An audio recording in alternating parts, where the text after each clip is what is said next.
Well, good evening, everyone. I'm Mayor Erica A. Stewart, and we're here to kick off today's meeting. We were able to spend some time with the Laguna Middle School with students who have given us at least 30 hours of their time in this community just volunteering. And there were a couple of students that gave over 100 hours and one up to almost 200 hours. So just really amazing when you think about our community and the great caring people that are here. With that, I'm going to pass it over to Councilmember Boswell to lead the pledge. I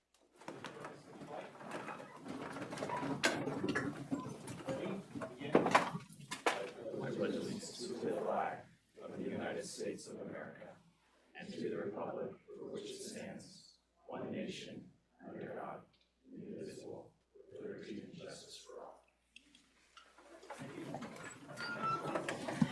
Thank you. And before we started the community service, we had a closed session. Will the Assistant City Attorney, Marky Kirsten, please report out? Thank you, Madam Mayor. The council did meet in closed session on one matter of real property negotiations in which the council provided direction on price and terms of negotiation, and no further reportable action was taken. Thank you. So as often we get to do, we will be starting off with some proclamations. We have 3 proclamations today. We get to share about National Foster Care Month, the Peace Officers Memorial Day, and National Tourism Week. Once we do the proclamation reading, then I will meet the recipient down at the podium, and you'll have 3 minutes to share about your organization. And I believe I'll be meeting Felipe Gonzalez, and I'll go ahead and start. Thank you, City Clerk. So whereas the City of San Luis Obispo recognizes the importance of ensuring all children have safe, stable, and loving homes when they cannot remain with their biological families. More than 420,000 children nationwide, including over 28,000 in California, are currently in the foster care system. Over 200 children and youth in the county of San Luis Obispo are in foster care. The Department of Social Services continues to actively recruit more resource families to ensure children have nurturing homes in which they can heal, grow, and thrive. National Foster Care Month recognizes the critical role of resource families in providing nurturing, stable homes and highlighting the ongoing need for more families to support local children. This month-long effort, which is mirrored across all 50 states and the District of Columbia, celebrates resource families and encourages more individuals to positively impact a child's life through foster care. Now, therefore, I, Erica A. Stewart, Mayor of the City of San Luis Obispo, on behalf of the entire City Council, hereby proclaims May as National Foster Care Month and encourages all community members to join in raising awareness and supporting foster care and resource families in our community.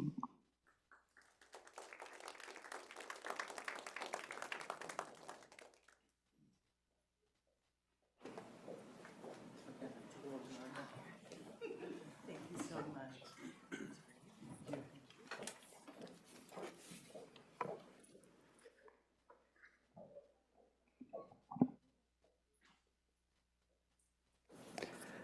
Good evening.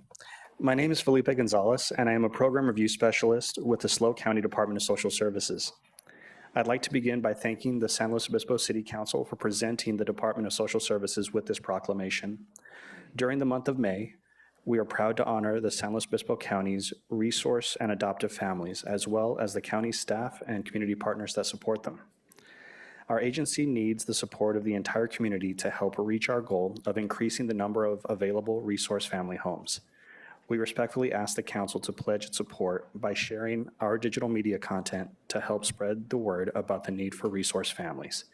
In honor of National Foster Care Month, we have created a short video to share with you this evening.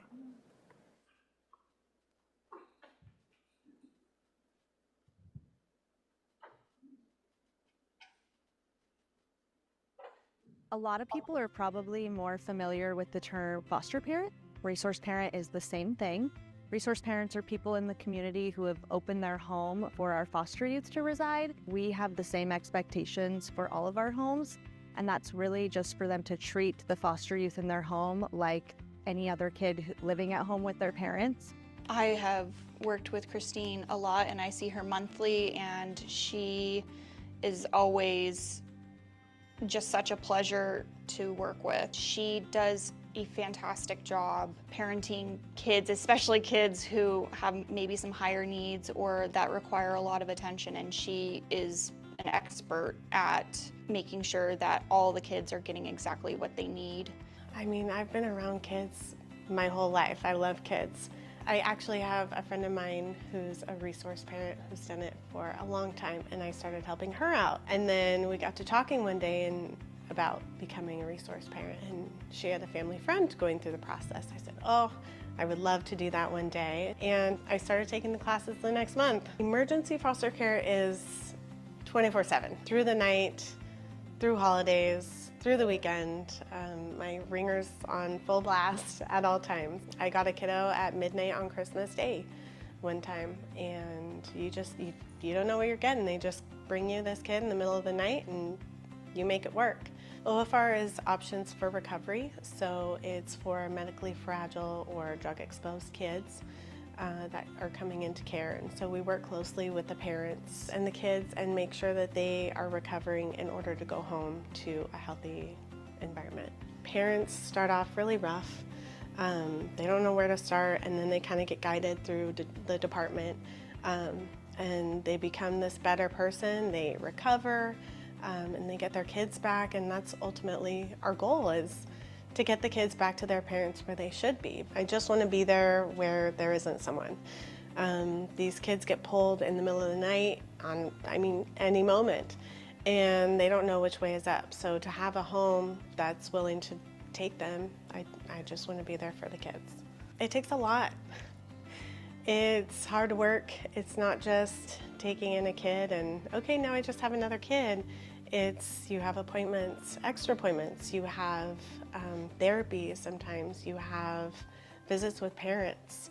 So you have social workers coming in your home monthly. So it is a lot, but it's definitely worth it. You can make such a big difference. Currently, there are a little over 200 children in foster care here in San Luis Obispo County, and we just need as many placement options as possible. If you're interested in becoming a foster parent, you can contact us at 805-781-1705, or you can visit us at slowfostercare.com.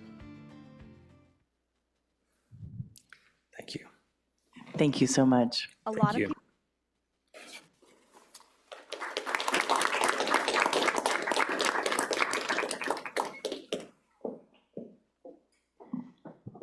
Well, next we get to honor our peace officers with Peace Officers Memorial Day, which we will be having a Peace Officer Memorial at the Mission Plaza this Thursday.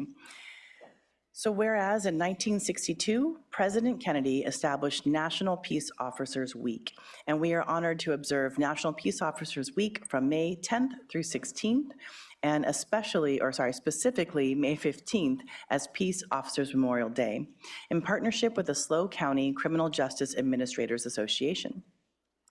Whereas for generations, brave peace officers have answered the call to serve and protect communities across our nation, often in dangerous and unpredictable circumstances, embodying courage, honor, and pride for representing the best of the law enforcement profession. Today, we recognize and honor the sacrifice of our fallen officers. Sorry, I need some water apparently. Our fallen officers, both in California and across our nation, who bravely and unselfishly gave their lives in the line of duty in the protection and service of others. Peace Officers Memorial Day has a very special meaning for San Luis Obispo. On May 10th, 2021, San Luis Obispo Police Detective Luca Benedetti lost his life in the line of duty while serving our community and protecting his fellow officers. Detective Benedetti will forever be remembered for his selfless sacrifice and exemplary service to our grateful community. The City of San Luis Obispo expresses our gratitude and appreciation for the bravery, service, and professionalism of our peace officers throughout San Luis Obispo County and nationwide, placing service above self in the name of safety and security. Therefore, I, Erica A. Stewart, Mayor of the City of San Luis Obispo, on behalf of the entire City Council, do on this day call upon all San Luis Obispo City community members to observe Friday, May 15th as Peace Officers Memorial Day in honor of our fallen officers and their families who, through their courageous deeds, have made the ultimate sacrifice in service to their home communities.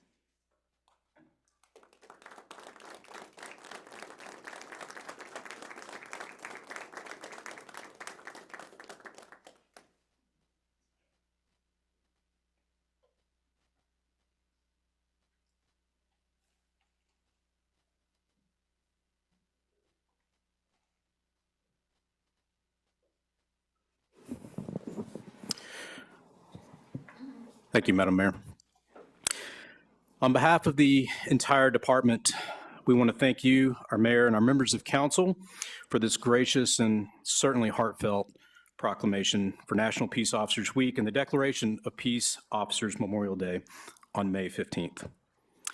This week, all law enforcement professionals in our community will come together to honor those that have been lost in the line of duty and to support the family and the friends left behind from their honorable sacrifice. Our police officers serve with honor, integrity, and certainly with bravery, knowing the very real dangers that exist in our profession doing this important job. Sadly, just this last year, 12 officers in our state were killed, and 36 have been killed nationwide so far this year. To remember is to care. And on behalf of all law enforcement officers everywhere, we sincerely thank you for caring. And not only the brave men and women wearing the uniform, but even those that support all of us, our family and friends that are in this profession with us. This proclamation is particularly impactful, just as you mentioned, Madam Mayor, since we did lose Detective Luca Benedetti almost 5 years ago today. And while we are still healing from this terrible tragedy, your support that you've shown us and that from our community is appreciated beyond the words I can say from this podium. I'm proud that despite the ever-present dangers of the noble work that our women and men in law enforcement face every day, we do so with bravery, we do so with integrity and compassion, and more importantly, we do it with kindness. There's a word, it's called Peace Officers Day, and that peace is very, very important. It's not police officers, it's not deputies, and it's not law enforcement officers day, it's Peace Officers Day, because that's what we stand for, and that's what every person that wears this badge and takes an oath, that's their duty to do day in and day out in our communities. As a reminder, San Luis Obispo Peace Officers County Memorial will be held in Mission Plaza this Thursday, May 7th at 10 a.m. It's open to all of our community. We would love to see all of you there, and anybody watching tonight, love to have you there to honor those that have fallen. So thank you very much for your time this evening, and thank you for recognizing Peace Officers Memorial Day. Thank you.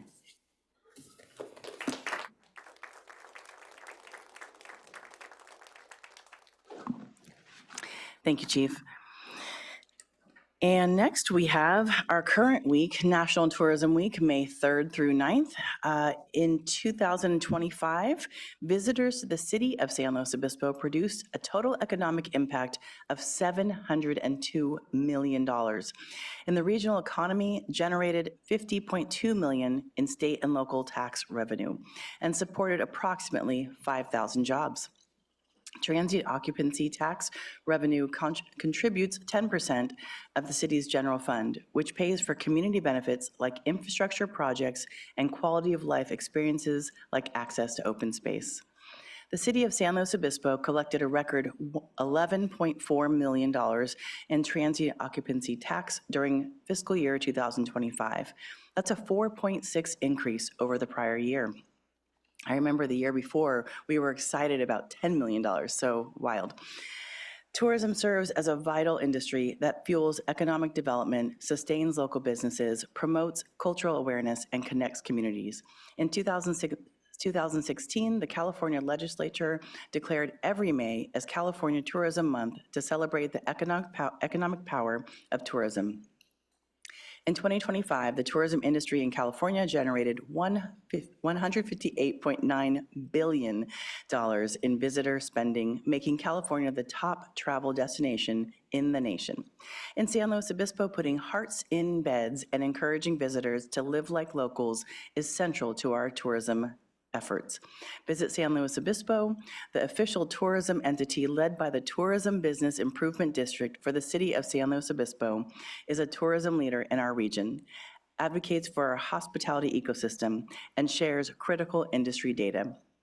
Now, therefore, I, Erica A. Stewart, Mayor of the City of San Luis Obispo, on behalf of the entire City Council, hereby proclaim the week of May 3rd through 9th, 2026 as National Travel and Tourism Week, and the month of May 2026 as California Tourism Month in San Luis Obispo, and commend Visit San Luis Obispo for its work promoting tourism and urging our community members to join me in recognizing the critical role this industry plays in our community and our state.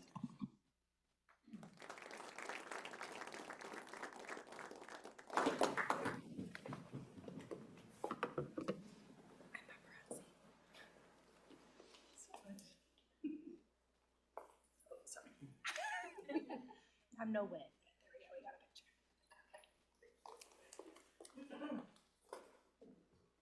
All right.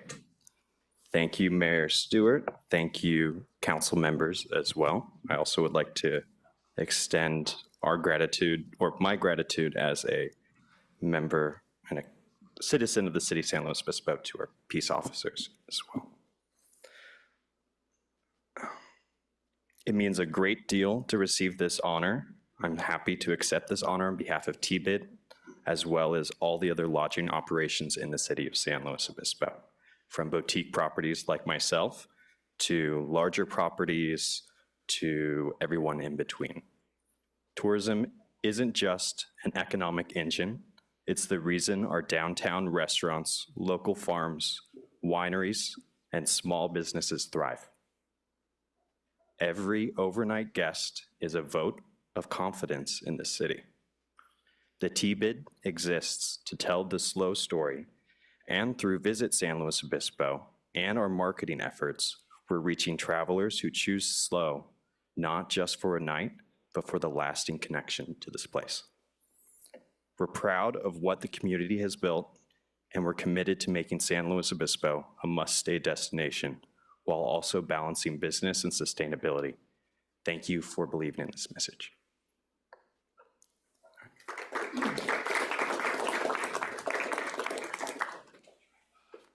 Thank you very much. Well, next we have the city manager, Whitney McDonald, to share the city manager's report. Thank you very much. Good evening, everyone. We're going to keep it really short this evening. I only have a couple of slides to share with everyone, starting out with a highlight of our Mother's Day at the Jack House event on Sunday, May 10th from 1 to 4 p.m. Our volunteer docents have prepared a wonderful opportunity to celebrate mothers and families, again, at our Jack House and Gardens. It is a free event that is a drop-in opportunity between 1 and 4 on Sunday that provides docent-led tours as well as viewing of our carriage house. The garden and outdoor park will be open for families to set out blankets, lawn chairs, and bring your own picnic items to enjoy the beautiful setting.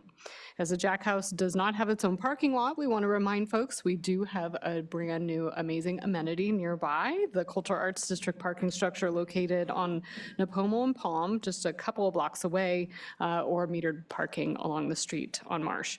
We really want to thank everyone for helping bring this event together and to help celebrate the mothers and mother figures in everyone's lives. So hope to see everyone out there. Next up are a slide just in case anybody wanted a little more details about our Peace Officer Memorial event in Mission Plaza. There's a little bit more information. Again, May 7th, this Thursday at 10 a.m. Our entire community is welcome. We hope to see folks there. As Chief Scott mentioned, this is an annual event that happens around the county, and it's really to mark and honor peace officers who have fallen in the line of duty statewide as well as locally. And we are really proud to host this year. It's been, I believe, 10 years since San Luis Obispo has hosted. So we really are proud to have the opportunity to do that again, we have this 5-year anniversary coming up, so it helps us to mark that with a lot of importance because it is truly important. We're really grateful for the support of our council and mayor in attending that, and the support again of our community and staff to help bring this event to fruition.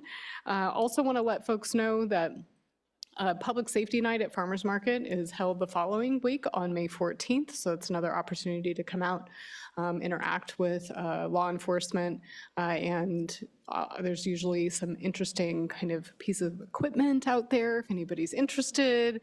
Good opportunity to get out, meet a lot of our staff, as well as folks from other agencies around the county. And then really our last here are just highlighting our items coming up in our next meeting, May 19th.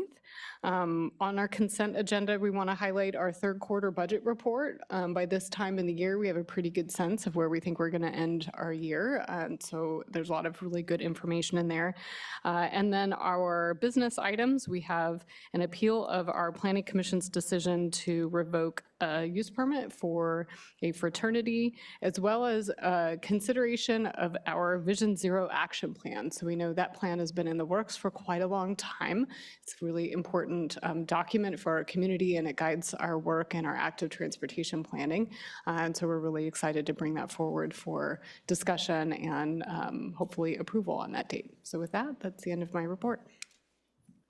That was short and sweet. Thank you so much. And I very much remember, I think it was our last meeting or 2 meetings ago, Tony Kincaid from the Jack House really encouraging people to go check out the Jack House. Vice Mayor. Yeah, thank you for that report. I was wondering if we could get a reminder for the community about when bike breakfast is at City Hall. Thursday. This Thursday. Thank you, City Clerk. Thank you.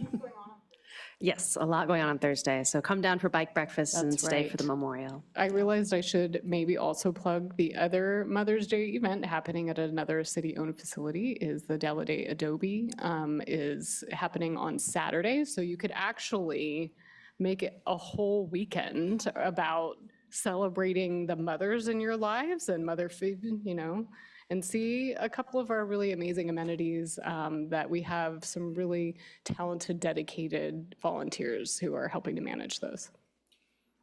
Thank you.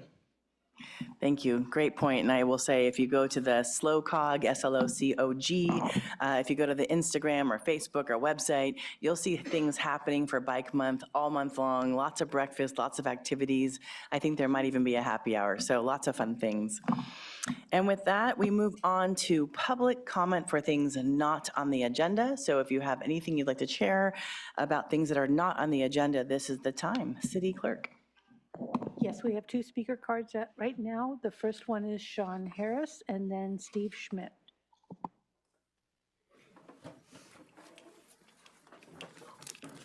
All right, hello. Thanks for allowing me to speak. I'll make it short. I only have 3 minutes. On December 29th, I was detained by ICE on Bullock Lane, interrogated and blocked in on 3 sides by ICE vehicles, and had my freedom of movement restricted at 6:15 on a dark street, and it was about as I was going to work. I'm a random American living in a small town, and to have Washington, D.C. reach out and touch me like that has forced me to confront the party I voted for and will continue to do so. This party, the Republican Party, touts itself as conservative with an emphasis on small government, yet at the same time provides a $100 billion budget to expand the very federal agency that detained me on a cold December morning under the guise of immigration enforcement. As a veteran, California native, and conservative, I find this deeply concerning and antithetical with the planks of the Republican Party. Just as Democrat FDR served a total of 4 consecutive terms due to his popular policies in response to the Great Depression, now that we're in another depression, this is the Republican Party's opportunity, which is my party, to stake their claim in history and in the hearts of Americans as a party that is concerned with more than just tax breaks for billionaires. Where is our Republican FDR, or will we just have more Herbert Hoovers? If Republicans continue down the road we're on, our party may never hold the office of the president again, nor hold a majority in Congress. As it is, Republicans stand an almost guaranteed sweep in Congress during the midterms. Why? Because it is clear after decades of dismantling our social safety net, giving unnecessary tax breaks to billionaires, starting wars, and shipping our jobs and manufacturing base overseas, the Republican Party has failed, and that's my party. It is time to defend the free market and until it can recover without state support by putting money in the pockets of Americans through recreating the opposing parties' programs, FDR's programs, such as work relief programs, and providing public employment to the millions of unemployed Americans, including white-collar workers that are getting wiped out every day. We need a mixed economy of state-owned enterprises, private enterprises, and publicly owned enterprises. A modern core of public employees can be put to work building state-owned factories and centers of production, and doing so will prime the pump and circulate money into a system currently struggling with liquidity. Rather than expand the public employees of ICE, let's hire public employees to build and staff the new publicly owned factories. It's time to stop wasting our tax dollars on corrupt defense contractors, contrived wars, and a surveillance state. After time, which include the police, after time, these publicly owned factories can be sold back to re-energize private sector. Currently, in what can only be described as a satire, rather than expand SNAP benefits, our government is now proposing a law of the land to allow SNAP recipients to buy a $5 hot rotisserie chicken with their SNAP cards. This is similar to telling the starving French under the reign of Louis XVI to just eat cake as their aristocrats rode around in gilded cages and lived in gilded palaces. This will not work. Americans expect and demand well-paying jobs, not rotisserie chicken. Thank you. Thank you.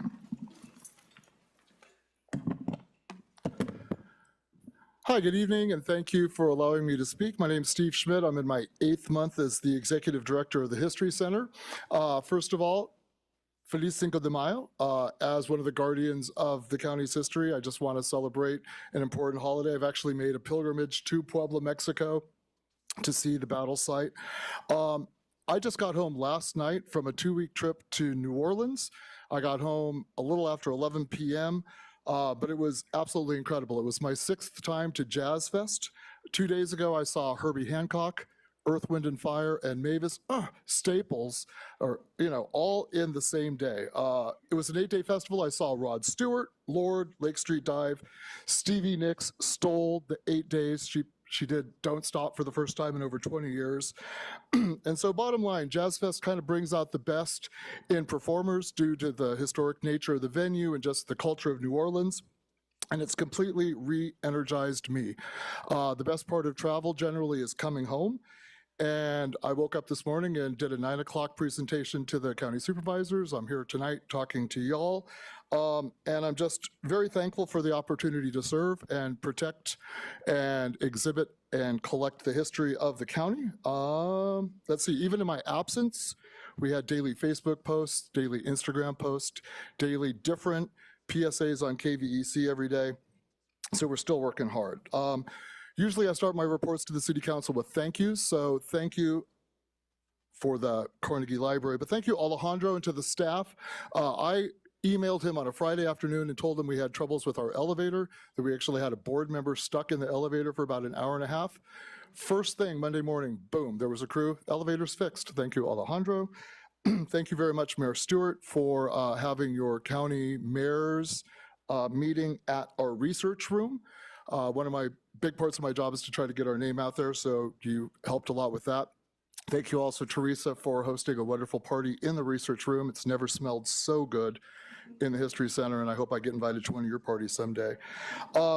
Good save, Whitney. Yes, this Saturday is May 9th, the Mother's Day High Tea at the Dalladé Adobe. You can get tickets on my805tix.com.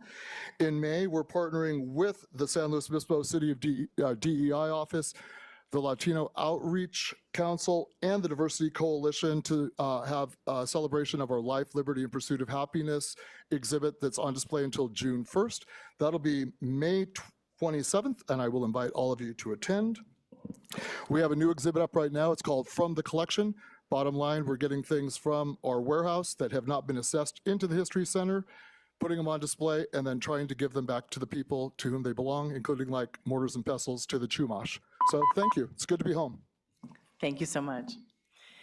No other speakers? No. Okay. Well, with that, we have lots of exciting things happening on May 9th. I can't wait to tell you more, but that will be later. For now, we will go to the consent agenda. That's for items that are, in theory, not controversial.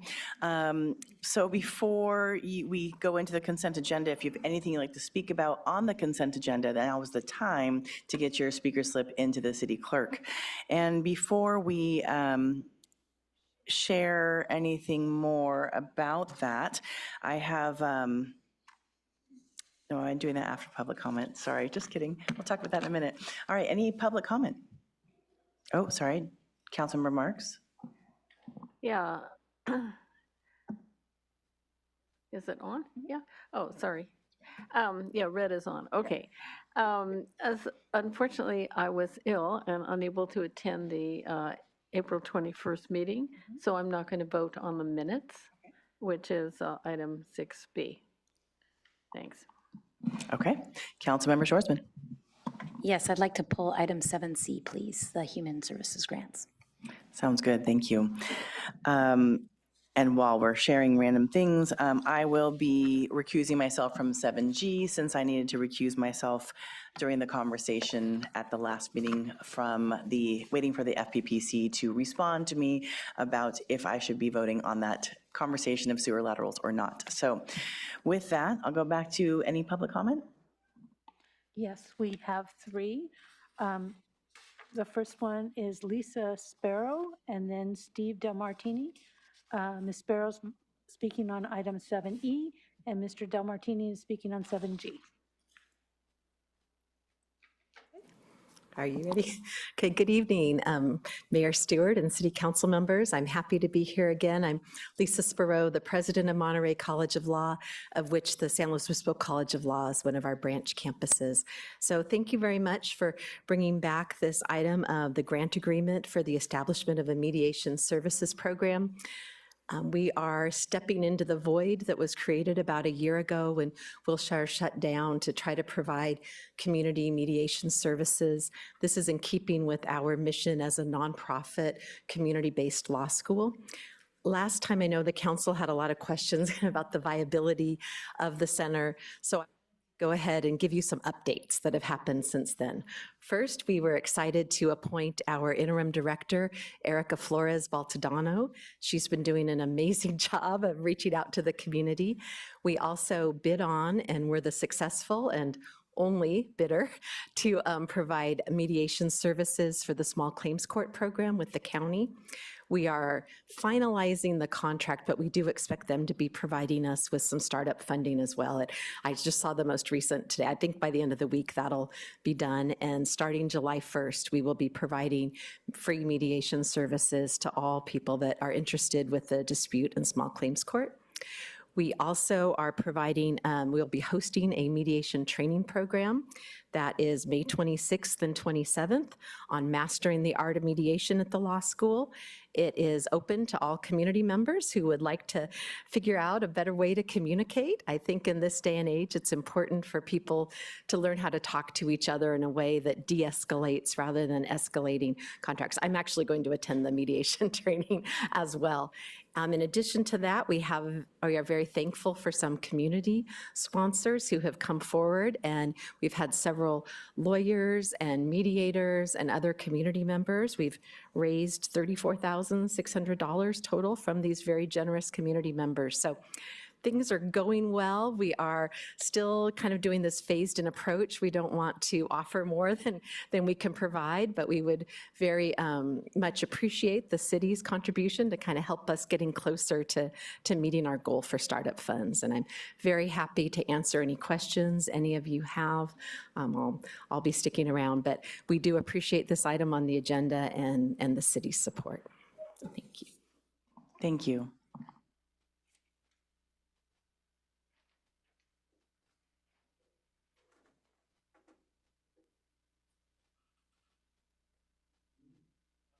Chief Scott, the entire department of the police department, I want to thank you for what you do. And having said that, I'd like to also shout out to a very happy Cinco de Drinko.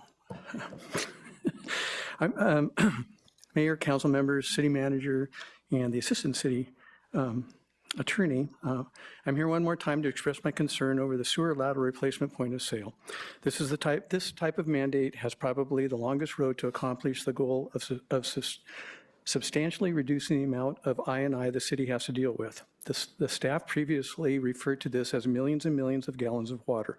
It's a process that will take years and years to accomplish a significant reduction of excess water in the system. Just follow the numbers. There are thousands of homes that have not been inspected. There are only so many homes that sell a year, and then there are only so many sewer replacements that you can have. That might be registered as poor or failed. The suggestion is just to do the replacement or repair after close of escrow if it can't be done prior to close of escrow. In realtor world, any kind of holdover after close of escrow potentially can be a problem. Although the intention of this is appreciated, it's not always that easy to do these kind of repairs after close without some problems. I feel fortunate and want to acknowledge the time that staff offers up to have direct discussions about items as they come up from time to time. I truly believe it's beneficial to both sides of the discussion. Staff was given direction from the City Council to develop a point of sale sewer replacement ordinance, and that's what they did. Since we basically have the entire leadership of the City of San Luis Obispo in this room tonight, I have to assume collectively you all think this is the best solution to significantly resolve the water intrusion problem, or some other solution would be being discussed. I'm curious to know what other solutions were tossed around between all of you before you landed on this solution. I'm assuming this was not the only solution considered prior to any suggestions for consideration from the general public. I've said this before, and I'm not sure this happens in all jurisdictions around the state, but the realtor community and I don't take lightly the ability to have direct and meaningful discussions, not only with staff, but with the city leadership as well. Thank you for listening. It's greatly, greatly appreciated. As a last thought, I think it would be interesting in or around January 1st of 2028 to see how all of this is played out over the year of 2027, as this takes effect January 1st of 2027. How all this is played out after a year of the point of sale replacement program, how effective or not it's been. No matter what the outcome, I think it could be an interesting discussion. Maybe Chris could put that on his calendar for about a year and a half from now. Thank you. Thank you. I think we have one more speaker. Yes, it's on item 7C, but if you Okay, want to well, take it now, we no, we'll can. wait on 7C. Thank you so much for that. Okay, so we will vote on items 6A through 7G, and then we'll return to 7C, which is the grants. I have a little script that I need to read according to law on 7F, the appointed officials' compensation. So here we go. Consistent with California Government Code Section 54953, this serves as the required oral summary for item 7F, appointed officials' compensation prior to final action. The recommendation is to approve amendments to the employment contracts for both the city manager and the city attorney. This includes adopting draft resolutions, authorizing the updated contract terms, and allowing the mayor to execute the amended agreements.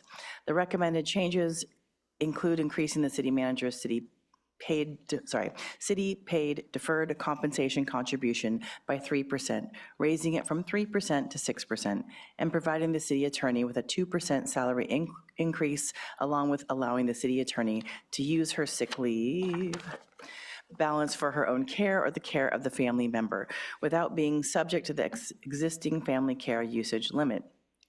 In addition, the council is asked to adopt the regular and contract employee salary schedule effective April 9th, 2026, as required by CalPERS. That ends the official script. Moving on to 6A through 7G minus 7C. Is there a motion to approve? Vice Mayor. I'll move approval. Thank you. Is there a second? Councilmember Boswell? Second. Great, thank you. City Clerk, can we have roll call? Vice Mayor Francis? Yes. Councilmember Boswell? Yes. Councilmember Marks?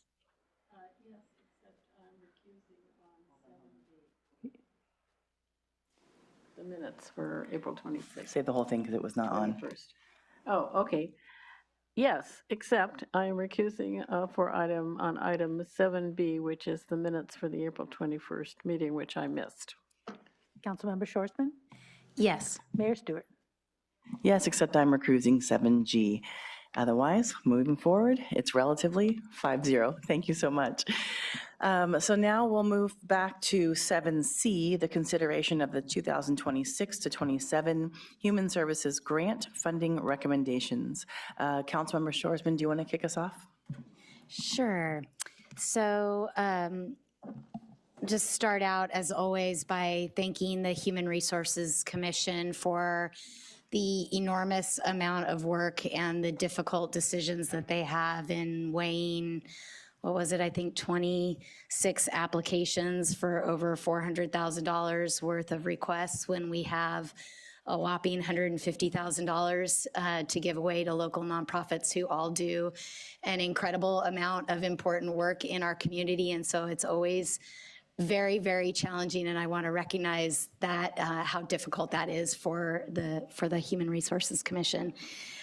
There is one recipient that is not currently recommended for full funding that I would like to see fully funded, and I'll explain why. And I definitely do not fault or take anything away from the Human Resources Commission in the work that they did in assessing the applicants, but there's probably some information that I have as a member of the HSOC that they would not have had unless they were present at the March HSOC meeting related to homelessness prevention funding countywide. So the organization that I would like to see fully funded is CAPSLO with their request, which is around homelessness prevention. And the reason why is that at that March HSOC meeting, there were homelessness prevention funds deliberated and decided upon that were a countywide grant application process. In that grant application process, 5 Cities Homeless Coalition and ECHO in the North County, El Camino Homeless Organization, both applied for about $150,000 in grant funds to provide prevention services in their regions of the county. The third recipient that was awarded is a very important recipient of Family Care Network. They received the last $150,000 to serve transitional aged youth with homelessness prevention services. That left one population or one piece of the county unserved by homelessness prevention funds in terms of the general public. So there was funding for the general public prevention funding in South County, in North County, and then transitional age youth countywide. But there was no funding granted in that grant application process towards recipients or community members that are in the central part of the county, including the city of San Luis Obispo and Morro Bay. So the applicant that had applied for those funds was CAPSLO, and they were not awarded. So that left sort of a vacancy in funds for people in the central part of the county. So while I appreciate that that the committee had a difficult decision, and I know that they're always trying to fund as many organizations as they possibly can with as much money as they possibly can, I would like to find $10,000 to fund CAPSLO to fill that service gap in the prevention services funding for the city of San Luis Obispo and be able to fully fund. Right now, they're recommended at $10,000, so I would like to find another $10,000. Unfortunately, that means lowering the amounts of some of the other recipients in order to close that gap, but I think it's important to do that. My proposal, there's a couple of different ways that I would propose doing it. To least impact organizations that are already assuming that they're going to receive some funding, it makes sense to me to potentially take $5,000 away from Family Care Network since they have already received $150,000 to serve this population. So fill half the gap with $5,000 from them. And then the other organization that I'm open to the discussion from my colleagues, but one of the other organizations that I was thinking of taking the $5,000, the extra $5,000 from would be CASA. But again, I am open to discussion or deliberation if there is other ways that folks would like to fill that gap. One of the other suggestions was, since Family Care Network has already received $150,000 from the county, that maybe taking the full $10,000 away from Family Care Network might be one other suggestion. But that's difficult because they're expecting to get some money through this process too. So with that, I'll throw it to my colleagues to see what they think of this whole situation. Thank you, Councilmember. Vice Mayor? Yeah, Councilmember Shoresman, can you clarify if the $150,000 that was given to Family Care Network, was that with the same parameters as the kind of description that we have of the use of funds here? I was talking to staff a little bit about that earlier today. It's hard to know if the rules around the funding are exactly the same with both the HAP funding that they received already and the funding that we are talking about tonight.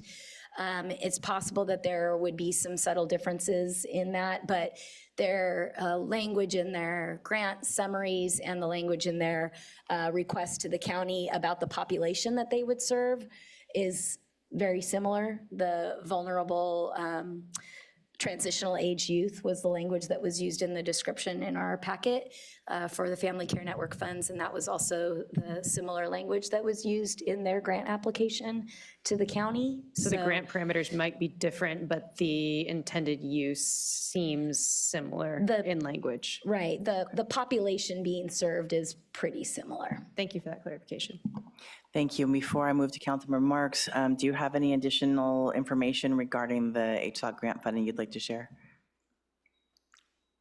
We don't at this time. Councilmember Shoresman covered that. Great, just making sure there's no additional information. Councilmember Marks. I fully support the idea of giving more funding to CAPSLO for their homeless services here in the central part of the county, because we do have so many services here. We do also have, I believe, a higher proportion of homeless people, at least very visible homeless people in the downtown and throughout our city. And so I think that makes a lot of sense. In terms of where you get that money, I'm open to what my colleagues have to say. I'm not sure with Family Care Network. I'm familiar with their work, but I don't know whether Pathways to Stability actually addresses homelessness, which is our council set priority in terms of HRC funding. I mean, that's just, I don't know. I'm not saying it doesn't, but I just don't know. So I'll stop right there. Thank you.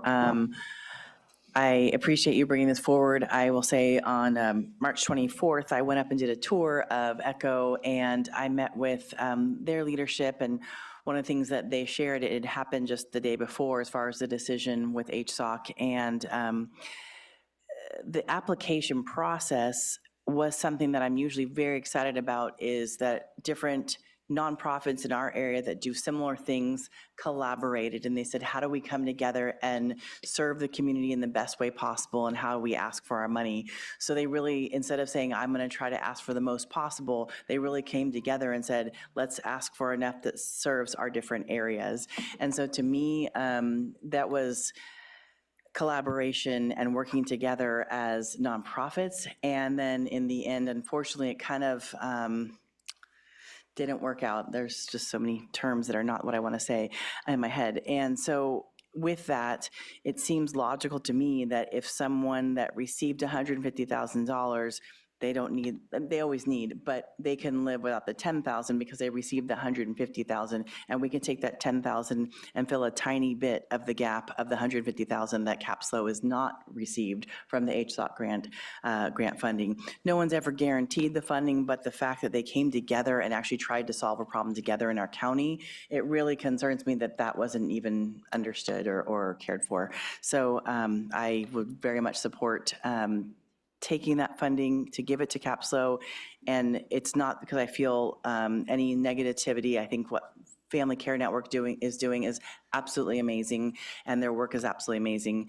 And with the 150,000 HAP funding that they're going to get, they'll get to do a lot of that work. So that would be my suggestion, is to see the 10,000 completely from the Human Services grants go to CAPSLO in this case. Councilmember Boswell.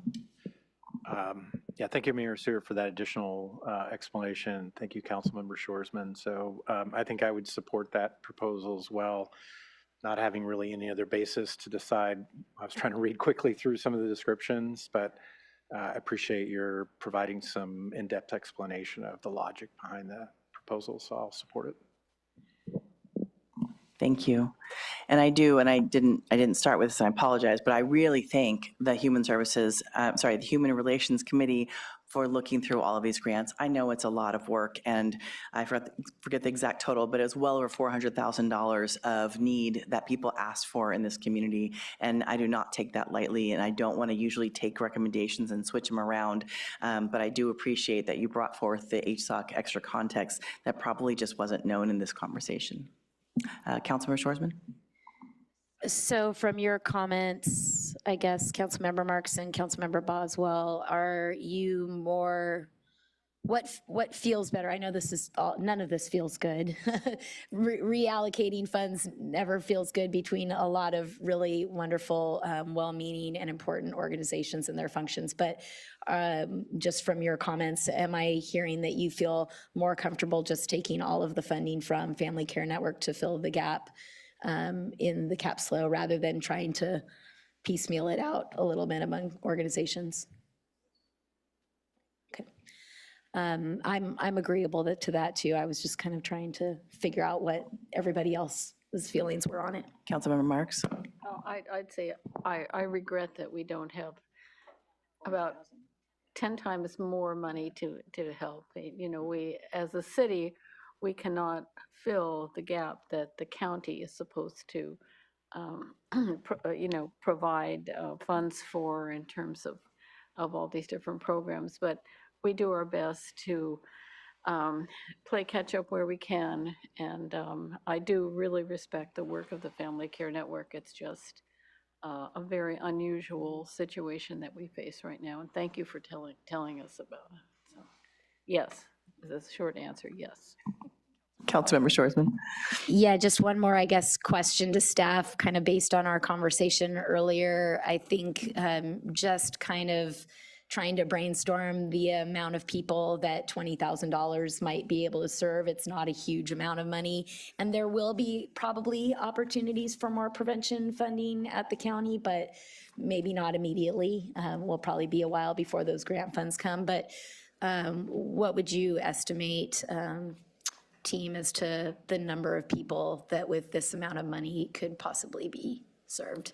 You can give a big range if you want. Yeah, so based on the application that CAPSLO submitted, they're estimating about 200 people served through their organization within the city of San Luis Obispo.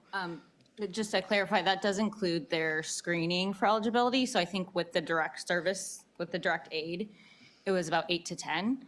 And with the Family Care Network, similarly, they estimated about 10. So I would say about 10 households with the 20,000 for direct rental assistance. Great, thank you for that. So it's not a lot, but it's better than zero. So, so here we are. So with that, I suppose I'll make the motion to approve the grant recommendations with the exception of moving $10,000 from Family Care Network to CAPSLO. Thank you. I'm going to do public comment first, and then we will accept that motion. No, it's okay. Do you have any public comment? Yes, we have one speaker, Molly Kern. Thank you.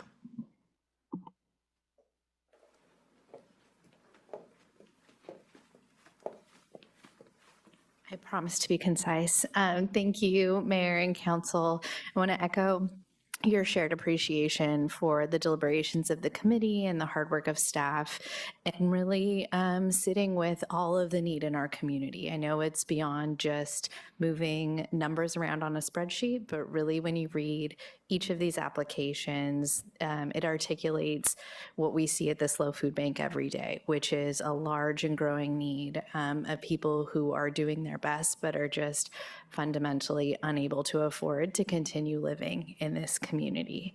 I want to say thank you for your recommendations from the committee and your deliberations here tonight. Also, our No Cook Bag program provides direct nutrition, but also an incredible tool for each of the agencies that you're discussing here. They receive free of cost No Cook bags that are thoughtfully prepared with ingredients that support a full day's nutrition, balancing fruits and vegetables, proteins, healthy fiber, that are thoughtfully also considered for what it looks like to live without a kitchen, a place to safely store your food.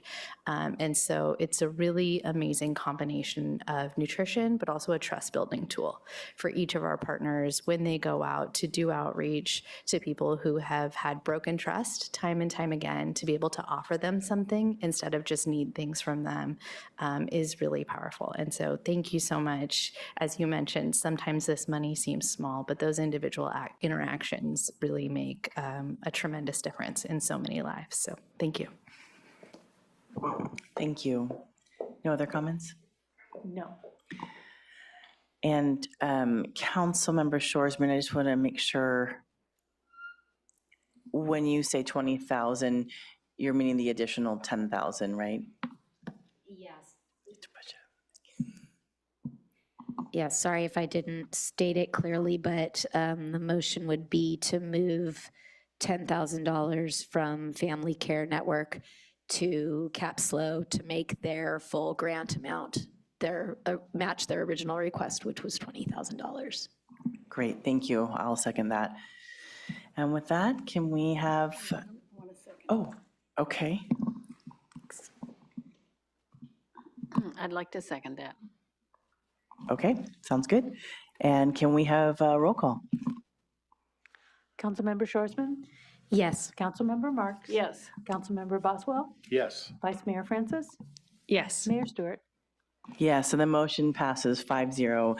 Thank you so much. I know it's always difficult to move money around and help some nonprofits versus others. So thanks for your patience and thanks for your help. And with that, we're going to take a 10-minute break and we'll be back.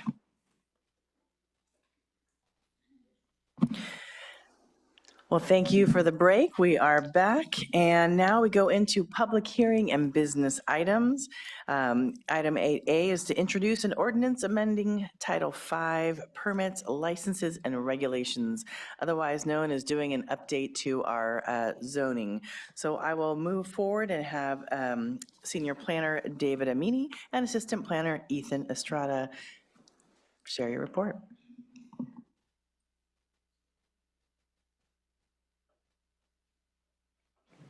There we go.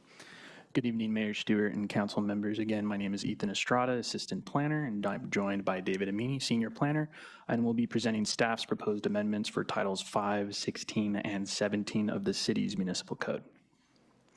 Some housekeeping items real quick. The recommendation before you tonight is for your council to introduce a draft ordinance entitled An Ordinance of the City Council of the City of San Luis Obispo, California, amending Title 16 Subdivision Regulations, Title 17 Zoning Regulations, and Title 5 Licenses, Permits, and Regulations of the Municipal Code regarding accessory dwelling units, junior accessory dwelling units, urban lot splits, mobile homes, and other clarifications and changes to regulations associated with housing, with an exemption from environmental review. Regarding general plan consistency, the proposed code amendments are consistent with a variety of policies in the city's housing element. This includes policies that encourage housing production, infill development, and increase density across our housing continuum. These proposed amendments would incorporate new legislation pertaining to minor urban lot splits, address inconsistencies between state law and the city's municipal code, remove barriers to housing development identified by the public and staff, and miscellaneous changes to address unclear, conflicting, and/or incorrect provisions within the code. With that, we'll start with amendments pertaining to ADUs and JADUs as provided in Title 17 of the Municipal Code. Staff proposed several amendments that would introduce new language and alter existing language regarding height and setback limits for ADUs as provided under state law. These specific limits are already imposed on projects where applicable, so these amendments would not result in any changes to what's already allowed. Another proposed Another proposed amendment would defer maximum height limits for ADUs to the standards in the underlying zone, where currently the maximum ADU height in any zone is 25 feet. This could potentially increase ADU development opportunities in zones like the R2, R3, and R4 zones, which allow a maximum structure height of 35 feet. Staff also proposed to remove a provision of the ADU code regarding a two-step to one-step approval process for certain ADU conversion projects. In 2024, this provision was added to create a one-step permit process where two were initially required for certain cases. However, other amendments made in the same code update resolved this particular issue, and since its implementation, this provision has been found to potentially conflict with state law and has not been utilized to any great effect. Several other proposed amendments would add language that more clearly exempt ADUs and JADUs consistent with applicable standards from discretionary review as is required by state law. Staff also proposed an amendment that would expand the current definition of ADUs to clearly differentiate between attached and detached ADUs. And lastly, staff proposed an amendment to clarify an existing provision that exempts ADUs from lot coverage requirements up to the first 800 square feet of ADU building footprint as required by state law. This is already imposed on projects as applicable, so there would be no change to what's already allowed. Now looking at minor urban lot splits, as provided in Title 16 of the Municipal Code passed last year, Assembly Bill 1061 introduced provisions to state law that no longer allows the city to prohibit a minor urban lot split subdivision based on a site being located within a historic district. State law still allows the city to prohibit this type of subdivision on sites that are listed as historic resources, as well as where the alteration or demolition of a historic resource is required to facilitate the subdivision. So staff has proposed an amendment to the subdivision regulations pertaining to minor urban lot splits to maintain consistency with state law. Moving along to mobile homes as provided in Title 5 of the Municipal Code, with Assembly Bill 2782 having gone into full effect, the city is no longer required to exclude long-term space leases from its mobile home park rent stabilization ordinance provided under Chapter 5.44 of the Municipal Code. Per council direction, staff has proposed an amendment to this chapter to remove this exemption in accordance with state law. Additionally, in review of Chapter 5.44, staff identified a provision that outlines an exemption process for a section of this chapter that was removed in a prior code update. Staff proposes the removal of this provision that was left over.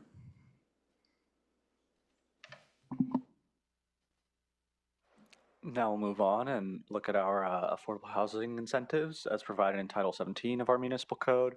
Currently in Chapter 17.140 pertaining to affordable housing incentives for density bonus projects, it doesn't specify whether an applicant must use fractional density as is already provided in our municipal code or dwelling units per acre as provided in density bonus law when calculating the number of market rate and affordable units that can be built as part of a density bonus project.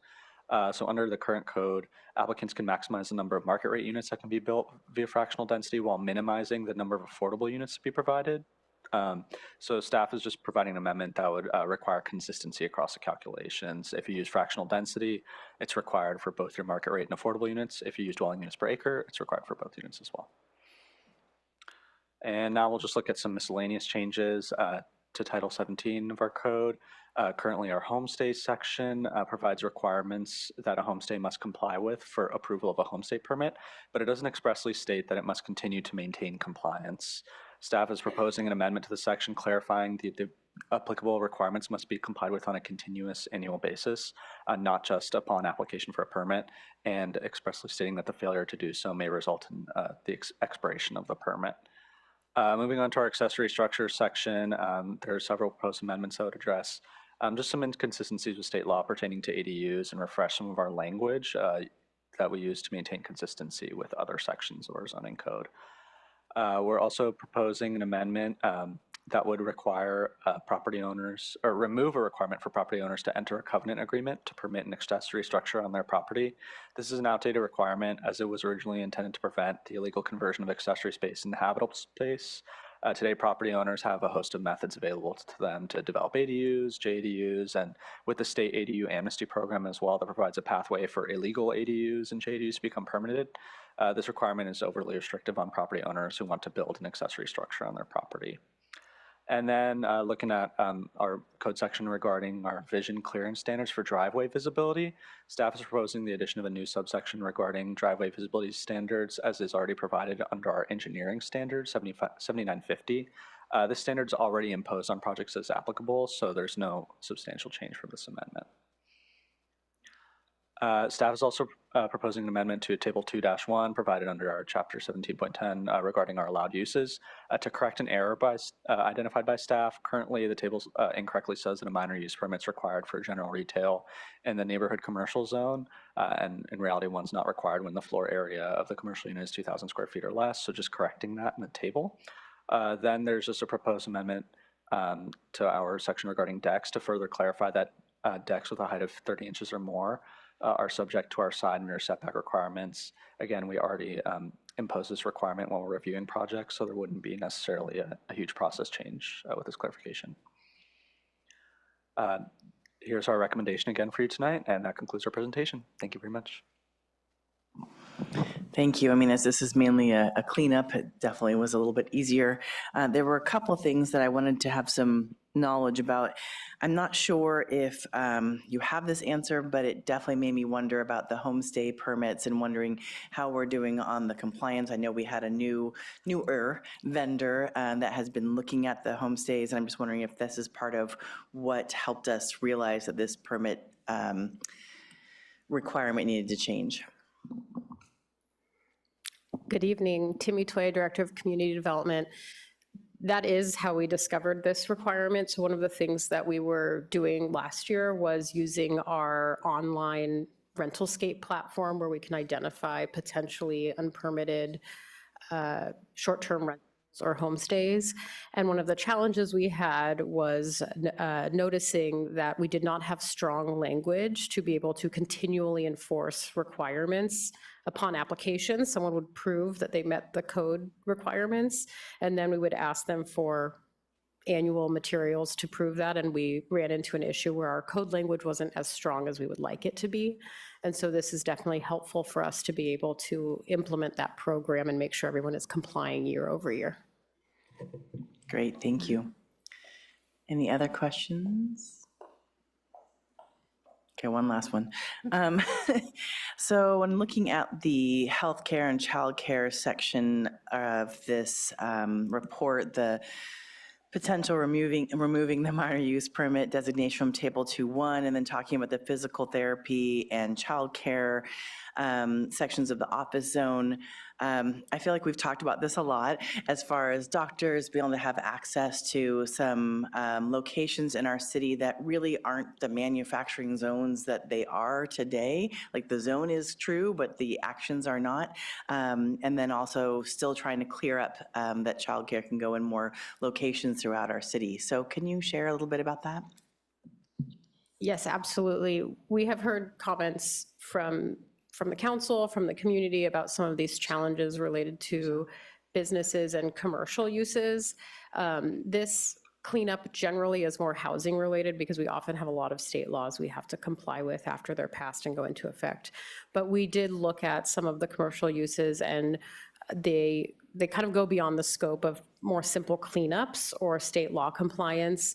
In addition, we want to take a little more time with those and make sure that I was talking to Tyler Corey, the deputy director, today about the challenges with that, and he was noting we have a number of specific plan areas in town, and they also all have different regulations for commercial uses. So we want to really sit down and be able to make sure that all of our plans are consistent, that our general plan, you know, we might need to address what is the intent of the office zone if it's stated in the general plan, if we need to make changes there. So it's a little more of a extended exercise than these simple code cleanups, but I absolutely understand the challenges that we're having, especially with some targeted commercial uses. So one of the things I've discussed with Greg Herman's team in economic development is if there's a way that we can put our heads together, get the economic development team and the planners together to maybe come up with a similar kind of cleanup ordinance, but addressing some of these ongoing commercial issues we see. So we're going to be looking at whether or not we have capacity to do that. And if not, that's absolutely something we can work into our next work plan item. We are so focused on housing that if you look at community development's work plan items for the 2-year budget cycle, it's almost all housing related. So I think it is a good time for us to start looking at do we need to catch up a little bit with our zoning code with changes in business practices or other changes we're making to our land use? Thank you. Yeah, I know that I kept telling everyone, don't worry, we're going to do a zoning update. And then I was like, it's not in here. So I think that would be really helpful because I mean, while housing is one of our top priorities, also business and economic recovery and business resilience is important to us, and it's one of our priorities as well. So I want to make sure that we are balancing that. And I fully understand too, capacity is challenging. So I think that would be very helpful for the future. Understood. Councilmember Shorsman. Yeah, just kind of to piggyback on that a little bit. I guess I'm still a little bit unclear. I think I'm looking probably at the same paragraph that you were. I know that it says, and I know that we've done a lot to make sure that childcare in particular can go in pretty much any place that that we would want it to. But I guess I'm still not understanding a little bit why services that fall under personal services would need to wait for a full, larger general plan update to kind of tease out some of the examples given. Like, why is that a bigger lift? That's a great question. There's a few things there. Some of it is they were excluded at some point for a reason. Like there was a legislative intent of this use has some impact on the space, or maybe we thought we need to retain these areas of town for office. We don't want them to be taken over by that type of use. And so part of it is understanding what was the legislative intent and then understanding what the market needs are, and then making sure that we are, crafting that carefully if needed, or just removing outright bans. And so massage is a really good example of that, where we have things have changed a lot since COVID. And so our rules were made before COVID when I believe we were trying to keep areas of town for office use and then encourage other types of use, for example, in the downtown where we don't necessarily allow office on the ground floor. Now what you see is not a lot of people need office space as much as they did before. And so we're seeing a lot more interest for things like salons, masseuses to go into these bungalows that used to be an attorney's office, and we're running into this code compliance issue. And so those are just the things we'd have to look at a little closely. Part of probably what it was is traffic and parking related to those uses. They can have more trip generation, and if those office uses are closer to residential zones, that may have been the reason why it was encouraged to have more traditional office as opposed to personal service uses. But we need to look into the legislative history of that and then examine it. And again, it does get complicated with the specific plans because they all have their own use tables, and we just want to make sure there's not anything we're missing. So maybe some dated legislation or something that isn't quite as impactful now as. Absolutely. I mean, if you look at dry cleaners, and you look at commercial zones and zoning codes, you'll see some things that you'll say, like, we haven't had that type of business in this town for 50 years, and the language just still exists there. And on the flip side, the zoning codes don't imagine things that we have now, and so we have to get creative with how we classify them. So it is a really good time for us to take a look at what we want in our commercial zones, if we care about the same things that we used to care about, or if we want to be a little more flexible, because businesses are now a little more flexible. People are doing more experiential businesses, and sometimes that is not allowed in certain ways. So it's definitely a good time to be looking at what we want our commercial areas to look like. Medical, to your point, Mayor, is a very big one too, is we're not as segregating of the uses anymore as we used to be, because we don't have the same type of manufacturing that we may have had before, where it made sense to not have those two uses together. And now it might make a little more sense to be able to mix them, but we'd have to look into that. I think I remember a similar conversation about a detailing shop versus a car wash not too long ago. Yes. So, And just to kind of, I guess, ask another follow-up question about daycare. It says in the staff report, family daycares are already an allowed use in all zones except for conservation, open space, and public facility zones. And it has not been staff's experience that there are zoning barriers prohibiting the establishment of daycare uses in the city. But I think I saw your face do something, Mayor, that implied that you don't see it that way. And so I guess I'm wondering if there's something that I'm missing. Well, I try to hide my face. Come on now. I think that what has been challenging is larger daycares, actually. Oh, okay. The family daycares, I think we've been able to do a pretty good job throughout our city to allow in many different places. But if we were to get a couple of larger ones that wanted to come into the community, that hasn't seemed to match. We have the office space, we have the new kind of mixed use and different newer developments. It's just hasn't been quite a perfect fit yet. So that's concerning in the sense of if we really could find someone that we could encourage to come here and have a larger daycare, they haven't been able to find places they could do that. we have done specific zoning changes, though, for a couple of the larger daycare facilities, I Yes. believe, right? So in the meantime, that's how we would approach that kind of situation until Yes. a larger exploration of general plan amendment Yes. was done. Okay, thank you so much. My last question is about the fractional density versus whatever you call the other type of density that's measurement calculation. And is there any prohibition I'm guessing no, but just to make sure I understand, there's no prohibition against what we're proposing to change in our ordinance about you either use the fractional density or you use the other type of density calculation. There's no conflict with state law on that? State density bonus law? No, there's not necessarily a conflict. The state density bonus law is a bit vague when it just says units. It doesn't, it provides that discretion for cities to decide what they ultimately want to use. Okay, and I'm assuming there is no benefit one way or the other to using one or the other as long as they don't mix both?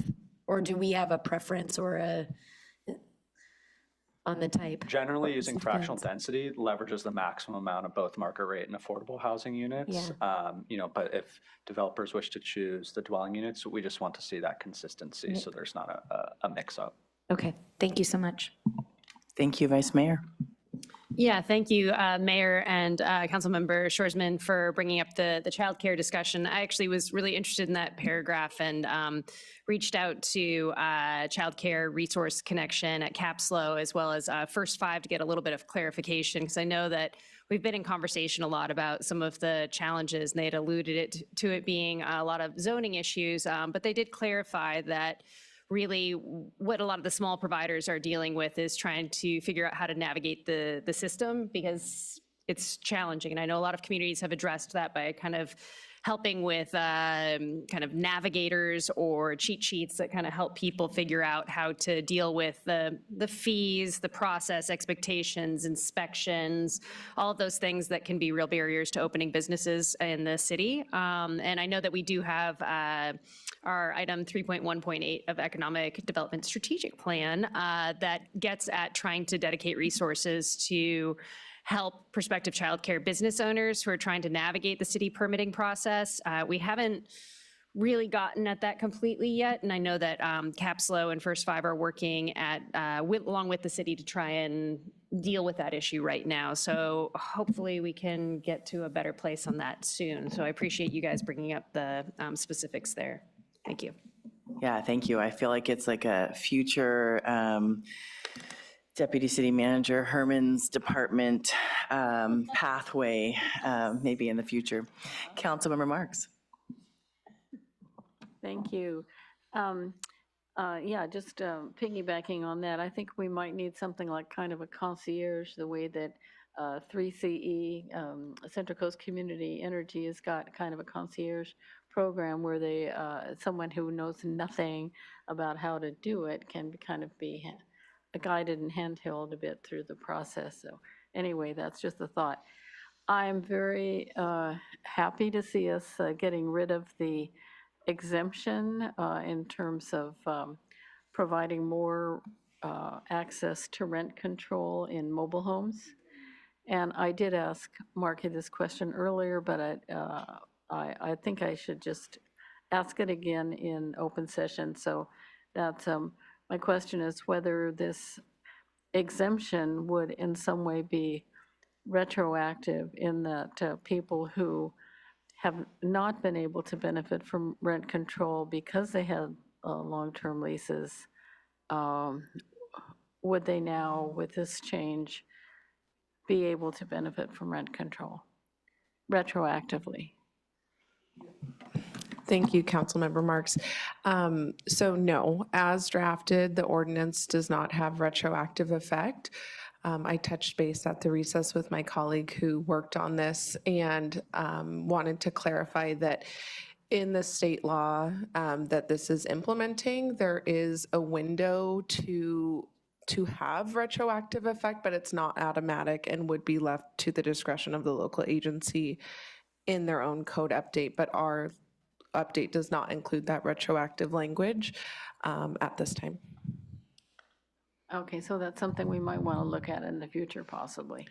Yes, and I'll also clarify that the state law limits the retroactivity, I believe, to like leases signed after February 13th, 2020. So it's not, retroactive decades and decades, but it does have a semi-retroactive effect if implemented by the local agency. Okay, thank you very much. Thank you. Great question. Vice Mayor.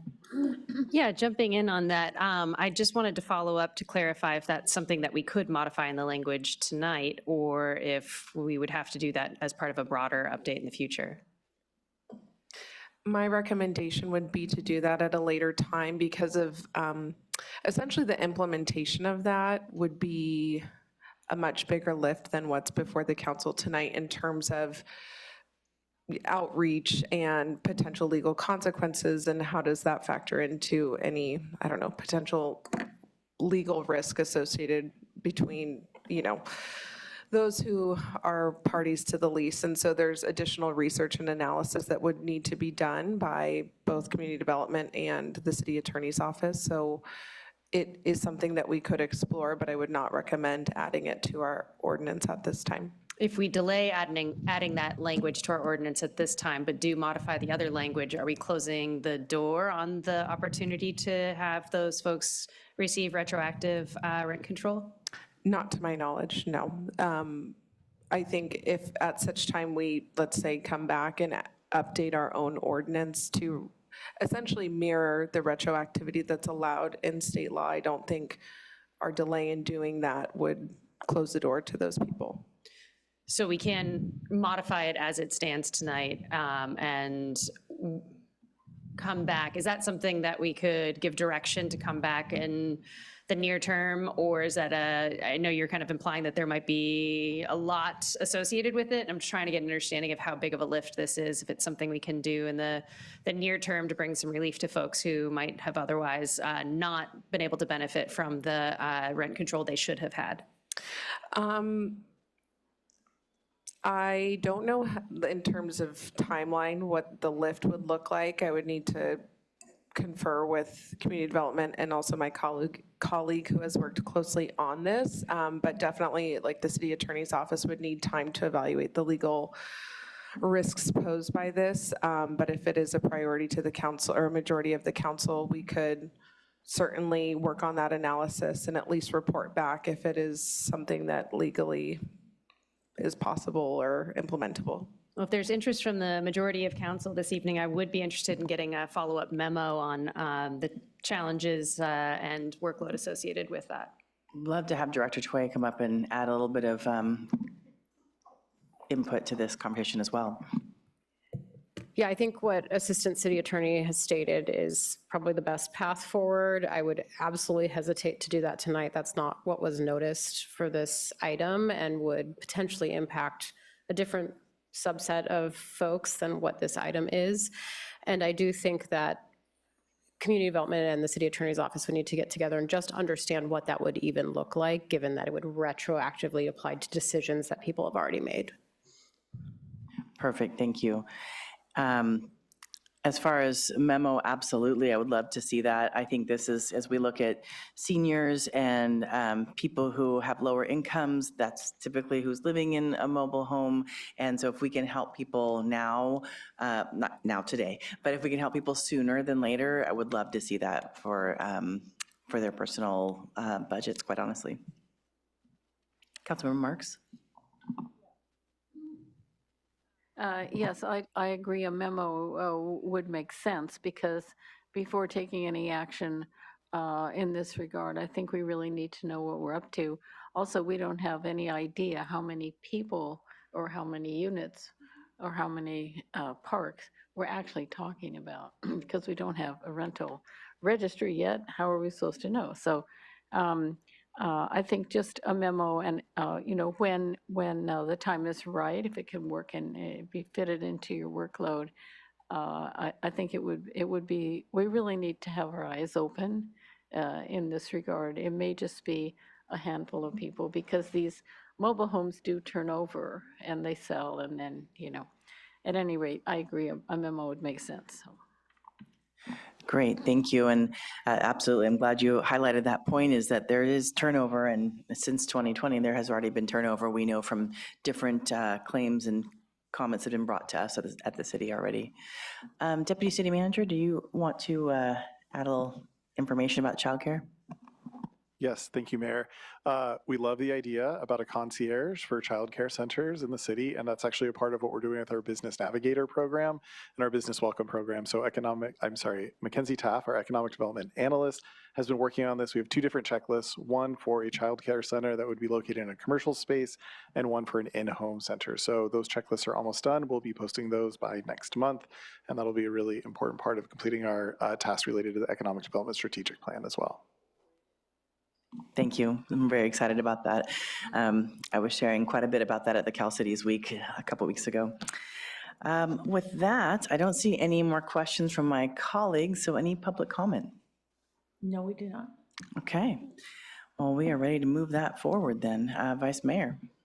I'd like to make a motion to approve staff recommendations on the updated zoning code, and with the modification that we would like a memo on ensuring that by making this motion tonight, we don't disrupt retroactive rent control on mobile home parks and what it would take in order to institute that. Great, thank you. Councilmember Shorsman. So that's essentially the memo. Yes, okay. Awesome, okay, yes, I will second that. Wonderful, we have a motion and a second. Can we have roll call? Vice Mayor Francis? Yes. Councilmember Shorsman? Yes. Councilmember Boswell? Yes. Councilmember Marks? Yes. Mayor Stewart? Yes, the motion passes 5-0. Thank you so much for a thorough report and clarifying some of the things that we had little questions about. Well, next we have an authorization to advertise a roadway sealing project. So we will have Transportation Manager Luke Schwartz, Transportation Planner Justin Wong, and maybe Civil Engineer Brian Nelson will be in the room.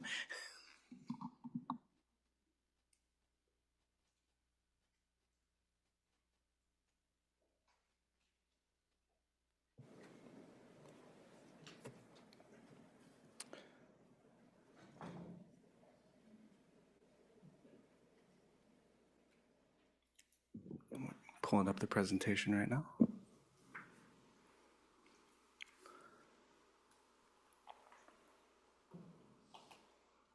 Right.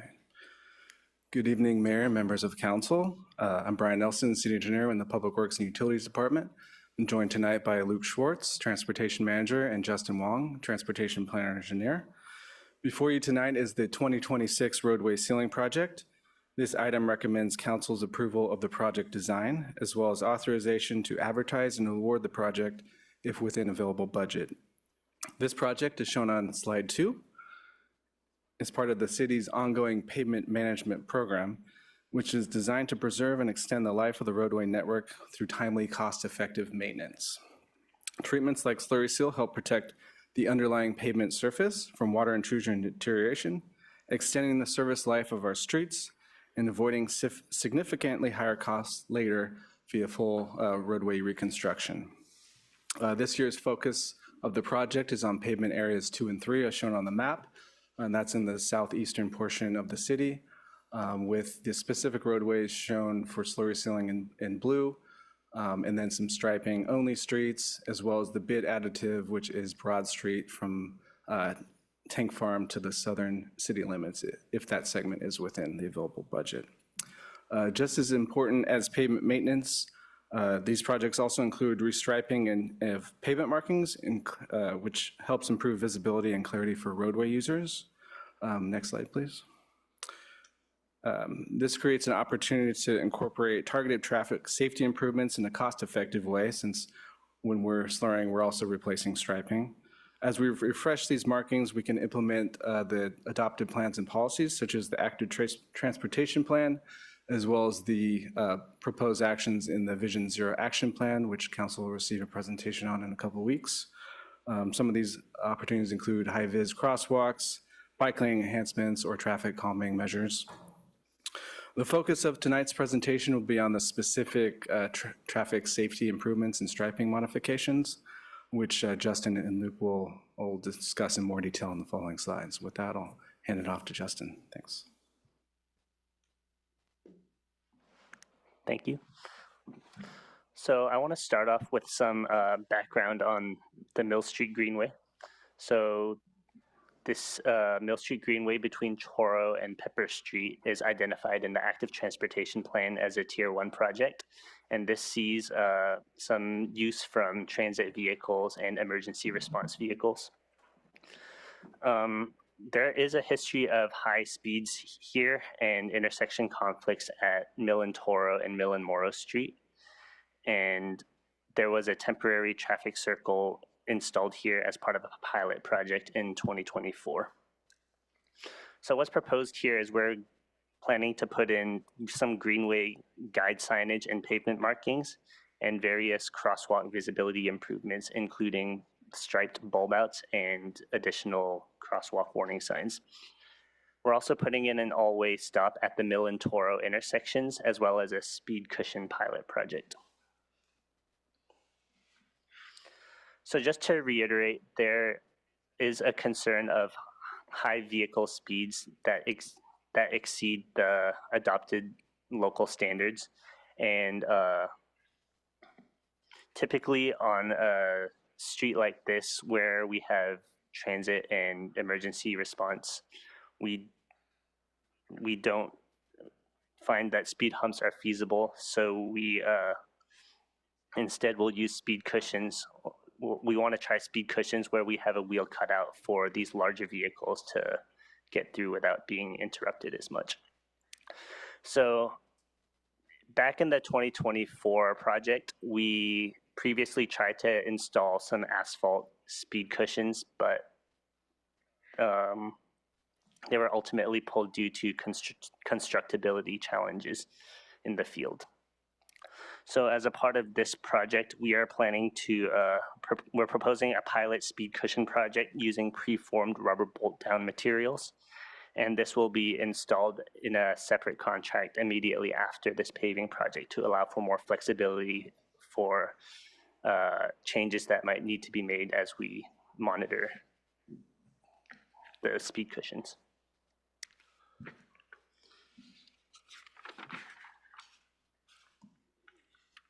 So moving on to Mill and Toro, we're planning to put in an always stop and high visibility crosswalk on all approaches of the Mill and Toro intersection. And throughout the outreach process, we received feedback from neighbors, the ATC, and other members of the community that there were some concerns with the aesthetics and the intuitiveness of using this traffic circle. And we ultimately determined that an always stop would be an appropriate solution for this location.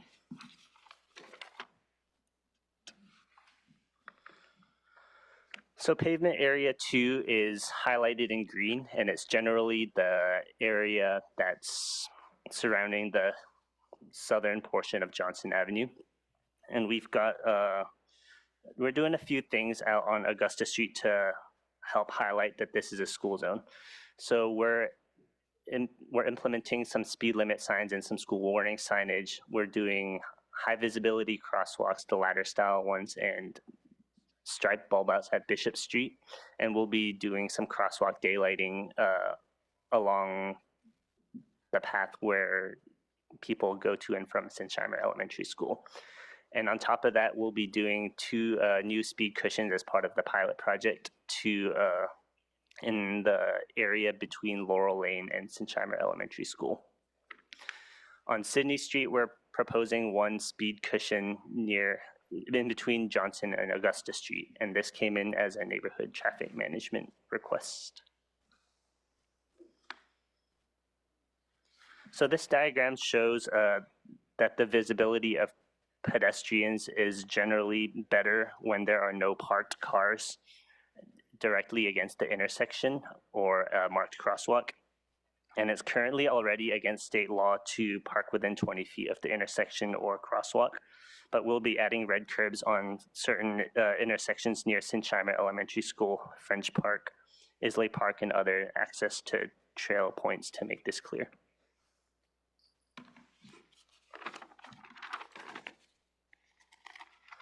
So on San Luis Drive, we'll be reducing the vehicle lane widths to provide space for a bike lane buffer, and we'll be including some green bike lanes at certain conflict points. We've had some issues with illegal parking in the bike lane, so we'll be adding flex posts to help prevent that. And there'll be a bike box at approaching the San Luis Drive and Johnson intersection.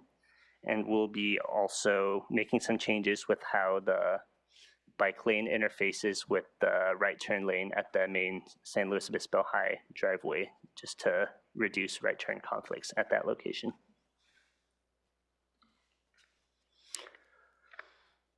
So this map shows pavement area 3, which is down on the neighborhood by South Broad Street. And we're doing daylighting and just increasing the visibility at intersections near all of the local parks here and the access points to the off-street trail system. And we'll be installing elements of the Meadow Park Greenway signage on the east side of Broad Street, while the west side is going to be included in the Higuera Complete Streets project. So this is the Meadow Park Greenway alignment, and the project area that is included in this project is highlighted on the right side, and on the west side, which is shown in purple, will be completed with the Higuera Complete Streets project. So there are a few locations that will be doing striping only, so we'll just be primarily refreshing the roadway markings that are existing there just to give it a refresh. That'll be on North Choro and Johnson Avenue. And on South Street, most of it is largely going to be the same, but we're going to be moving the bike lane. We're going to be moving the bike lane to the curbside, just since there's already a no parking zone, and just to add a bike lane buffer and to prevent illegal parking where it's already signed as no parking. One last thing on South Street is we're implementing a keep clear striping zone where at the Meadow Street intersection, just to keep this clear while cars are queued up at the Broad Street signal.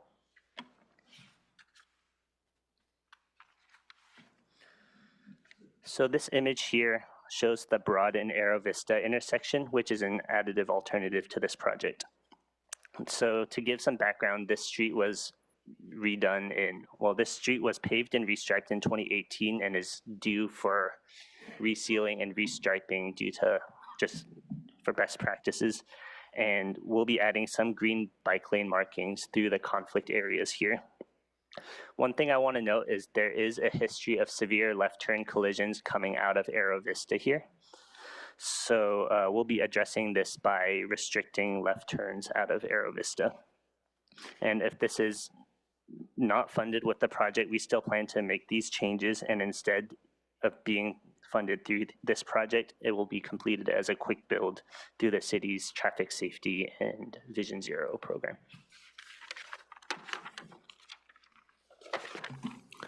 Thank you, Justin. Good evening, Madam Mayor, council members. I'd like to focus some of the discussion on Johnson Avenue. It's one of the streets within the Ceiling project we've had the most focus on our side and also the most conversation with the public and advisory bodies. For a little context, the segment at Johnson that's in the Ceiling project is between San Luis Drive and Bishop Street. And again, it's not getting completely repaved, and it's not even getting slurry sealed in the current scope. The pavement position is poor. It's beyond what we can even seal to keep the street in good shape. So really the focus is refreshing, striping, making incremental improvements where we can within the project budget. Johnson Avenue's in our ATP plan as a tier 2, so moderate priority project, with the goal to provide protected bike lanes. Within the ATP, there's a caveat that says this might require road widening or removing traffic lanes to advance something like this. There's some crash history on Johnson. It's a fast corridor, gets a lot of activity. It's not at a level where we've had severe or fatal crashes, and it hasn't floated towards the top of our high crash locations citywide. And our draft Vision Zero plan, which again, we'll be back in a couple of weeks to talk about that. It's not one of our high injury network locations or have intersections that are hot spots when ranked against other locations in the city. The speeds are high on Johnson on certain stretches. It's posted at 35.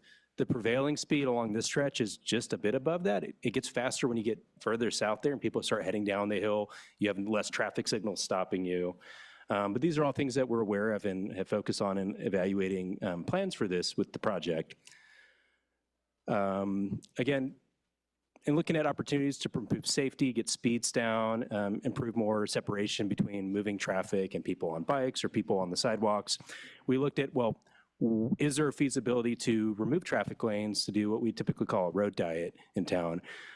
It's been done on other portions of Johnson. To draw your attention to the map in our graphic, if you start to the south, that segment shown in green is Johnson south of Laurel Lane. That was restriped to 3 lanes, so 1 in each direction in the center turn lane 30 years ago. I can't even find the exact date in my files. But also the traffic volumes on that stretch of Johnson are low. They're about 6,000 cars a day.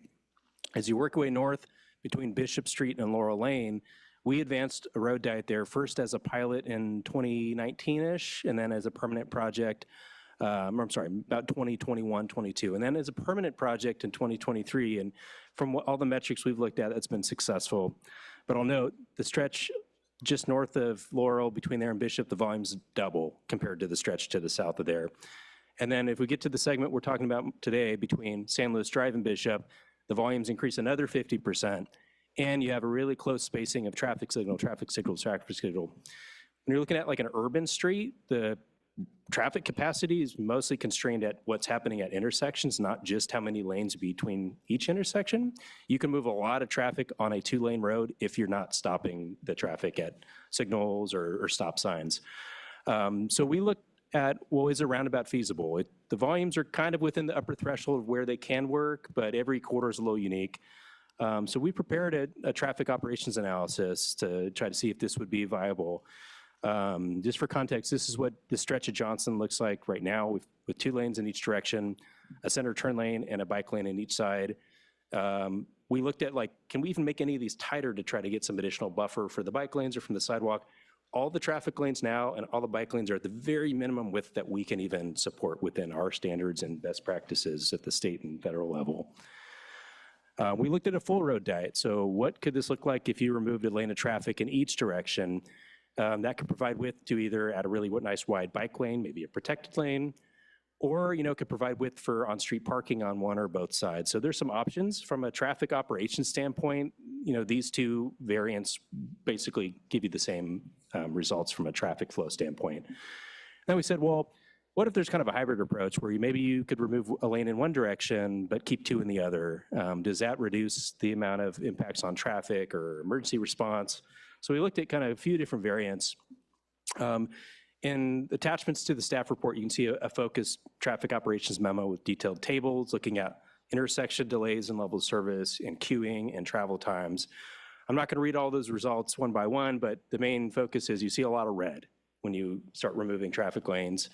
And what we ultimately concluded was removing lanes, even in one direction, results in several intersections that would have significant impacts based on our city general plan adopted congestion thresholds and some queues that would be spilling back significantly. So what do all those tables mean to an average person? What would this look like? And what you'd be looking at is a lot of congestion during those peak times in the morning commute, the afternoon commute, including starting kind of when slow high releases. You could be seeing delays of up to 5 minutes trying to get through a single intersection. And particularly by removing lanes on Johnson, you have to give more of that green time on the traffic signal timing to Johnson, which adds a lot of delays to those side streets. So certain times of day, you might be waiting several minutes to try to turn onto Johnson from Lizzie Street or from Ellis Street.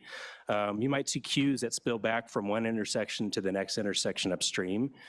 And while we use a model to kind of evaluate these things, even going beyond a model, we've had construction projects where we've had one or multiple lanes closed on Johnson into times of day where we typically wouldn't want to if we had another option.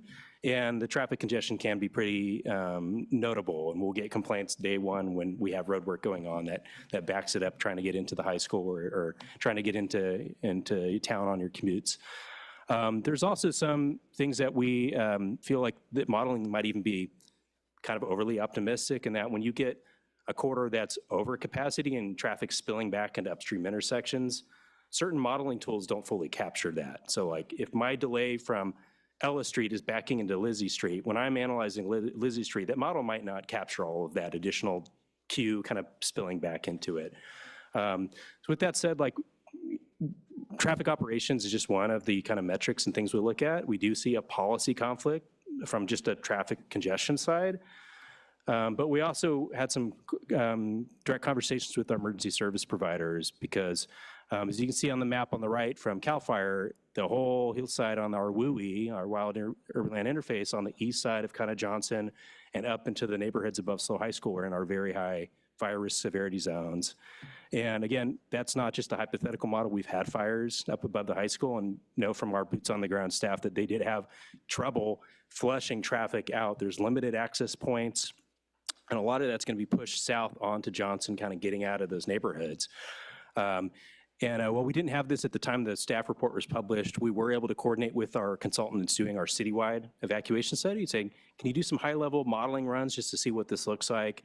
And what they're seeing is that potential evacuation clearance times, if you had a wildfire or event pushing people out of these neighborhoods, the total time to clear would likely still be under our kind of 2-hour informal benchmark.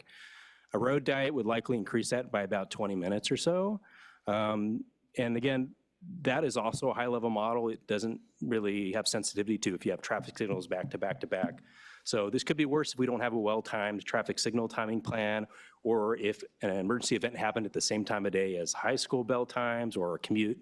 It could be worse in reality. So like the modeling is very useful, but it's something we want to spend more time on if we're thinking of considering moving forward with this. But we also heard from our emergency service providers, we have heartburn about doing something that might slow us down on Johnson Avenue. It's a primary response route. It's the main route to French Hospital, one of the two major hospitals, medical centers in town. Please don't do something that slows us down trying to get to those places. And again, our recommendation at the staff level is not to advance a road diet as part of this project. For the reasons I mentioned, conflicts with our congestion policy targets, as well as some concerns that we're hearing from our emergency services folks.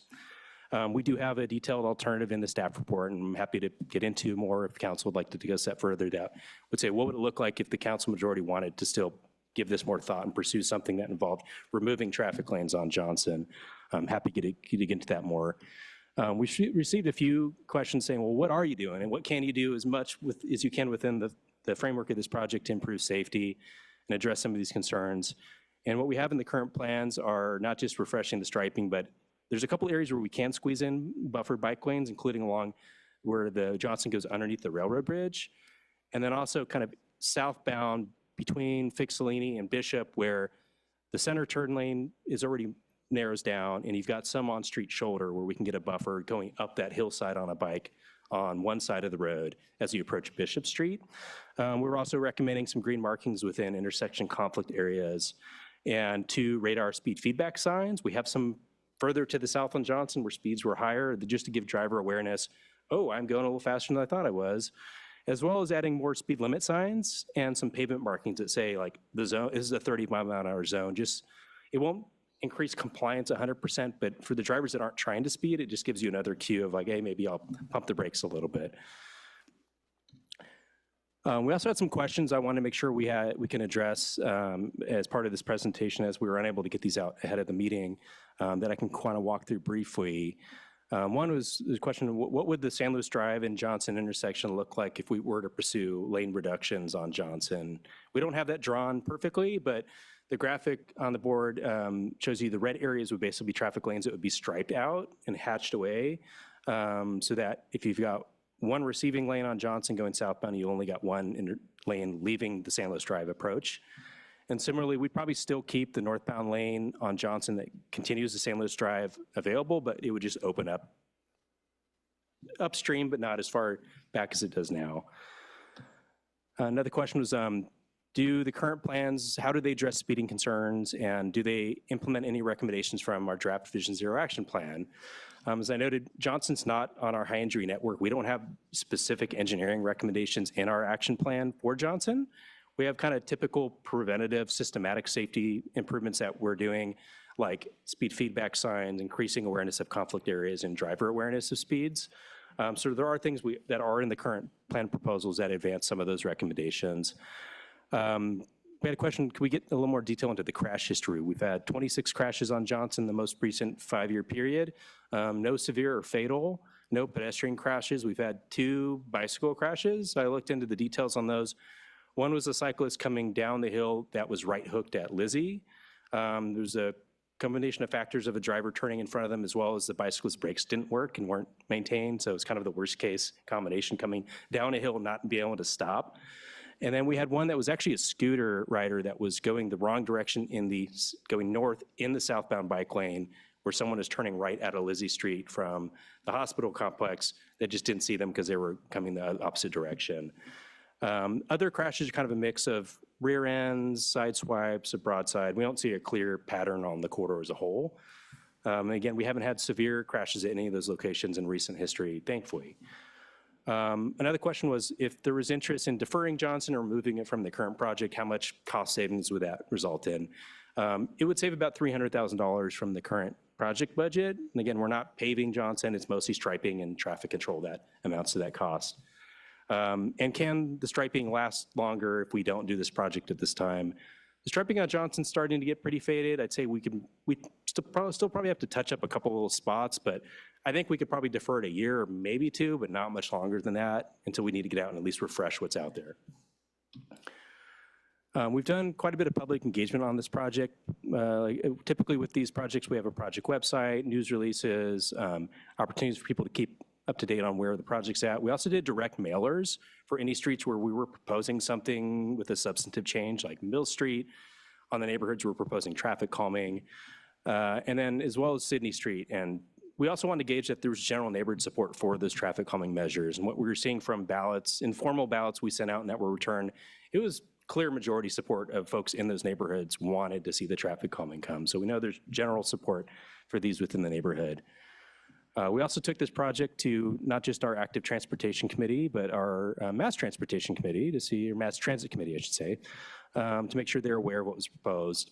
The active transportation committee was supportive of the recommendations on Mill Street and at the Mill Toro intersection with the always stop, and generally supportive of what staff was proposing. The one exception would be on Johnson, where the majority of the ATC members were supportive of advancing a road diet to prioritize comfort and safety and getting speeds down on Johnson, particularly for active transportation users.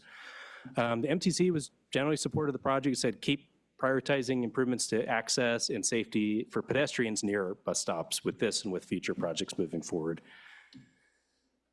Fiscal impact, the project, the total funding amount is about $4.9 million. The project costs for the base bid and the bid additive alt are right aligned with that. I want to note too, there's a question, we talk about a publicly disclosed funding amount in the staff report. Why is that value different from the project cost? The publicly disclosed funding amount is like the maximum contract we could award. So, and then still have enough remaining for contingencies if things come up and for construction management support and materials testing. So we have more than $3.9 million in funding, but some of that's needed for contingencies and other purposes. So like that $3.9 million maximum, publicly disclosed funding amount, that's a maximum contract we could give out, whether that's just for the base bid or for the bid and additive, hopefully if bids come in within our budget. In terms of next steps, we'd be looking to get council authorization to advertise the project now, and we'd be starting construction early fall and likely push into early 2027 to complete the project. But that concludes our staff presentation. Happy to take any questions. Thank you, and thank you for the additional questions at the end as well. That was very helpful. Councilmember Marks. Oh, thank you. Well, I have probably an easy question to start with. I never heard of a speed cushion, so can you please explain to me a little bit more? I mean, it's not bouncy, right? Can you just explain to me what a speed cushion is? Yes, so a speed cushion, so when we do traffic calming to try to slow traffic down, we will have some sort of vertical deflection. And typically what we have been doing in the past is like speed humps and speed tables where it still has the vertical deflection. But the difference between those and a speed cushion is speed cushions have like small wheel cutouts for like the larger axle vehicles so that they can have their wheels go around the actual vertical deflection without having to go over. So this minimizes disruption to emergency response and it improves comfort for transit riders so that the buses and the larger vehicles aren't going vertically over these humps. But it'll still slow down most of the regular passenger vehicles. So that for are a going regular passenger car, it's still like a speed bump? Yes. Got it. Okay, so then here's another question. There's been, we received a lot of different emails regarding, advocating for the, for reinstituting parking on Johnson, specifically on the east side of Johnson, specifically around the area that you identified as being downhill, which is going to have more radar signs and, and so I'm not talking about a road diet. I'm talking about what would the effect be of putting back the parking that had been there for decades. Then at some point it was removed. And now the argument is that because the residential density is increasing so much with the buildings, with the ADU, with the Welcome Home Village, and all that, there seems to be a need for more on-street parking from the point of view of the residents. So what would that do if you put, say, 10 or 12 parking spots, I'm just making up that number, on the east side of Johnson? What would that do for all of your calculations regarding traffic flow and all that? Sure, in terms of like the traffic flow and concerns with removing traffic lanes, those would remain whether you're removing a traffic lane to add space for a bike lane or for a wider sidewalk or for street parking. Right now, the road is so constrained, there's not an ability to add street parking without taking at least one traffic lane away. So adding parking wouldn't be something we could achieve without removing traffic lanes, or I think hypothetically, if you can go back in time to when the street had some street parking, from what I can tell, it was likely removed to get shoulders or bike lanes on the street. So it might not have had those 30 plus years ago. Right. Removing the current shoulders or bike lanes to provide width for street parking isn't probably something that we'd be recommending. If there was interest in advancing a road deck concept in terms of like what would be the ramifications of providing some of that extra width for parking, I think it would be valued by the fronting property owners. I'm sure it's, I'm sympathetic to not having a loading zone or somewhere for your guests or, mail to park when they're visiting your home. I can see the value in that. I think what we would be careful with is just making sure that it's pulled back from the driveway line of sight so that coming in and out of the driveways, you're not going to have a worse safety outcome than you might have now by having no visual obstruction. So you probably wouldn't get as much street parking as some might be hoping for because we'd be red curbing that near the intersections and driveways.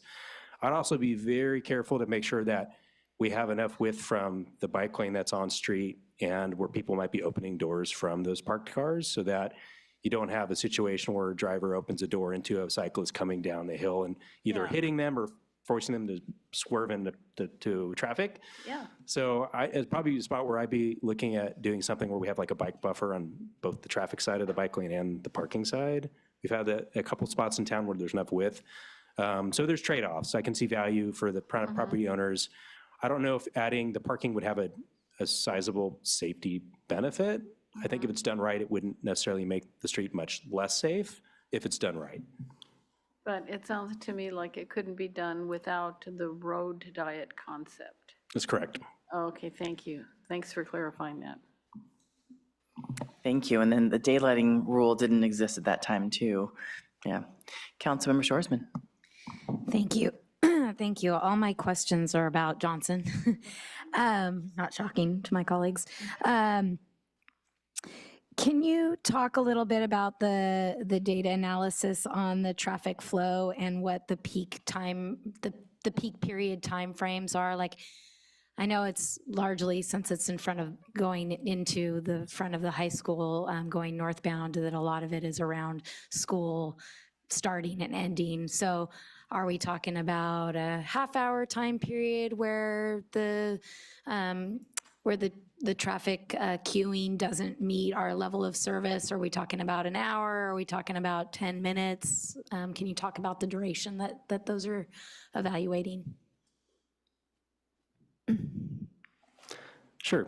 So our standards, we typically look at like the worst hour in the mornings and the worst hour in the afternoons. I would say the morning peak's pretty focused, so traffic drops off quite a bit once most folks have gotten into their office or have picked up their kids or dropped their kids off. So I'd say, like, we haven't analyzed every single hour of the day, but my best guess is that the really noticeable or significant congestion and queuing in the mornings would subside past that kind of 8 o'clock to 9 o'clock kind of peak time. In the afternoons, it's similar, but it's drawn out a little bit. So it really starts earlier, 2:45, 3, as some of the other K through 12 schools get off. And we seem to have a little earlier afternoon commute start than other areas I've worked in. Sometimes it's 3:30 into that 4 to 4:30, and then sometimes it drops off pretty quick around 5. But I'd say most likely you're looking at a worst case hour in the mornings and a couple hours in the afternoons. But they're pretty significant queuing from what we're looking at. I also think I'll note too is our traffic analysis was based on the latest traffic counts we have along this whole stretch of Johnson, which are about 2 years old at this point, 2 to 3 years old. So there might be some additional growth we're not capturing that's happened since then. We also, for most projects, we're looking at major street design changes. We look at like, how does this work now, but how does it work in the next 10 years and the next 20 years as the rest of the city builds out? We haven't done that level of analysis for Johnson, is that even day one, we're seeing some pretty notable conflicts. So just as an example, I'm looking at the chart right now that was in the addendum memo, and there are some times when at a northbound road diet, excuse me, where there is an F level of rating. Again, I guess maybe I'm asking the same question again, but when we say there's an F level rating, do we mean that's for like that whole hour that you're talking about? I mean, my experience with that is that it usually lasts a couple of minutes. I travel that daily. So like, what is the duration of time period? What's an estimate that if you can, give an estimate of how long it's at that worst level? Sure. So it's looking at the hour as this analysis scenario, but we have factors built in there that reflect like the worst case kind of 15-minute period. So it's reflective of, there's likely a 5 or 10-minute period within that individual hour that might be worse than what those results say. And then there's the back end that might be less bad. And there's times where we can break it into increments to kind of see how it floats between peaks and off peaks. But that analysis is representative of like an hour as an average. Okay, awesome. That's helpful.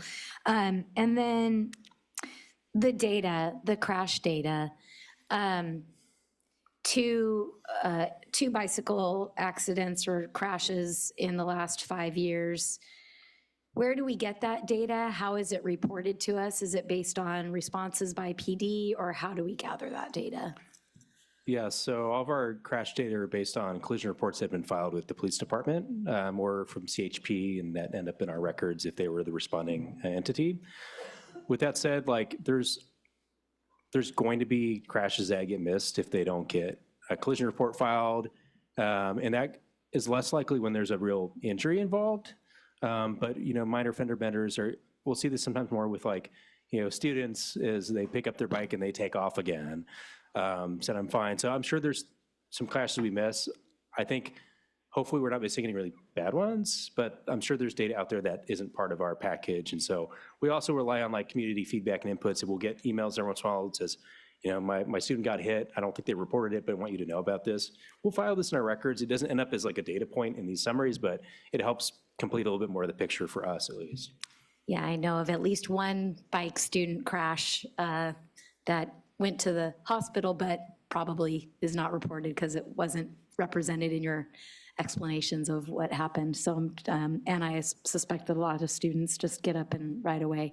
And we don't have a way of calculating or keeping track of near misses either, right? Because again, if someone doesn't get hurt, then you don't know if a near miss happened at one of those intersections, for example, along the route. Yeah, we'll talk a little bit more of this on our Vision Zero action plan in a couple of months, but what's really helpful for us is we did a really robust public input process as part of that where people could pin points on a map, and we've got hundreds and hundreds of points. So as we're planning a project like this, one thing is we'll look at our crash data, and then the next part is we'll look at that, because sometimes there's really great detail that's like, this is unsafe because there's this one van that always parks in this spot. And so that is also a piece of information we take in to help guide improvements, whether there's been a crash that's happened or close calls. So that's one way we've found that's helpful with that. Okay, and then last, I think for now at least, actually no, I have one more about your slides, but second to last, we relatively recently, and you pointed out a situation on another stretch of Johnson where we implemented a pilot project, and then not too long ago, we implemented a pilot project on Grand Avenue. They're reevaluating. There's an opportunity right now to give feedback on Grand Avenue to see if that's potentially a long-term solution that started out as a pilot project. We have a pilot project on the other section of Johnson that became a permanent solution. Is this not a decent opportunity for a pilot project? We're just talking about paint here. If things don't go right, could we scrape the paint off and give it another go? Yeah, that's a great question. First I'll say is like, I think our philosophy moving forward with any major street design is start with temporary pilot things you can test and really have confidence on what the right longer term design is. And we've done that on Johnson and Grand. I would say this is the first project where we've had a road diet contemplated where we were finding conflicts with our adopted policies that we didn't feel comfortable recommending it. So that gives us a little more caution. I think for us, the congestion is a policy decision. It does affect our transit riders and our commercial deliveries and our commuters. But for me too, is if I'm not hearing that we're comfortable with this from like an emergency response standpoint, I have less confidence about even trying a pilot if there's real concerns that a wildfire comes through and we can't flush people out safely. So I'd say I have some thoughts on like what a pilot could look like if there's interest in this. With that, I think it'd still be something where we'd want to do some more close collaboration and review to make sure we know what the implications are and that everyone from a public safety standpoint is comfortable with testing something. And also, like, we haven't notified the community on this quarter that we're going to be moving forward with the road diet. So I think personally it's something we want to know, that even if it's a temporary pilot, that they know it's coming and why and what kind of feedback we're looking for as we do that. I'd say even a pilot is something we need some staffing resources to put into, like how are we measuring the success? It still doesn't cost nothing, so it'd be striping like we're currently proposing and then potentially removing it or modifying it again. Some traffic signal timing changes our staff would have to work on. So there's some additional resources that would just be the main trade-offs I'd convey regarding a potential for like even a pilot project to take away traffic lanes on the stretch.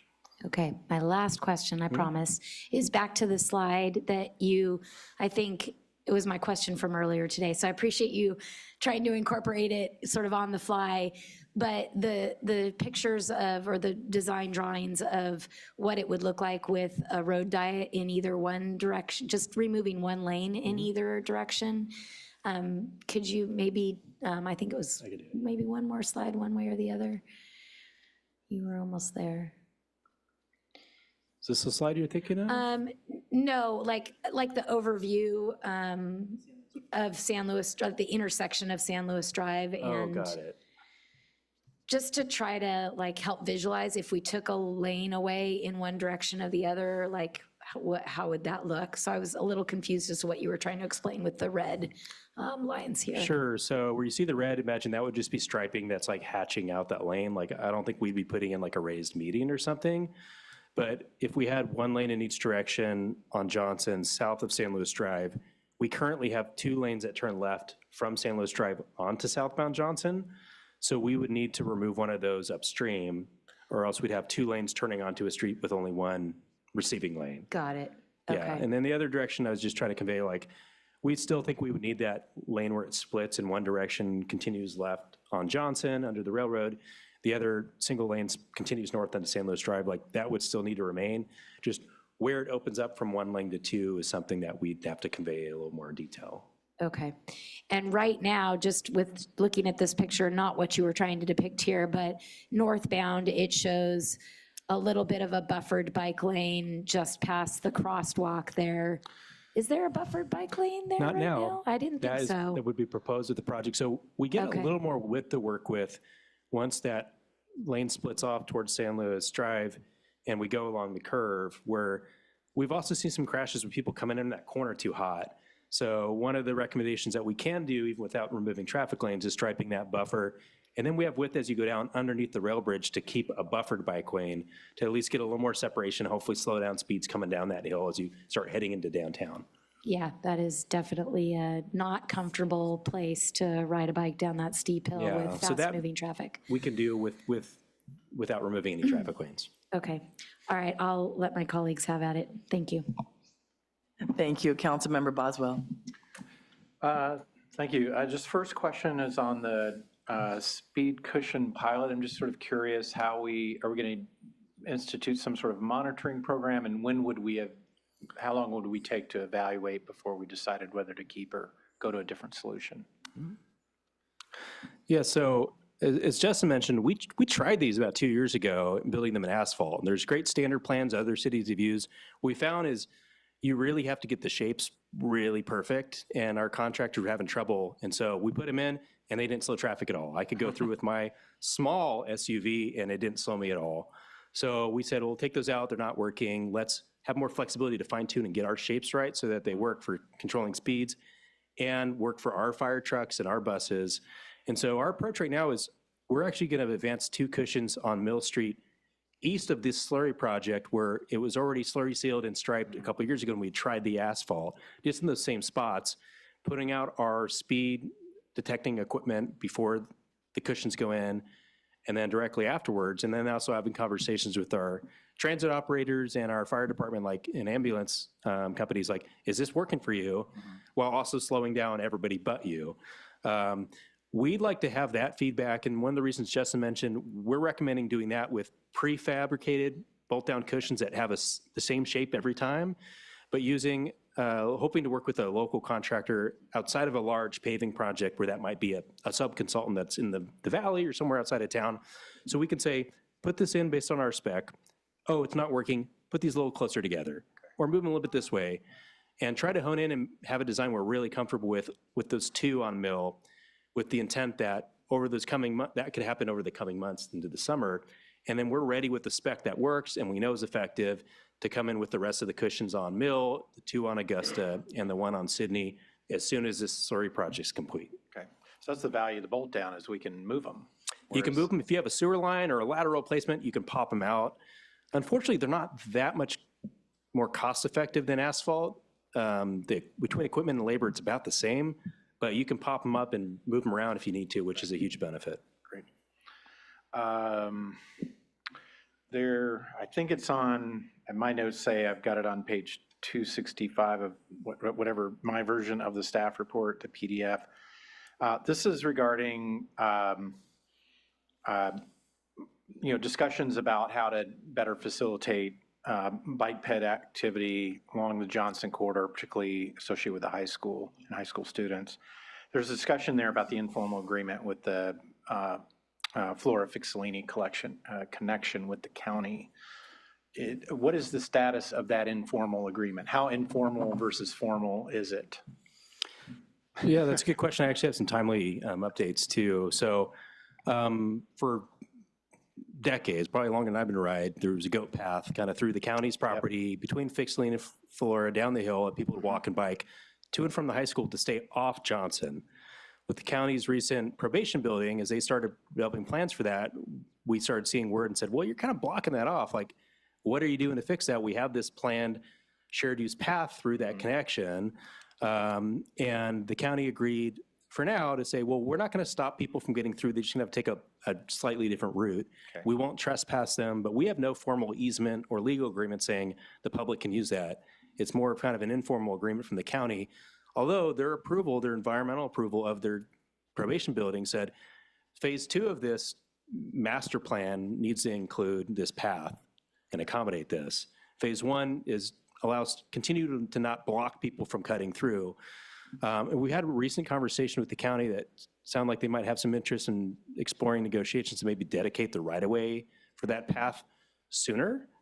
But likely in the condition that says, well, then you got to let us off the hook to build this with our next campus development. If the city wants to take the lead, we're happy to talk with you about giving you a path towards that and not precluding it.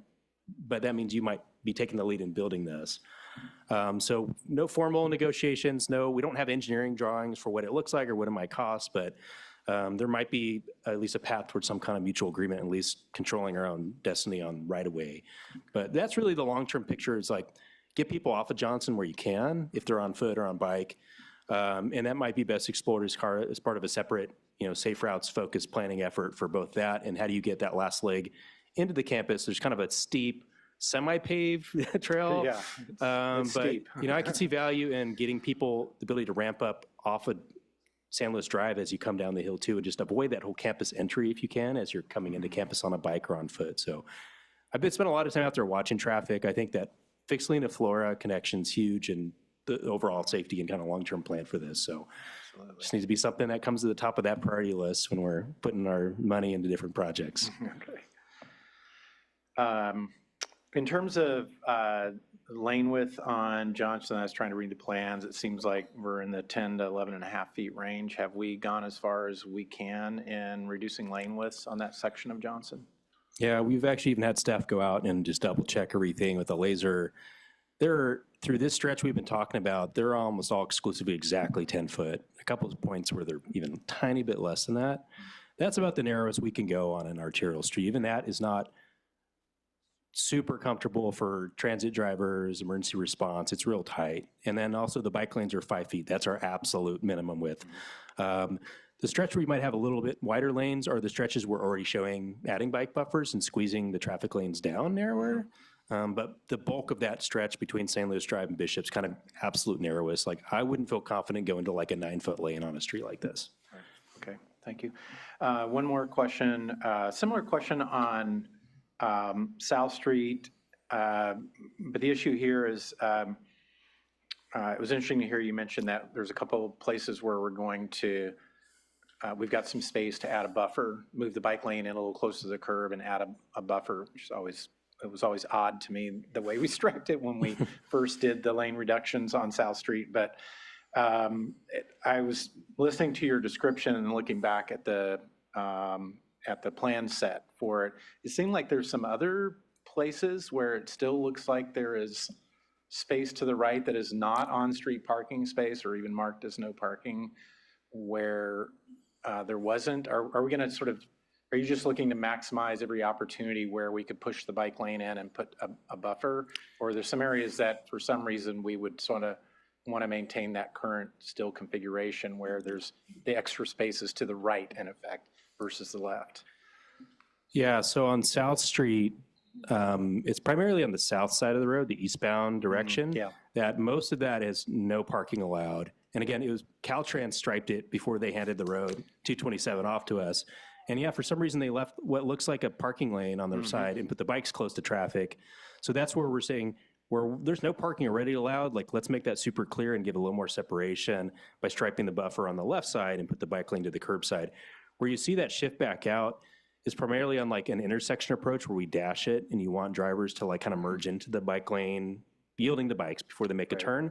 Or where we do have on-street parking allowed fronting Meadow Park, or there's a bus stop right there too, where that we'd still want that to shift back and you drop the buffer to keep width for the bus stop and the parking lane. On the north side, there's on-street parking for a majority of that stretch. There's probably some pockets where parking might be restricted, or you could, hypothetically squeeze something in. The transitions might be weird, and we might have to be like doing some fog seal or something so you don't have weird conflicting markings still showing. But we squeezed in where we thought we could fit it in most effectively within the budget we have too. Okay, yeah, and you don't want weaving behavior either, so that's okay. All right, thanks. That's all my questions for now. Thank you. Thank you for answering so many already. I'm going to go back to the postcards for a minute. Do those go to the owners and the tenants? Awesome. Correct. Awesome. Thank you. So this is probably a crazy idea, but I just have to ask. So I think about like Pasadena or San Francisco. There's some areas where like from this time to this time, this is an open lane. Otherwise, it's a parking lane, or otherwise it's a bike lane. I'm just wondering, that sounds like a nightmare to communicate, but I'm just wondering if there's ever a conversation we would have about Johnson during certain times. I cannot even imagine it going down in lanes. But then, as you've just described, it's only a couple of hours earlier and a couple of hours later. The rest of the time, it could be free flowing. So have we talked about kind of on a time basis or a scheduled basis that we could change the lanes? That's a really interesting question. I have seen a lot of the zones in San Francisco and other places. Where I've seen it most is where there isn't a designated bike lane on the street, but basically what is an outside space that maybe has the most need for parking outside of peak times, but the most need for it to be a traffic lane during peak times.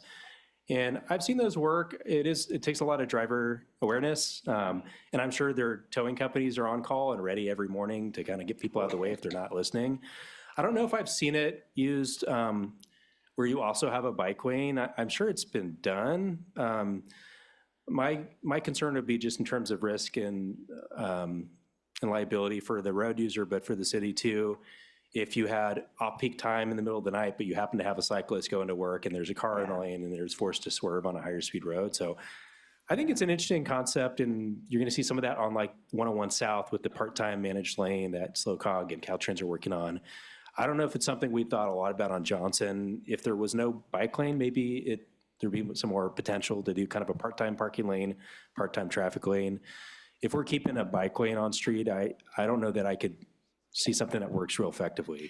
I didn't think so. I just thought I'd ask because it seems like we are really only talking about a couple of hours within the day, but during those couple of hours, that's key, whether it's emergency or whether it's families in their vehicles. Can we go to the Aero Vista picture for the additive?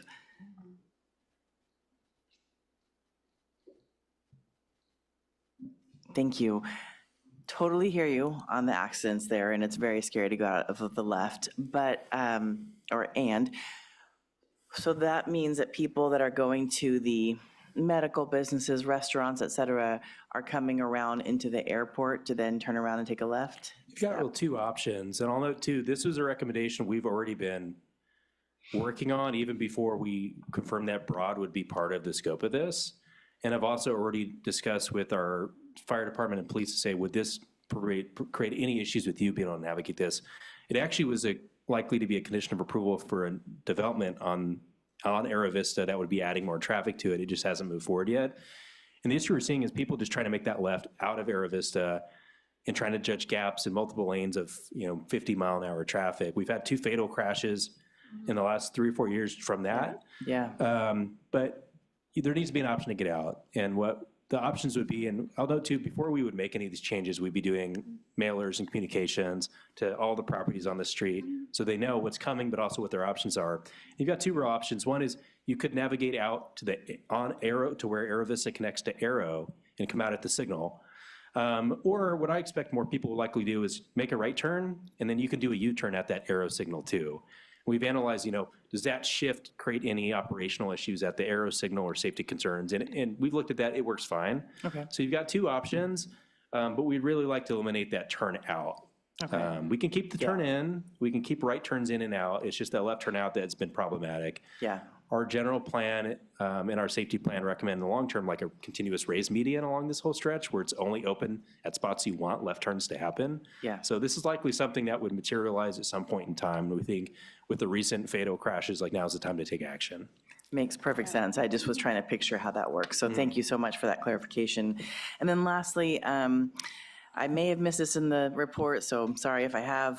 The traffic signal timing, I remember being quite surprised around the complete streets on South Higuera that we didn't have the ability to work on the traffic signal so that emergency vehicles could get through. So similarly, on the Johnson, we have a hospital right there. Do we have the ability to change the traffic signals in an emergency? Yeah, so there's kind of two things I'll separate. One is like a day-to-day emergency. Can an ambulance, can a fire truck tell a traffic signal it's coming and flush traffic out? And yes, we've got those on Johnson that currently at each intersection, I would say with the exception of Bishop for some reason, but the signals closest to the hospital have that equipment already. Okay, that's what I thought. Just wanted to make sure as we were talking about it, it made me think maybe Sure. maybe it wasn't true. So, okay, great. Thank you so much for that. Councilmember Shoresman.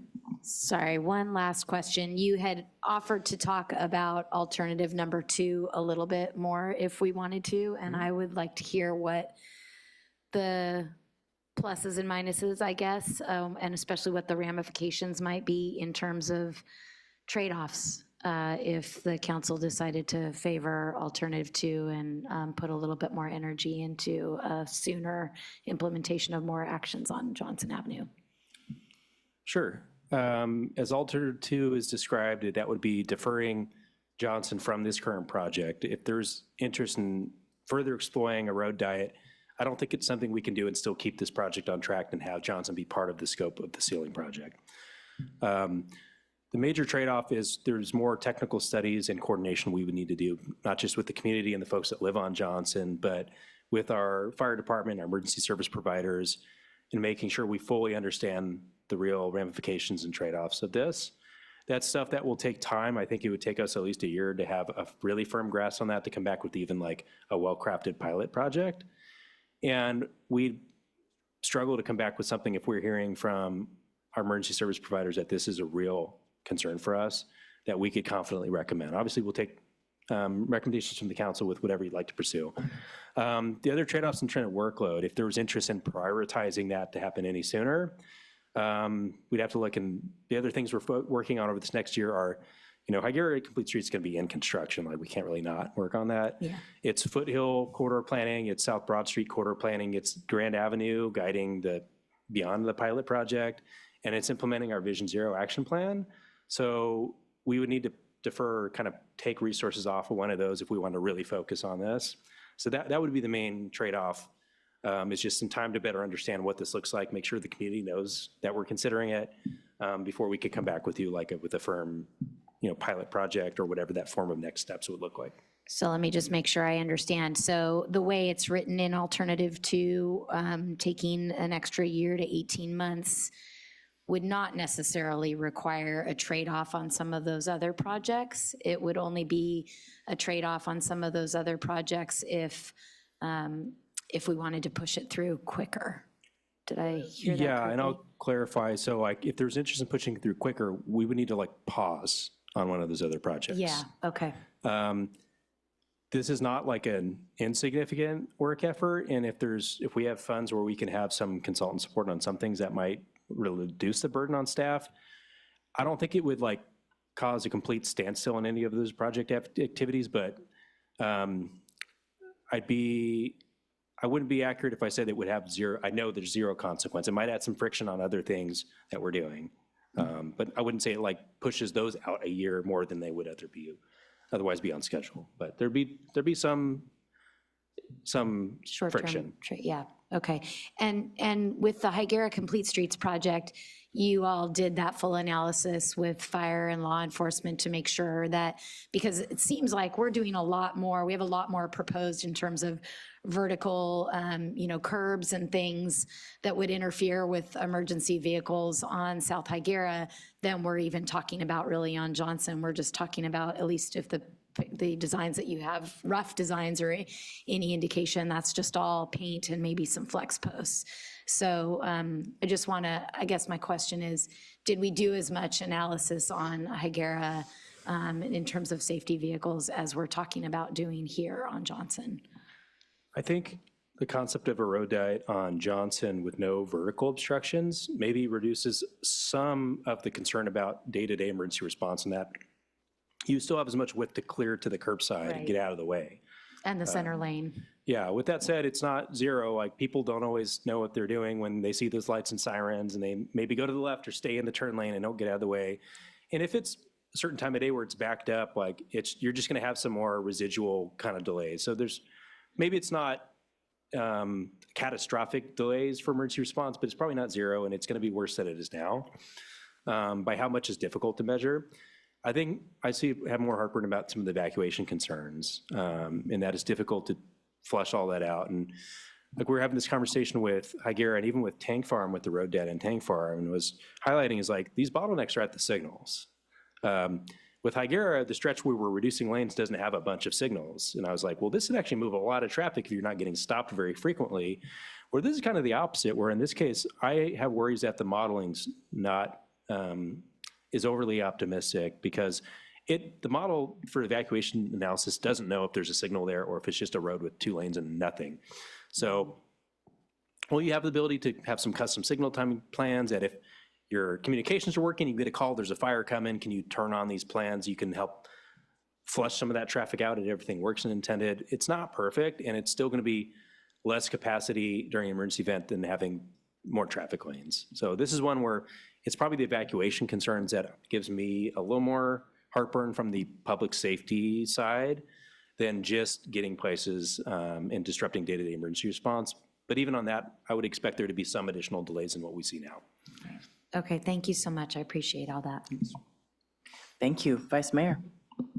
Yeah, thank you so much. And thanks to my colleagues for kind of poking at so many different angles with your questions. I really appreciate you covering a lot of the questions I had. I was wondering if we could pull back up the slide that you had on the recent evacuation modeling, in that WUI zone, if there's an east side emergency. Yeah, awesome. And I was wondering if the modeling, when the modeling is, what time of day the modeling is kind of based on. Is it based on kind of a particular time of day, ideal conditions? Is it like, what's being modeled here? Yeah, so it's somewhat simplistic in that it's looking at like total affected population. What's your kind of, and there's some assumptions on this side that are maybe a little conservative, like how many vehicles are evacuating and how much time do you have between when you give that notice to when people actually get in their cars and leaving the area, and like what points can they go to? And some of these scenarios look at like, what if there's a potential flood that floods that bridge on California and they're all coming out this way versus having the option to come out on California from this neighborhood or coming down Johnson.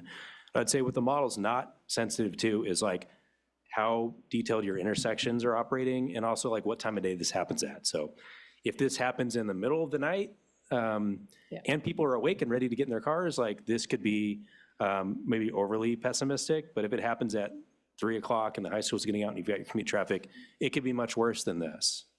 So it's not sensitive to like a specific time of day, and unfortunately, we don't have the ability to set a time of day to adjust like baseline flows for this type of modeling. So there's ways you can look at it, but it requires some more detailed post kind of analysis to try to get a better picture of that. And I know you mentioned that this was kind of an 11th hour modeling that we were able to do, and I was super appreciative that it was added in. But I was wondering, and I know there's so many variables that could be modeled, but I was wondering if we looked at either kind of a northbound or southbound only road diet as part of the modeling and kind of got an idea of what that added in? Because mostly people would be evacuating to the south, is that right, as part of our plan?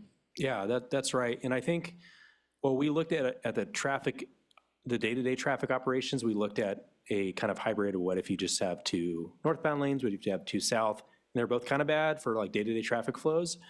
We haven't looked at different variants in the evacuation modeling, but the way the modeling is set up is it's flushing everyone out into the south. So I think what you see, the results would be the same even if you had two northbound lanes. I don't think it'd make a difference, but my guess, and we'd have to model it, but my guess is if you had two southbound lanes, your results would be closer to what you have existing, maybe a little increase, but it's certainly something we could look at. And that was one value of why we were kind of looking at these hybrid scenarios, like, does having two lanes southbound reduce some of those concerns? And it's not a scenario we have yet, but it's something we could look at. Great, and you mentioned that 2-hour threshold, and remind me, is that a local threshold or kind of a statewide standard? We're getting darn close to the 2 hours there when you start adding in some of the road diet scenarios, and so I was just kind of curious, who determines that kind of baseline of trying to evacuate under 2 hours? Sure, and I don't know if Chief Harris is still around. He might have even more perspective on this, so welcome to invite him up to convey. But wonderful. My understanding is there's no formal adopted standard that says statewide or nationally, this is your target and you must be under this. 1 minute over this is an impact. In the evacuation studies we've been preparing citywide, 2 hours is kind of a typical benchmark for comparison purposes. It doesn't say 1 second under that's A-OK or 1 second over that's impactful. And I'm sure Chief Harris can probably weigh in on that with a little more perspective of how we're using that moving forward. Great, thank you. Thanks, Chief. Hi, Randy Harris, Interim Fire Chief. Mr. Swartz is entirely correct. There is no one model. When you look at geography and topography and everything that goes into it, there's not an ideal situation for any community.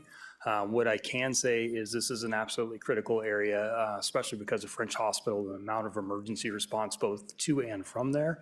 And then the other dynamic piece is because of the hillside and how many residences we would have to evacuate both during the day, during traffic times, and in the evening because of the higher winds. So it is a piece that we really would want to take a special look at.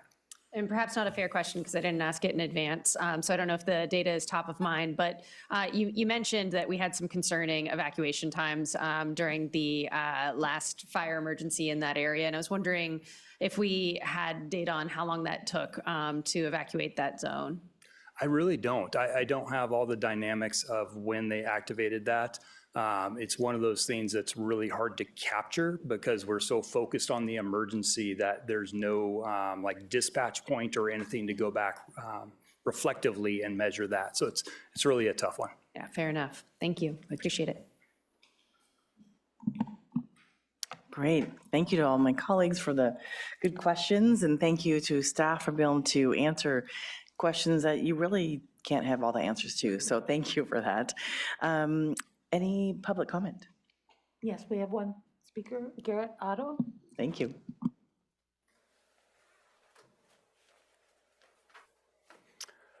Good evening, Mayor and Council. My name is Garrett Otto. I'm the chair of the Active Transportation Committee. Happy Bike Month. I'm going to focus our comments on the ATC from the ATC as to Johnson because the rest of the plans kind of implemented most of our recommendations. It was pretty clear that from what was being proposed that in our purview, we're reviewing conformance with the active transportation plan as well as how it conforms to other city documents. And when we take that as a whole, we look at the active transportation plan and we have recommendations for protected bike lanes. So it's not in conformance with the active transportation plan. Vision Zero, is this creating a more safe corridor with what's being proposed? No, it's essentially putting back what's currently there. Is it helping our climate action plan, which heavily relies on a mode shift?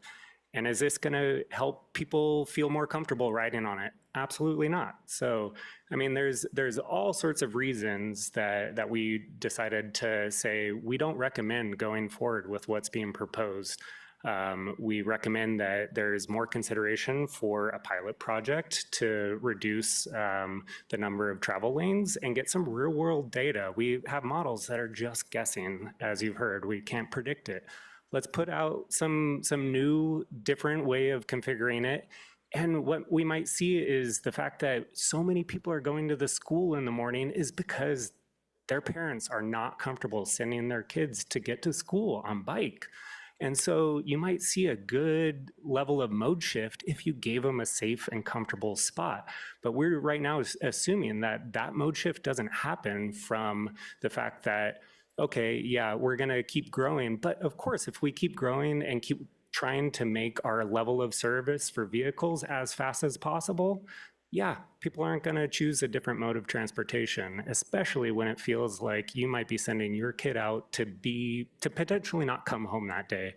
I want to highlight a few other safety statistics that I found. I have 12 years of traffic collision data from 2010 to 2022 that I've used for kind of some analysis. And so on Johnson Street, there, in that 12-year period, there were 30 collisions with bicyclists and pedestrians, and that represented 16% of all traffic collisions on that corridor.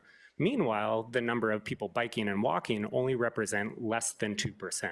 So there's a huge disparity of who's getting hit on this corridor, and of course, people aren't going to try to go out there when it's not feeling safe. So please do what you can. Thank you.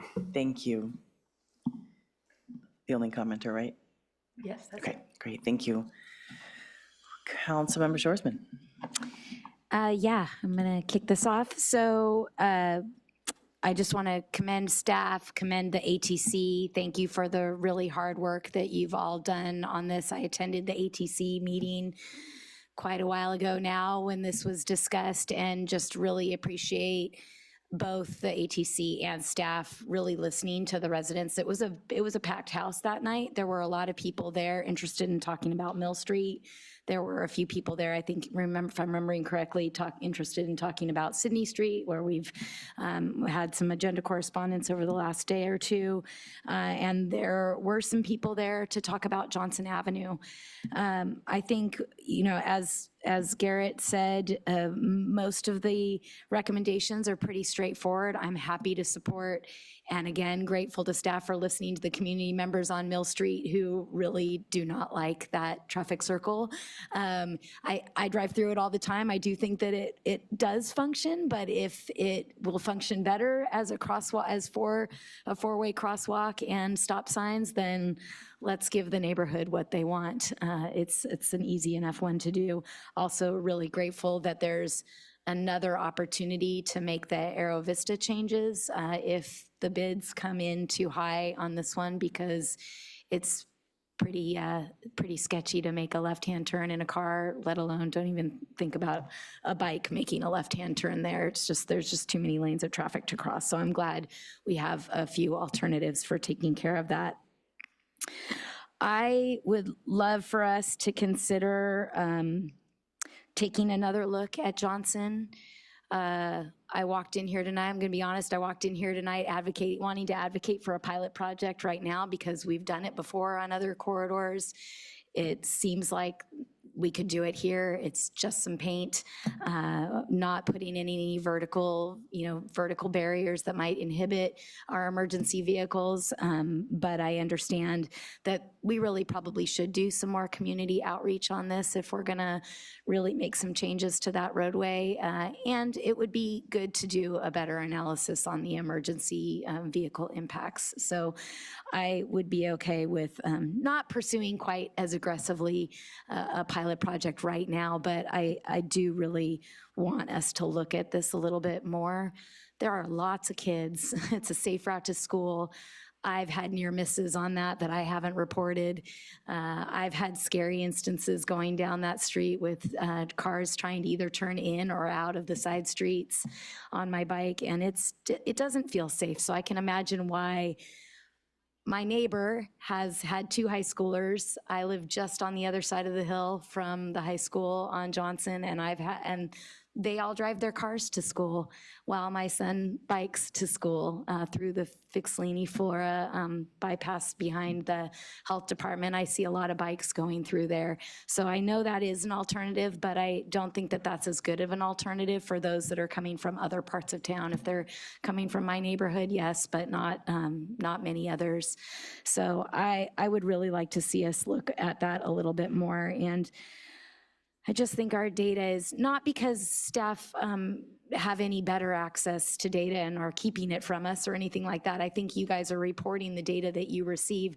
I just think the data is really woefully inaccurate. And if we had real data on near misses and crashes, and they weren't all high school students that if they get hit or they crash into somebody, they're not just getting up, wiping themselves off and going to school, I think the numbers would be different. So just looking through my last little bits of notes here to see if I missed anything. I don't see anything. So that's where I'll leave it. And I'm curious to hear what my colleagues think. But I would love to see us do a little bit more on that area. Thank you. Thank you, Councilmember Boswell. Yeah, thank you. Similar to Councilmember Shoresman, I was also hoping that we would find something we could do that would be providing some additional safety benefits, both pedestrians and bicyclists in that section of Johnson. I don't see that we have enough evidence, nor have done enough outreach at this point probably to justify moving forward with lane reduction. I think the difficult question is what then to do next. I mean, other than we can move forward with staff recommendation.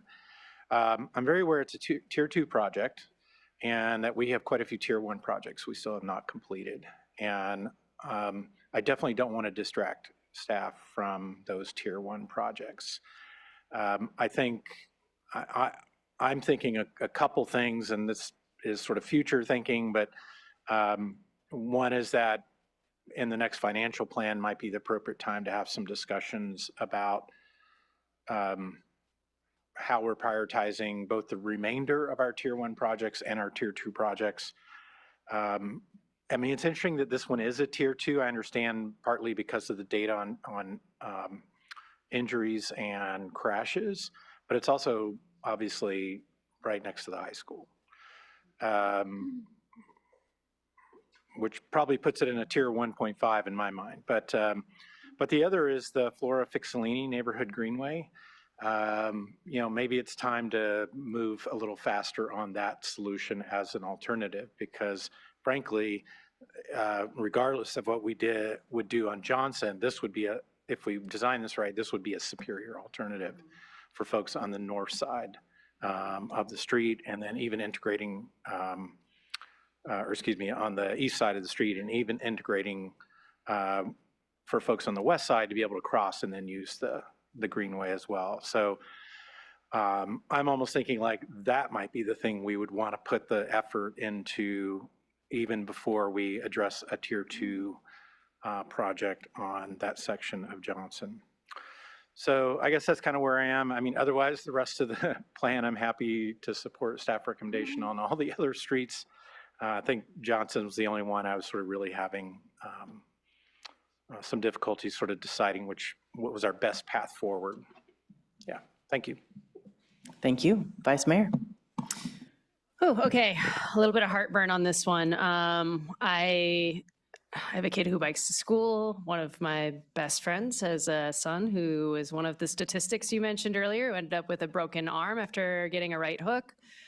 My gut response on all of these is to really focus on advancing safety features for all of our users. But I gotta say, the particular location of this one is really giving me a little bit of consternation just because of the hospital and the evacuation zones. I liked the discussion that was just happening from Councilmember Boswell about perhaps advancing this Flora Fixellini project as a way of dealing with some of the limitations that we have in this stretch. I'm really hesitant to move fully into putting this project off so that we can look at it in 18 months, though, because I think there were some elements that felt really important right now, that the bike box and protected bike lane under the bridge, and it's my impression we would be putting that off as well. Is that the case if we were to delay? Or can we put in some of the elements and then in 18 months do a pilot project? Yeah, it's really just that stretch, once you get outside of that intersection on Johnson from San Luis Drive to Bishop, that there's like decision points. So like, I don't see a reason why the portion that's under the rail bridge and the bike box couldn't still be part of the base package. So there's flexibility there if that was something. And sorry to get struggled into about. questions again, Sure. but just to be really clear, that was the $300,000 was just if we didn't do that very limited section. Is that accurate? Yeah, that's correct. Okay. Actually going to pause my deliberations for a moment and turn to my colleagues and kind of finalize my final thoughts on this. Great, thank you. Councilmember Marks. Thank you. Well, I want to start with getting rid of the little mini roundabout at Mill and Toro. Thank you very much. I happen to have a family member who lives really close there, and every time we go past that, he says, "You're on city council. Can't you do something about that? Get rid of it?" And I said, I don't know, but now I can say it's in the works. We're going to get rid of it. So thank you. That's going to really make people happy. In terms of, so I support the staff recommendation, including the Johnson portion of it. I think that, having walked the Fixellini Greenway route, and talked with the neighbors, actually, this was probably in 2024 when I was running for reelection. I was canvassing that street and Flora and around, they're all really in favor of having an actual greenway. And I think the county is going to, their people ride bicycles too. I mean, so I think the county needs to just be a little more collaborative. So that I would go for the staff recommendation with the added directive to move more quickly on the Fixellini Greenway as a way of trying to keep the bicyclists off of Johnson as much as possible. And in terms of, your analysis, when it comes to the emergency vehicles, I feel that that's very, very important.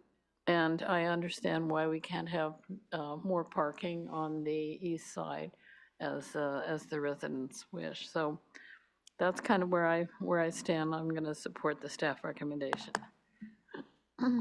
Thank you. I'm going to say a few 2 cents, then I'll bring it back for everyone's seconds for shall you say.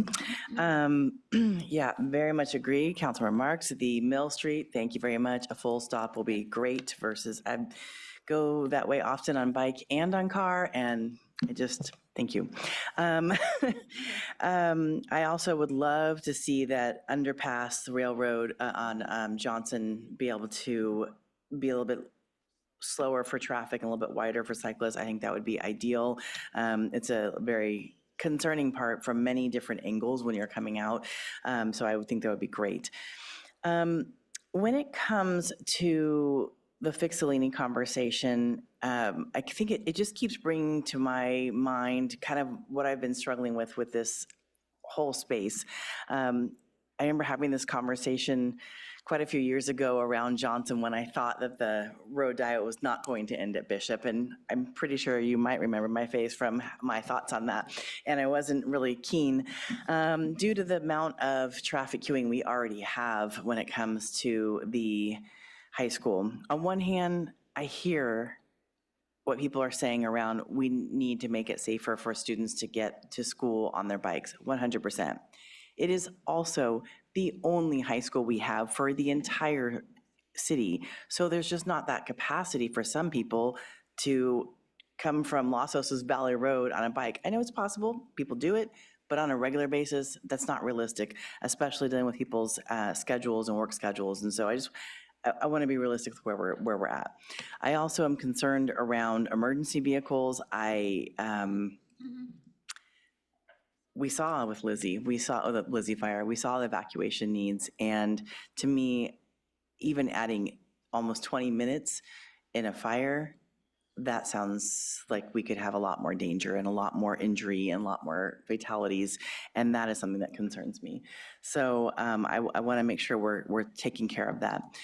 So going back to the Fixellini and the getting to school, I'm just wondering at times when we're looking at our different streets and we have our tier 1 projects, are we maybe trying to make sure that every single street is the best for bikes? And I'm wondering if maybe if we have the better access with the greenways and better ability to say, hey, go on a different road and it will be safer for you. I think that makes a lot of sense, whether you are a newbie cyclist or whether you're an experienced cyclist, whether you're young, whether you're a senior, whether you're on different types of cycles, and I don't know if cycles is really the right word, but different types of the tricycle, the one wheel, the scooters.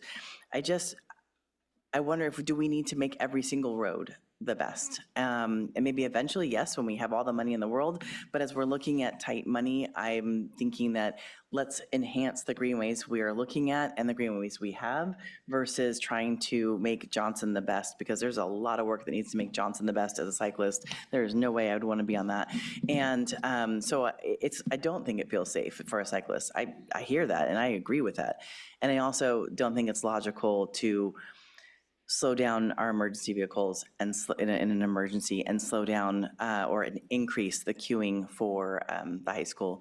I know, thank you for entertaining my silly question around the hours. I keep trying to think about how do we make that work? Because it's only a couple of hours that this really becomes a problem. So thank you.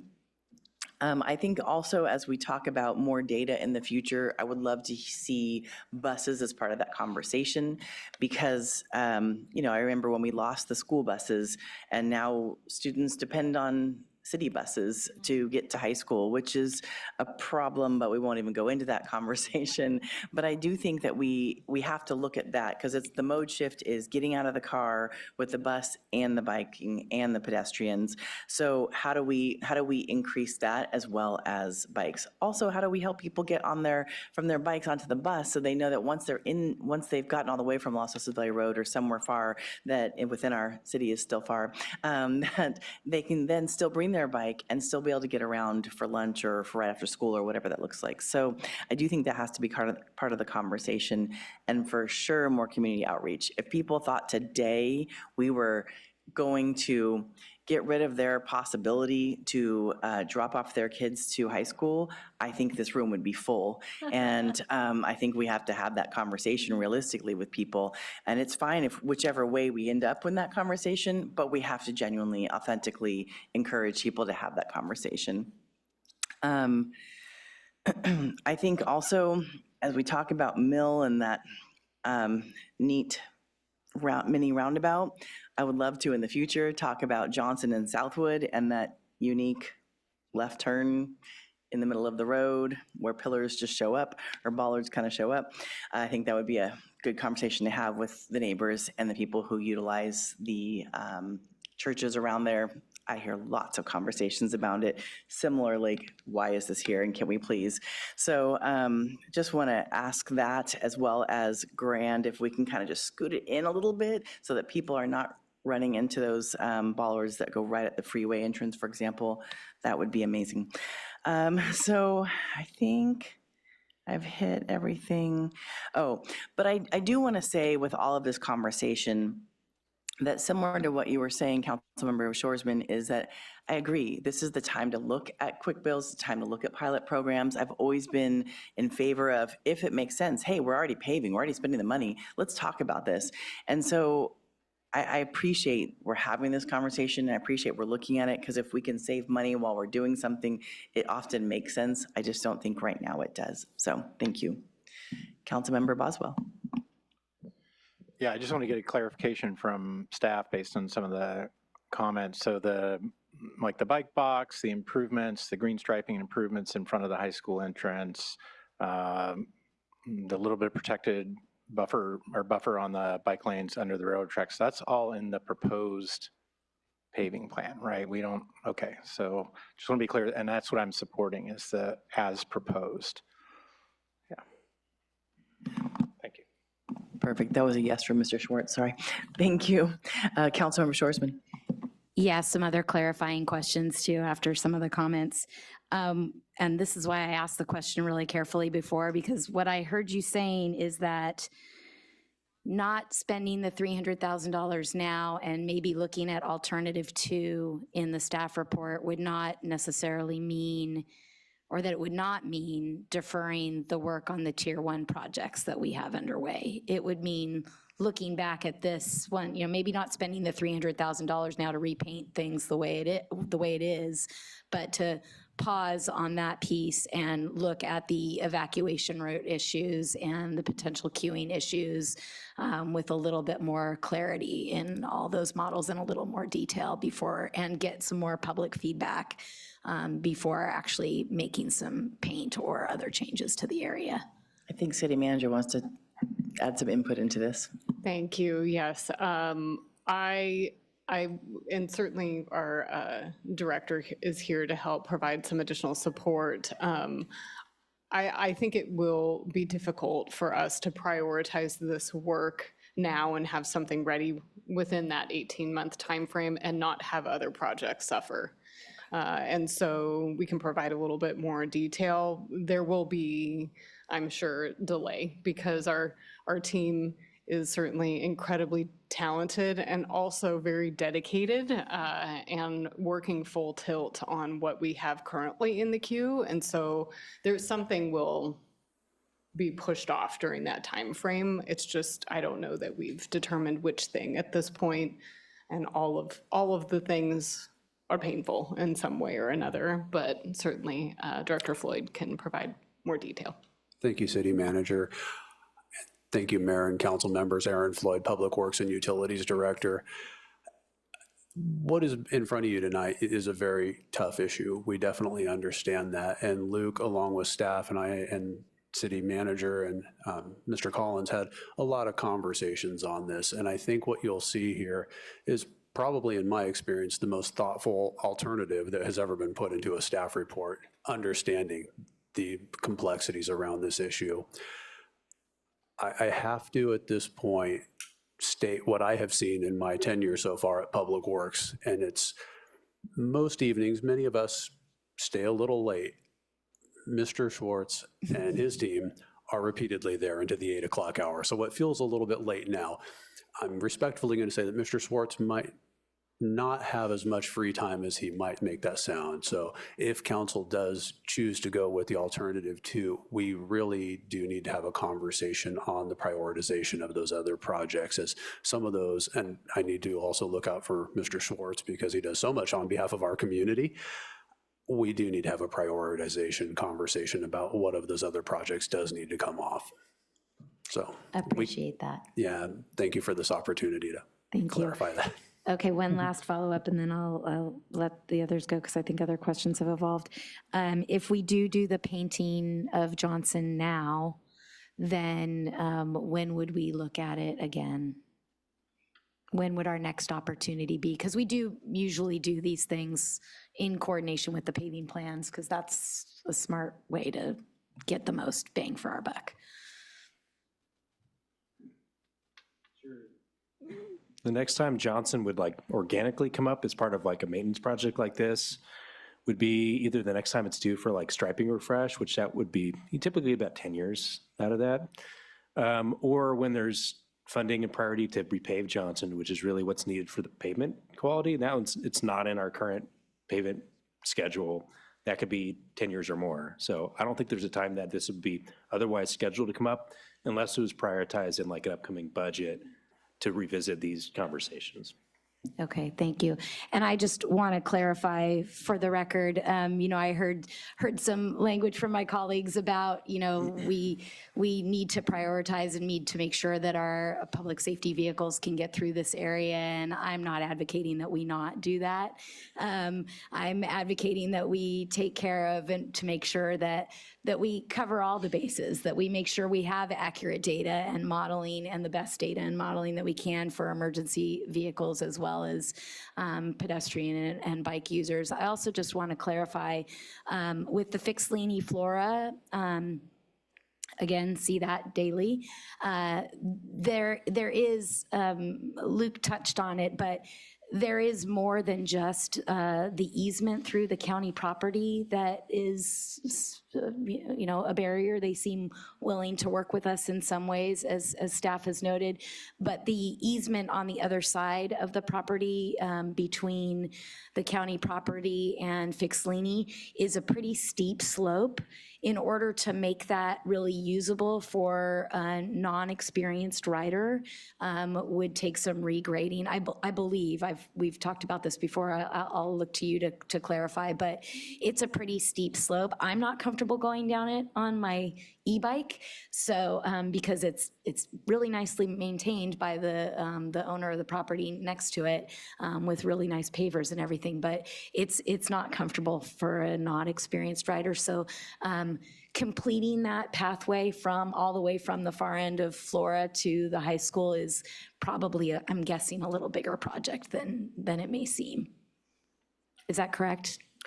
Sure, yeah, that last piece of that stretch going down to the Fixlini side, there's a stretch of that we could probably never make and call this a formal shared use path. You can't meet ADA grades, the surface is weird, even with grading, it's be really, really, I'd just say it's impossible. So there's a portion that's probably always gonna be designated a trail, and if it was a formal easement, we might even have signage and things saying you should be dismounting and walking this.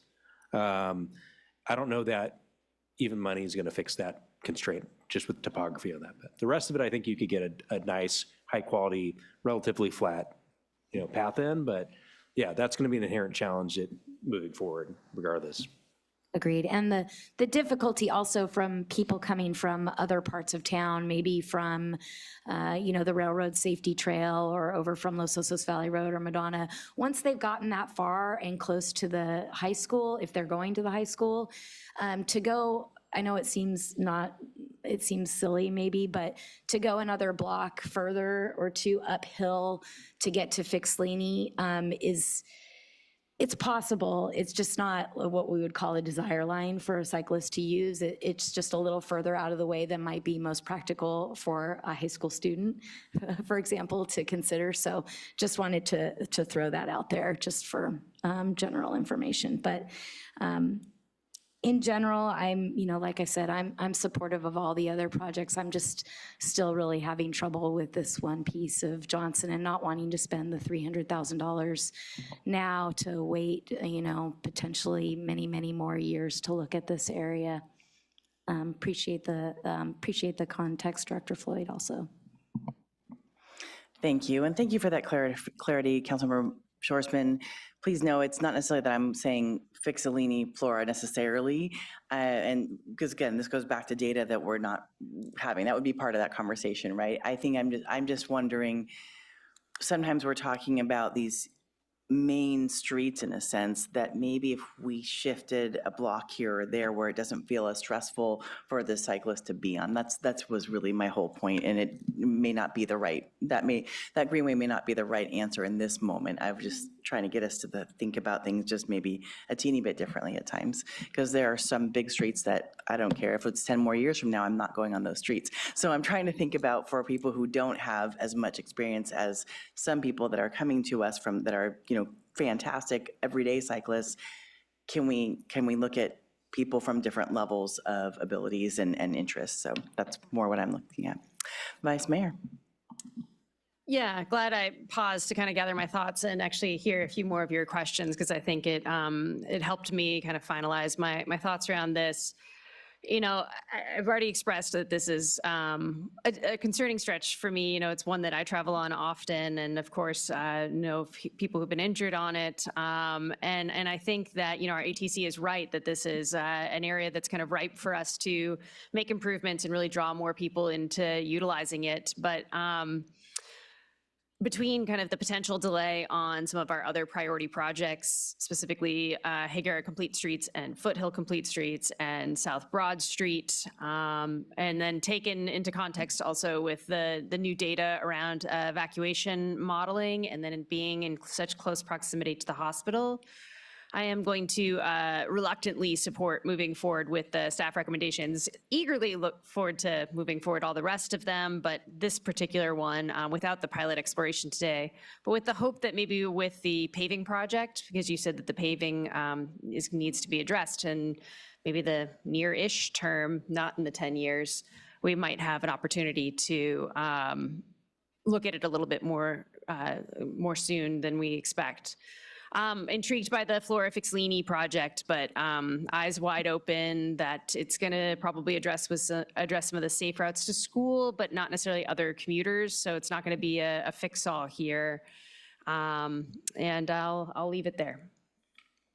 Thank you, Councilmember Marks.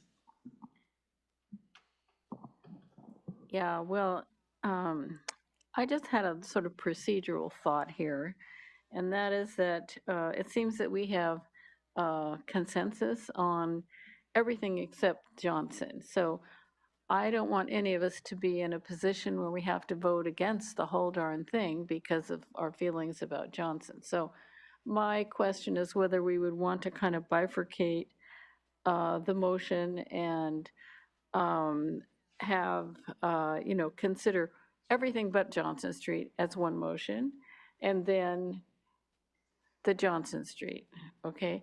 And I still, although I appreciate everyone's perspective, I still am in favor of the staff recommendation and not alternate two for all the reasons that have been stated. But I also don't want to be have any of us in a situation where we're, like I said, having to reject the whole thing because there's one aspect we don't care about. So what do you think, Mayor? Let's go a little bit longer. Seems like Okay. we have a few more comments, and I'm feeling like I'm alrighty. hearing some consensus, Okay, but I could be so, yeah, wrong. this is just a backup in case. I like the backup though, for sure. Okay, good. Councilmember Shorsman. Yes, you read my mind, Councilmember Marks. I would like to, I'll do it if we're ready, but I'll make a motion to support everything but Johnson, and then I would like to vote on Johnson separately. That sounds fine. Vice Mayor. Happy to second that. All right, roll call, please.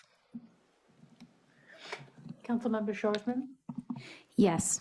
Vice Mayor Francis, Yes. Councilmember Boswell, Yes. Councilmember Marks, Yes. Mayor Stewart. Yes, and that motion passes 5-0. Thank you. That made that part much easier. Thank you to Councilmember Marks as well. And with that, now we're ready for the Johnson conversation of this roadway sealing project. Councilmember Shorsman. So I think you all see where this is going. This is hard. I just empathize with the vice mayor. There are just so many issues with Johnson. We've talked about it many times in the past. I've had conversations with staff. I've been to several ATC meetings where this has been brought up. I've talked to the chair of the ATC, probably over maybe multiple chairs of the ATC about this section of road, and I've experienced it with my high schooler over the last 4 years, and I experience it myself every day. And while I feel very, very strongly that we need to keep pursuing our Tier 1 network and our high injury network as a top priority, I agree with what some of Councilmember Boswell said, that I think that the difference between this and some of our Tier 1 projects is that thankfully we haven't had any recently, or I don't know, of many fatalities. I think if we had had fatalities on this section, unfortunately, it would be part of our Tier 1 network. And I think our data just hasn't supported what we know to be, what we as users experience as a pretty unsafe roadway. And I acknowledge that we really need to take a look at the new information that we have about fire maps and WUI problems, they are problems in some ways, WUI requirements, and take into account the fact that we have had a wildfire in the area. And so we need to make sure that everybody can get out of there safely in an emergency. But I would love us to be able to do more here. And so at this time, I'm not going to be supporting this part of the motion. Thank you. Okay. With that, I will say that I definitely hear you on the concerns about wanting to see this being a safer part of Johnson for cycling as well as for our roads. And in that, I also heard that we do need some striping done. And so if we're pushing this off to the work plan in next year, in 27, 29, this may be faded then by the time, which seems even less safe than what we're at now. So to me, I would think that I would recommend continuing the paving project at this time. And there is still time to do the data analysis and the community outreach as a future work plan. So personally, I would like to support this. If there's anyone that is willing outside of Councilmember Shoresman, I would love to move this forward so we can still continue to improve our current Johnson Street.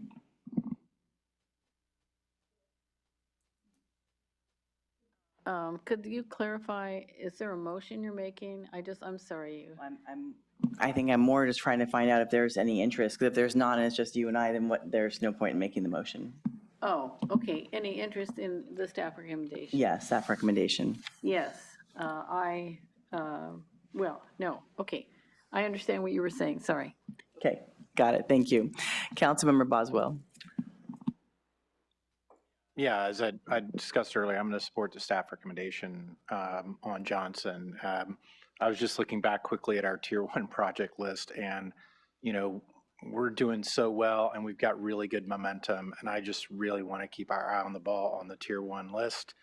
I think there's going to be a number of points of conversation that we can have in the next year because we're starting to move closer to our Tier 2 list. We are getting closer to it, but we're not quite there yet, and we would need to talk about some budget implications and additional data to support work on the Tier 2 list. So I recognize there's, it's here in front of us and there's some good timing, but we've got very good momentum on, as has been stated, on Higuera, Foothill, and Broad Street, and I think that's where we need to keep our energy. Thank you, Vice Mayor. Yeah, I thank you for your comments. Actually, both of you agree with everything that both of you said. Just unwilling at this point to risk any delays in those other projects that we've already got moving forward. But I did want to add in, and I think I expressed this during deliberations earlier, but when we move into our budget setting and we're looking at the need for more comprehensive paving, I would really like that we're setting the groundwork to do the outreach and the data collection that we might need to do if we were to explore doing a pilot project. And the kind of short to near term here, I think you said the paving is likely to need to be replaced more like in the 5-year range, which, or was that accurate? I mean, the paving, be nice to replace it now. Yeah. It's there already. In fact, the reason there's not a slurry seal proposed on Johnson is it's beyond the point where even a slurry does anything. Right. It's not in our current 5-year pavement management plan. Got it.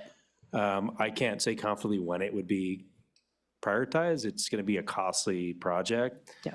But yes, if it is in the cycle, we'd be starting outreach much further. So you can see we're doing outreach right now for Grand Avenue, which is scheduled for 2027 paving to say what's working with the pilot project, what's not, what is the right fit for more permanent things when we come and pave this more than a year from now. So we'd be doing something similar if Johnson was scheduled for paving in an out year. Excellent. So I'll just add an asterisk to my agreement with staff recommendations, but also really starting to think about where can we fit this into the paving schedule, since it is one that's in need of doing that. And I know money, budget, all of those things, but I really want to be thinking about what can we do as a bigger project on this as we move into that next phase. So thank you. Thank you. Councilmember Boswell. Yeah, just following that, one more question. So if a few years we decide, yeah, we've got to move forward on paving here, and we did want to include complete streets elements, could we potentially get some state funding to assist in that work? How's that look these days? There's the SALO, the active transportation program is really your best bet for doing things like that. The other would be like the HSIP, it's the Highway Safety Improvement Program that's also administered through the state, but it's federal dollars. On that side, you need a really severe crash issue to qualify and compete well. For the ATP, you also need a really compelling project. If you're doing something like that and you had the right scope that's really wows and checks all the boxes, you could compete well. Even that program is very constrained and competitive. That's what we're funding the Higuera Complete Streets with. That's what we funded the railroad trail and the bridge over at Pepper Street. So that would be our best bet in alignment, but it really depends what the scope looks like. And with those, we'd want to have a project well refined in terms of what the design looks like, what it's going to cost, what the council wants to see to be able to compete and have a well-suited application for something like that. If it included San Luis Drive and San Luis's connection into California, basically it's including the high school, would that up its competitiveness potentially, or may even make it eligible for other funding? Yeah, just hypothetically, if you were looking out into the future and you had some improvements well scoped, you could have maybe a more comprehensive kind of safe routes to school package where it's things on San Luis Drive, maybe it's some things on the Fix Lane to Florida connection, maybe there's some safety improvements on Johnson itself. Those tend to score well if you can match the funding that you need outside of what the grant will provide. And you can deliver on it and you're not dealing with a railroad or a state highway that could delay you and risk loss of the funding even if you can get it. Yeah, that little California connection into San Luis Drive is a problem as well. There's basically no infrastructure there for bikes, so. Seems like there's possibly a bigger package to be put together for this whole area. But anyways, that's just, talking out loud. But yeah, okay. Yeah, thank you. Thank you. Councilmember Marks. Yes, if the time is right, I'd like to make a motion that we, to approve staff recommendation for the Johnson area. I will second, and I just really want to thank you, Luke. Sorry, Mr. Schwartz. Thank you very much, you and your whole team. It does not go unnoticed, the amount of work you do. And I just want you and your entire team to know that. It is very much appreciate, because this is difficult. We're trying to figure out how to help create better access, better safety, literally for all different modes of transportation in these very old streets, quite honestly. And so we've continued to update them and do what we can, and we don't always even have all of the right-of-ways, we don't have all of the easements, we don't have all of the funding. And after sitting through some pretty challenging conversations about funding over these last 2 weeks with SLOCOG and with rail, yeah, it's not coming tomorrow, and the ballot initiative is another conversation for another day. But thank you for that. So happy to second, and move to roll call, please.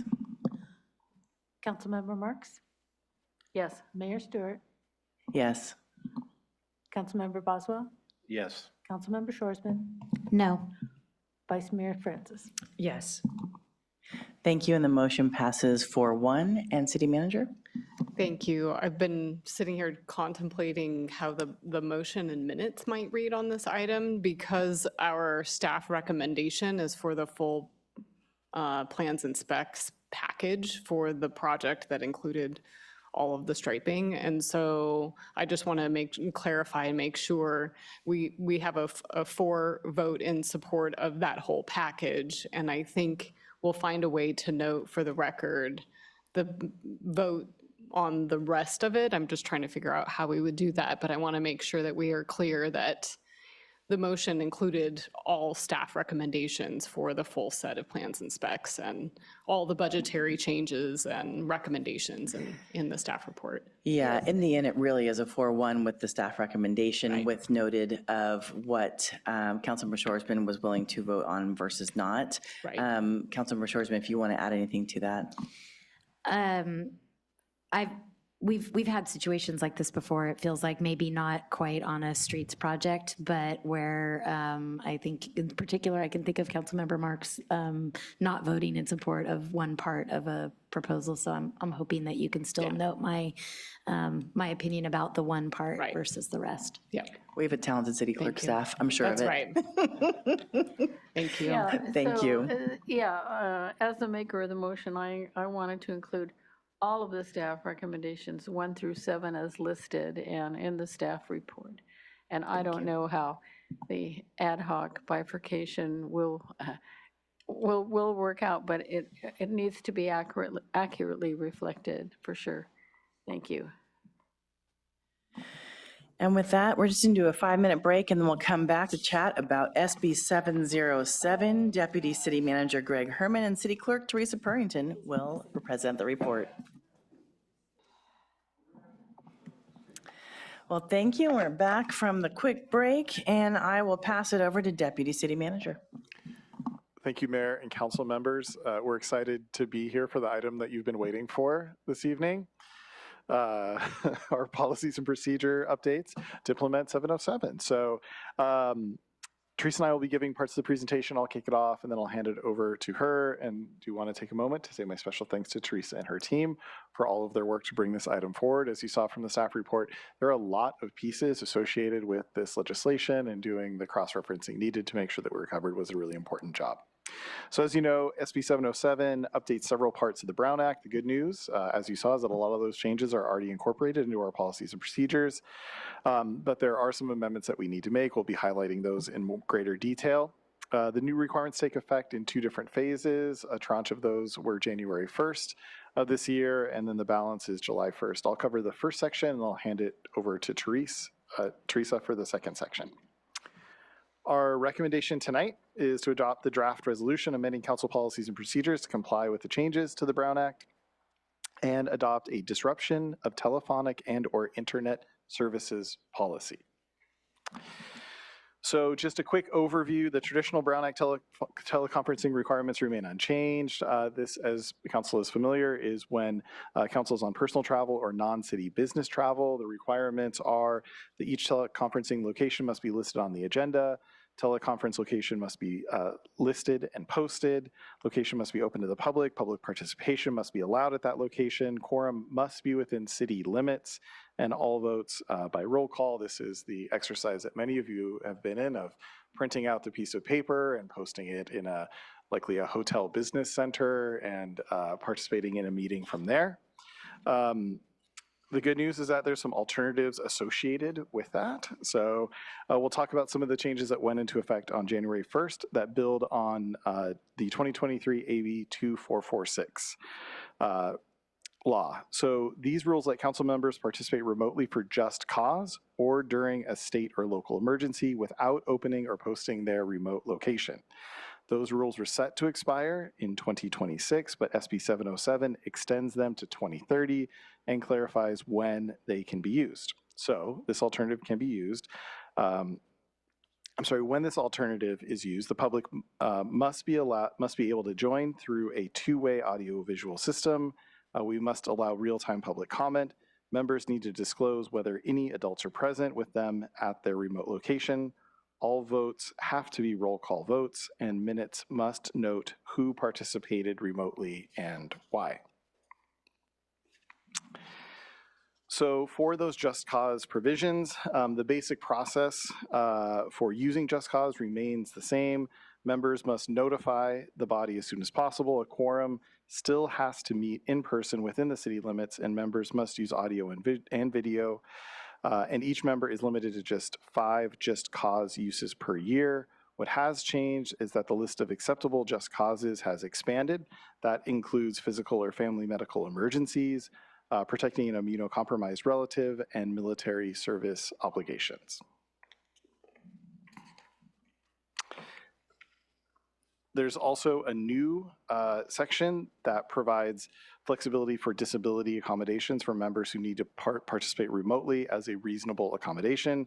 These members are exempt from both the traditional and alternative teleconferencing rules. When a disability accommodation is used, the remote member counts as in person for quorum and location purposes. They participate by audio and video unless their disability requires them to be off camera, and they must disclose if any adults are present at the remote location and their relationship to them. To cover the changes effective July 1st, I'm happy to hand it over to Teresa. So these changes are, as Greg noted, the more substantive ones. But before we get into those, we need to understand what an eligible legislative body is. And basically, it's a city or county that meet any one of these criteria. Our city having more than 30,000 population, that makes us an eligible legislative body. So what that means for us is that we will have to have enhanced teleconferencing and transparency requirements, meaning we have to adopt a policy that had the service disruption policy for our meetings. Our meetings must have closed captions. We must have real-time public comment from those members attending virtually, in our case. And in some instances, not in ours, and I'll go into that in the next slide, translation of agendas and other accommodations for language interpretation. So again, two-way telephonic or audio-visual platform. We use Zoom. That qualifies because you can use a phone and still call in to Zoom. And again, as we normally have with our Zoom platform for council member attendance, the two-way audio-visual. Again, it says we have to adopt this disruption policy, and it's a two-part disruption policy. One is member disruption part, and the other is service disruption. Our existing policies, procedures already have what we do in the case of a disruption in chambers. So basically the only change we need to make to that is that we're including or audiovisual platform. So we would handle those the same way that we currently do, which the mayor will inform them that they're disrupting. If they continue, we can recess the meeting and have the chambers cleared and then come back to that meeting. For the disruption policy, it was very, very specific in the law of what we had to do. So again, if it's the disruption of service, so that means if our internet goes down or if the Zoom platform goes down for any reason, we have to recess the meeting for everyone in chambers and on video for 1 hour. Make our best good faith efforts to restore those services.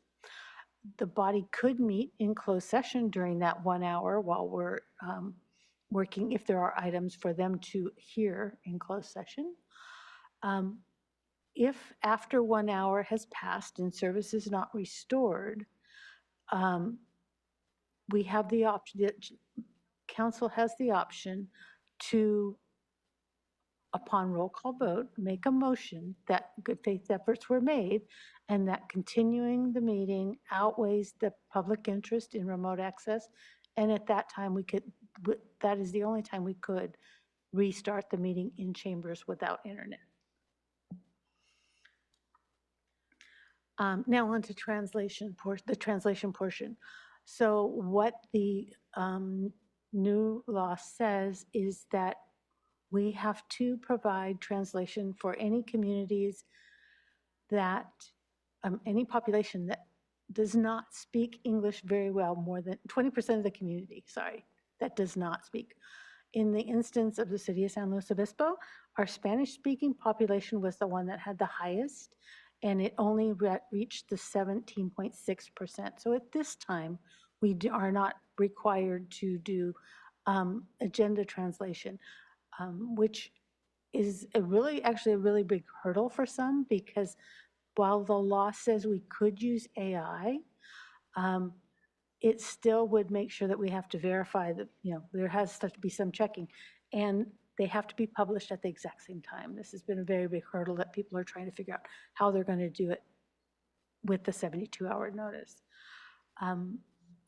But with that, it also says that we have to help assist with public interpretation in other languages when possible.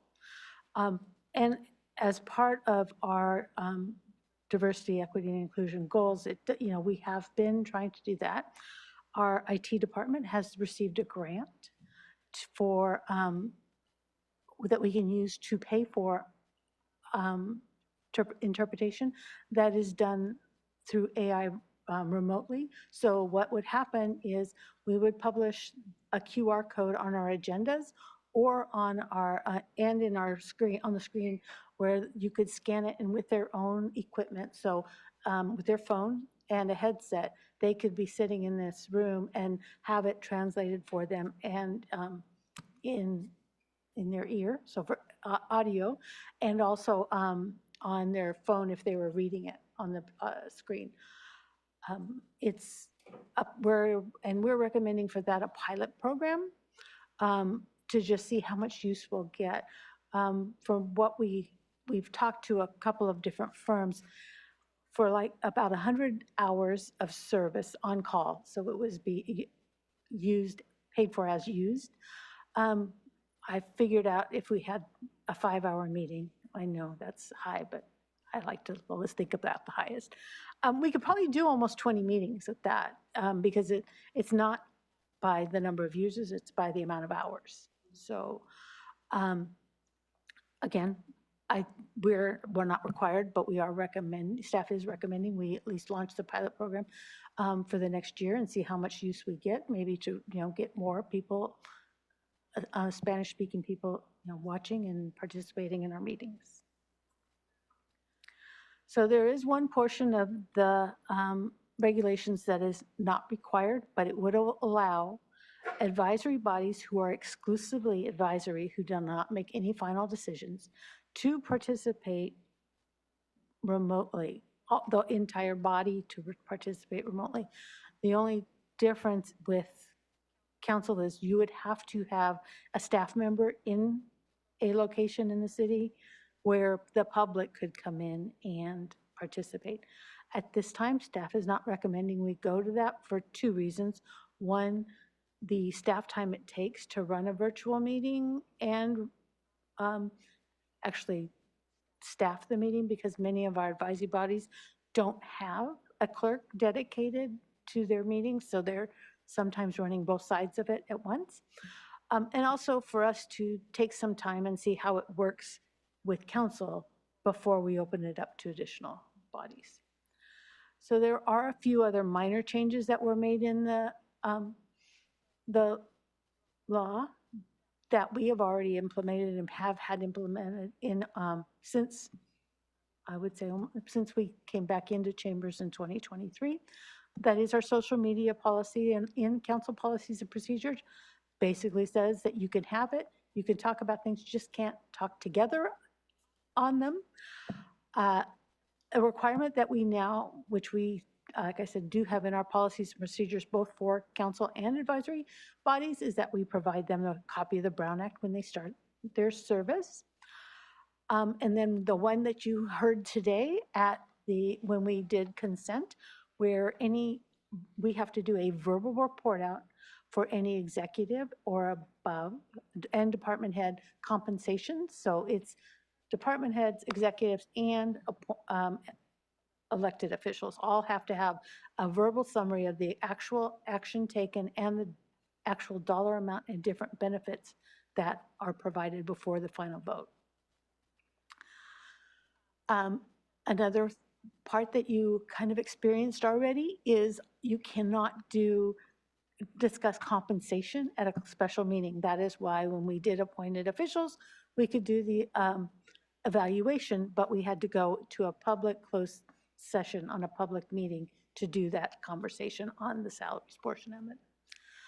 It removed the limitation that in some instances you didn't have to publish your special meeting agendas. We have always published all of our agendas, so that one did not apply. And then there was another different assembly bill that says that we have to publish any writings that we provide to the council with regard to an agenda item to the public at the same time as we do the council, which of course, as you know, we already do, because when we send out our agenda correspondence, it is published on the website with the agenda at the same time that you receive it. And with that, the recommendation is on the screen again, and that concludes our report. Well, thank you for the thorough report. I know with the changes from the bill, there was a lot of little details, and I really appreciate the redlining as well to be able to go through our council policies and procedures. And with that, Councilmember Shorsman. Yeah, I thought I had one question at the break, but now I have one or two small ones also. The one that I knew I had before the meeting was there's something on page, I think it's 354 of the packet, and it talks about if you have technical problems with your Zoom, as we would be using during the meeting, that we have to recess the meeting for at least an hour. Yes, that is correct, and it is very specific.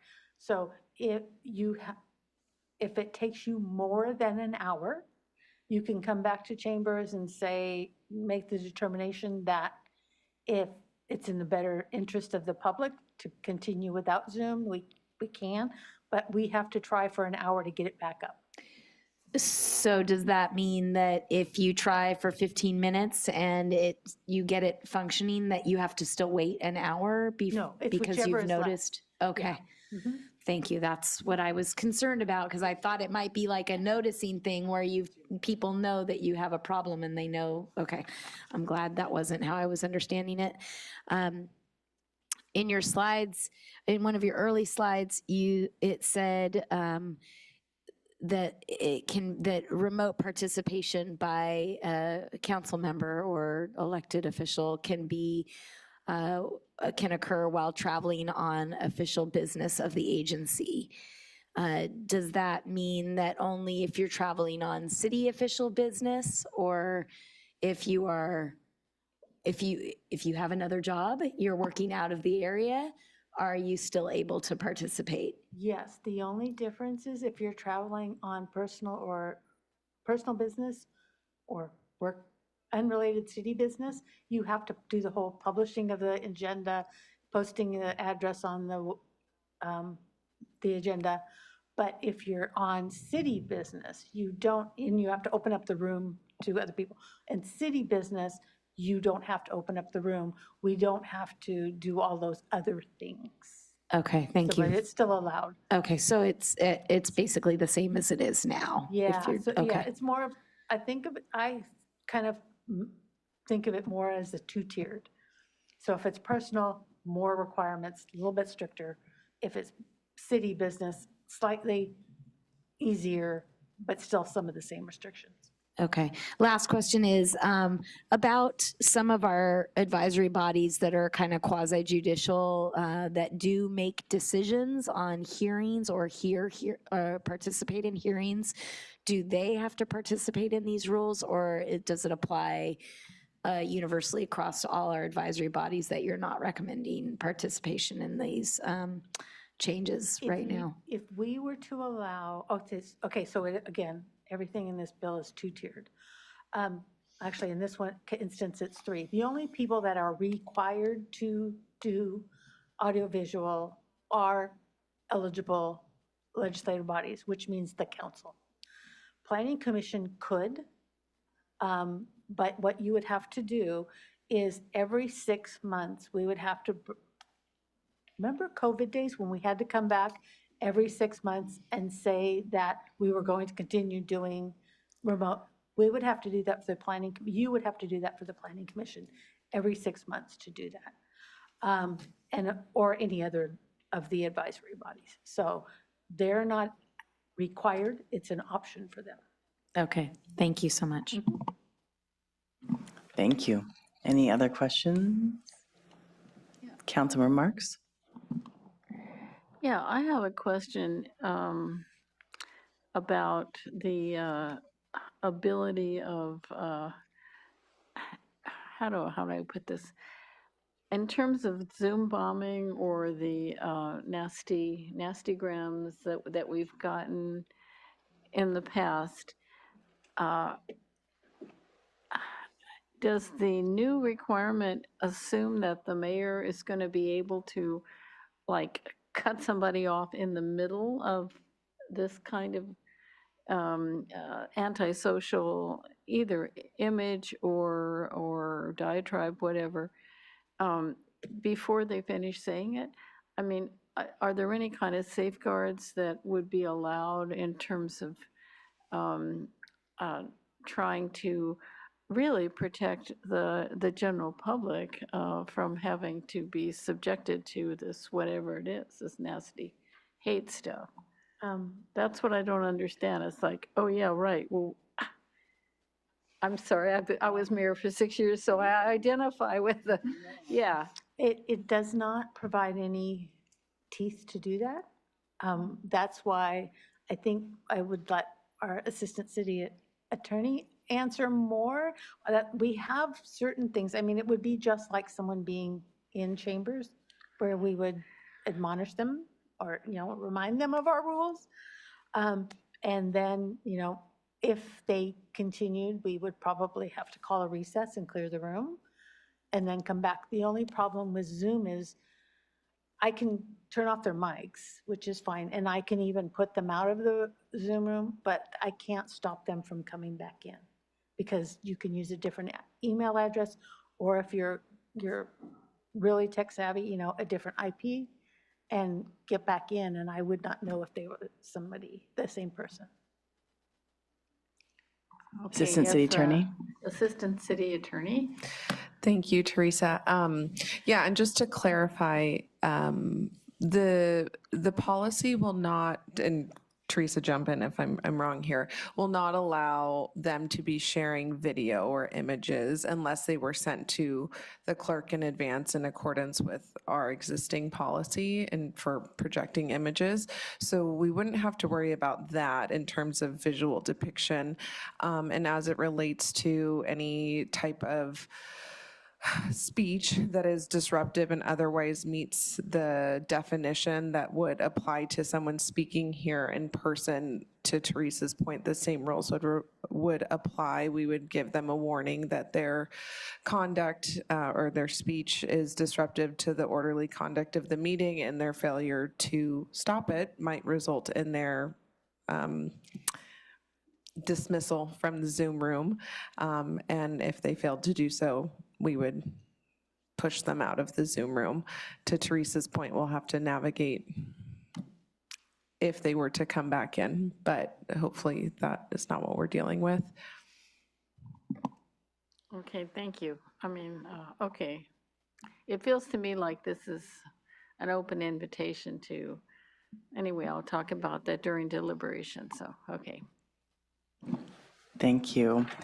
Do you want to answer, Deputy City Manager, anything additional? I was just going to clarify that the tools haven't changed for us in terms of how we manage speech, either for public comment for items not on the agenda or comments for items on the agenda. This is a new opportunity for us to be able to receive comments in that way, but it doesn't give us additional tools or teeth to be able to manage those comments beyond what we currently have or what we have used in the past when we've experienced this. The most functional tool we have is being able to switch the order of the agenda and shifting public comment for items not on the agenda to the very end of the agenda, which has been somewhat effective. But we also experienced as we went through that sometimes some of the comments gravitated to items on the agenda, and that made it more difficult because we can't move those to the end of the agenda. The council needs to be able to hear those comments before taking final action. So it's going to be complicated for us to manage. Also, just for a point of clarification that I missed in my presentation is, the one thing we are recommending to do differently this time is not allow the public to share their video. And the reason for that is twofold. It is because we want to be able, them not to be able to do anything that we don't want them to, but also it is harder for me and for the public to understand that you have to click another button. I think a lot of you might remember that you have to click the button, you have to click, and so not having them show video, just being able to talk. And it is a best practice of some of those cities that didn't stop doing Zoom public participation when we did, that they've found that that is a little bit more of a deterrent. It's not 100%, but it will help with some of that. Thank you. Any other questions? Any public comment? No. There are 3 people in the room and no one's raising their hand. Okay. With that, I'll bring it back for deliberation. I would just want to say thank you, Councilmember Marks. I hear you. This has been my concern as well. We've gone through this. It's not enjoyable. And I think that the pictures, not allowing pictures may help. And that we've gone through this before will also help. My largest concern is that we have community members and staff members that have to be sometimes negatively affected by some horrible statements. And until it goes far enough, we can't necessarily stop it at that point. But we do know how to take a break when appropriate, and free speech is important, and we value free speech in America, and I value having more access for our community members to reach us. This is something that was very desired by me during COVID, and yet it does outweigh, or sometimes the negativity and hate speech is somewhat outweighing that access. But here we are, the state has said this is what we need to do, so we will move forward and honor that expectation and be compliant. And with that, Councilmember Shorsman. Yeah, there are some pieces of this that I am for sure not looking forward to, the possibility of horrible things being said at our meetings again. And you know, Mayor, you, the situations that we had, you handled them with grace and very appropriate. So I'm not concerned about your ability to manage these situations in the future if they do happen.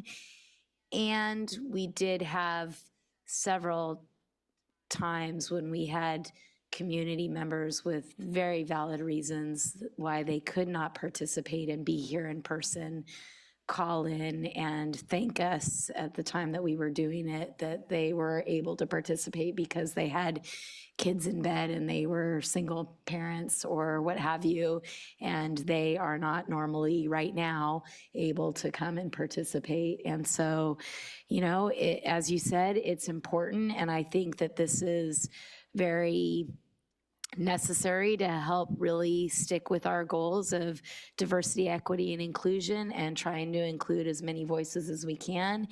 And we'll just deal with the others when they happen. And again, I'm quite confident that you and our staff team will support us as needed when we get there, hopefully it's an if.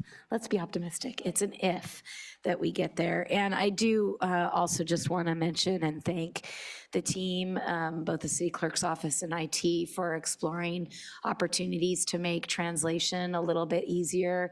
I think even if we don't have high uptake or utilization of the service, we talk about this in my other role quite frequently. If you don't have it there, it removes the access, even if there isn't use, it's sometimes worth the expense to make that accessibility available to people who otherwise would not have it. If you decide that, you've only used it once or twice in the last year, and then, it's a cost-saving measure, you need to cut that expense, but then that cuts off access as soon as you make those decisions. So I think it's really important that we do our best to try to make our meetings accessible to anybody, whether they speak our language or not. So thank you for pursuing that.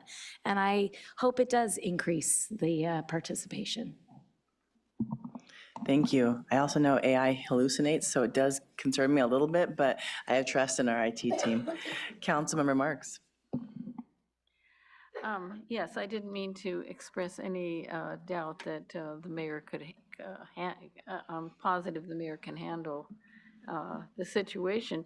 The problem is that they are quick and they just blurt it all out. And, it's really, I was coming from the point of view of how do you stop somebody in the middle of trying to say something? So I'm wondering if with our admonitions, maybe when you look at the script for the admonitions that you give at the beginning of public comment, I don't know if there would be additional admonitions that were made before the Zoom or audio testimony, the out of our physical presence testimony. But maybe that's something we could look at in terms of the script, so that everybody understands that this is what could happen if there were hate speech that resulted, that they would be immediately cut off, or that they'd be, I don't know, I mean, you guys can decide that, but I really think we need to build in, within the law, we need to build in whatever protections we can. And I do agree that having greater access, especially for people who can't be here in person, is really important. So, thanks. Thank you. I agree. And I do want to say that I've been chatting with the attorney's office and the city clerk's office about having kind of a script ready to go for when that happens. And I remember when we added the Zoom opportunity in the past, for a little while, we did say the whole same spiel in the beginning of this is what's going to happen. So people were not surprised by it. And then we started asking public comment on Zoom and making sure every time that we did that. And so it kind of starts to become normal eventually, or not normal, but just a routine part of our meetings. So we'll plan to do something similar when it comes time, which is not far away. Vice Mayor. Yeah, thank you all for your comments, and especially for your admiration of how the mayor and city attorney handled previous situations that we had. Here's hoping that we don't have those in the future. And I also want to echo your comments just about anything that expands access, I think is a good thing for us to try, and particularly around language accessibility. Very much looking forward to that use of AI, and hopefully, as you said, it expands who's able to join us in our meetings here. And so when it's time, I'd be happy to make a motion here. Great. Well, thank you. I agree. I mean, I think in the end, if we're trying to increase access to more people, increase access through translation, and help provide or protect freedom of speech, I think we're doing the right thing. So even though it's required, I do appreciate that we're trying to do the right thing in the best way possible to also preserve people's dignity and space from those who choose to not respect that ability. But let's go with the good and the positive and what we're doing, which is increasing access, and that's good. So I'm ready for your motion when you're ready. Vice Mayor. I would like to move to approve staff recommendations. Wonderful. Councilmember Shorsman. Oh, sorry. I'll second the motion. Thank you. Can we have roll call? Vice Mayor Francis? Yes. Councilmember Shorsman? Yes. Councilmember Boswell? Yes. Councilmember Marks? Yes. Mayor Stewart? Yes, the motion passes 5-0. We'll be back in July 1st, July 21st, I believe, and we'll be back to teleconferencing. And with that, all we have left is liaison reports and communications, which is good because we are at 9:49 p.m. I'll wrap mine up pretty quickly. The last 2 weeks have been eventful. I was at the Cal Cities League Leaders Conference with the city manager, vice mayor, deputy city manager, and we had some great advocacy meetings. And I just want to thank Assemblymember Addis and her staff, Senator Laird and his staff, and the California Natural Resources Agency staff as well, from Wade Crowfoot's office, sorry about that, to really chat about Diablo and our local Tichu Tichu Yaktahini and Northern Chumash and Selenian tribes, and how that's working or not working in our community.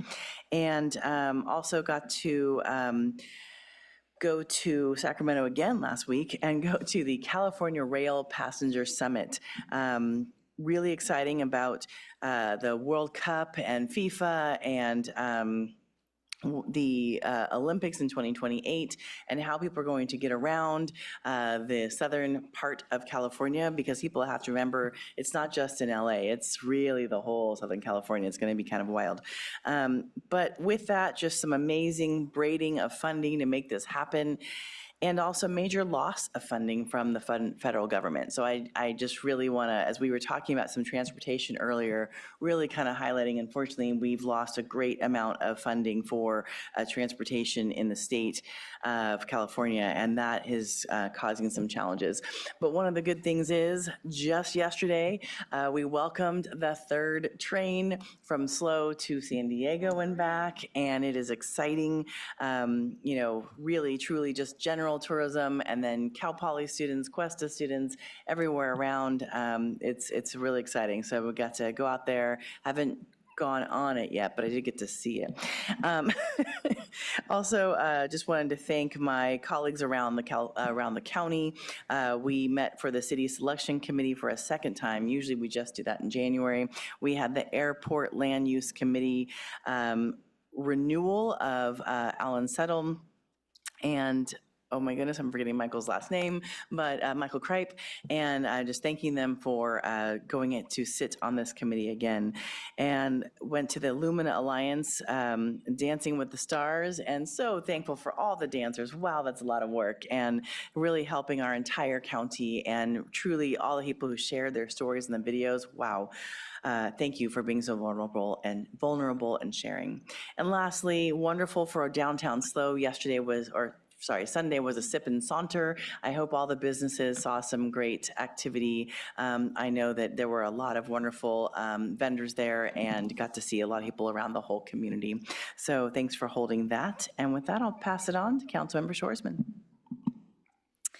Thank you. Yes, while the vice mayor and mayor were in Sacramento, I covered at a few events, which was fun.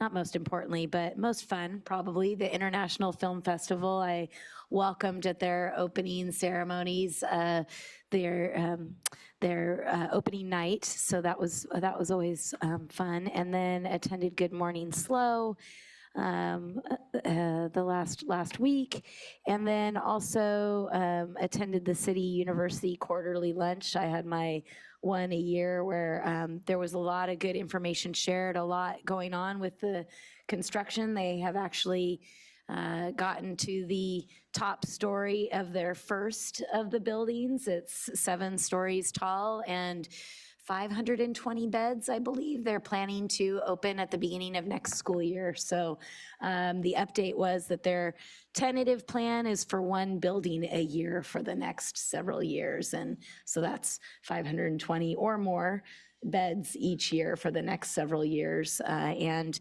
next year will be the first year that they require students to live, because they have all these additional beds, they will be requiring students to live on campus for 2 years starting next school year. So that's exciting and interesting news. Also, over the weekend, had the chance to attend the Arab American Heritage Festival, which was a ton of fun, great food, dancing. Got my first henna tattoo, which is now worn off, but it was fun while it lasted.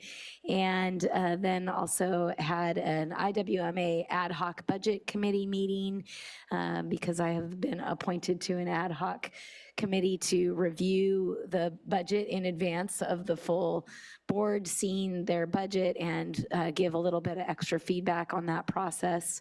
And then last but not least, attended AngelCon, which is the Center for Innovation and Entrepreneurship sort of pitch festival where the student businesses get an opportunity to pitch their businesses to investors.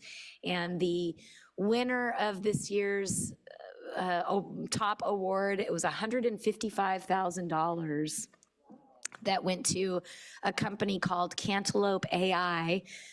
Cantaloupe does not really describe what they actually do, but it's essentially a business that uses AI to help small businesses, mostly in the food industry. One of their customers is Wendy's, interview and select candidates for their jobs, and they've shown really good retention rates in hiring using their platform. So super interesting to see all the ideas that the students and the participants come up with. And don't forget, tomorrow, all this conversation about bike and safe routes to schools, tomorrow is Bike to School Day. So get out there and ride to school. Thank you, Vice Mayor. Yeah, thank you so much. Was also at Cal Cities, and man, that was a really productive couple of days up there, and a lot of fun getting an opportunity to talk policy with our representatives. We've had a busy couple of weeks with advisory body interviews. Those are still going on, and just another shout out to everybody who applied. Incredibly grateful to the community for stepping up and into those roles. We had the Central Coast Performing Arts Center Commission meeting on Wednesday, the 29th. Couple of quick highlights from that. It's, of course, the 30th anniversary year, which is awesome, of the PAC. The FPAC is planning an organizational assessment, kind of rethinking what the role is in the community since 30 years ago when they opened. There wasn't a Clark Center, there wasn't a Miosi Center, there wasn't Vina Robles, there wasn't the Fremont doing live music. So what is the kind of new vision for the future there?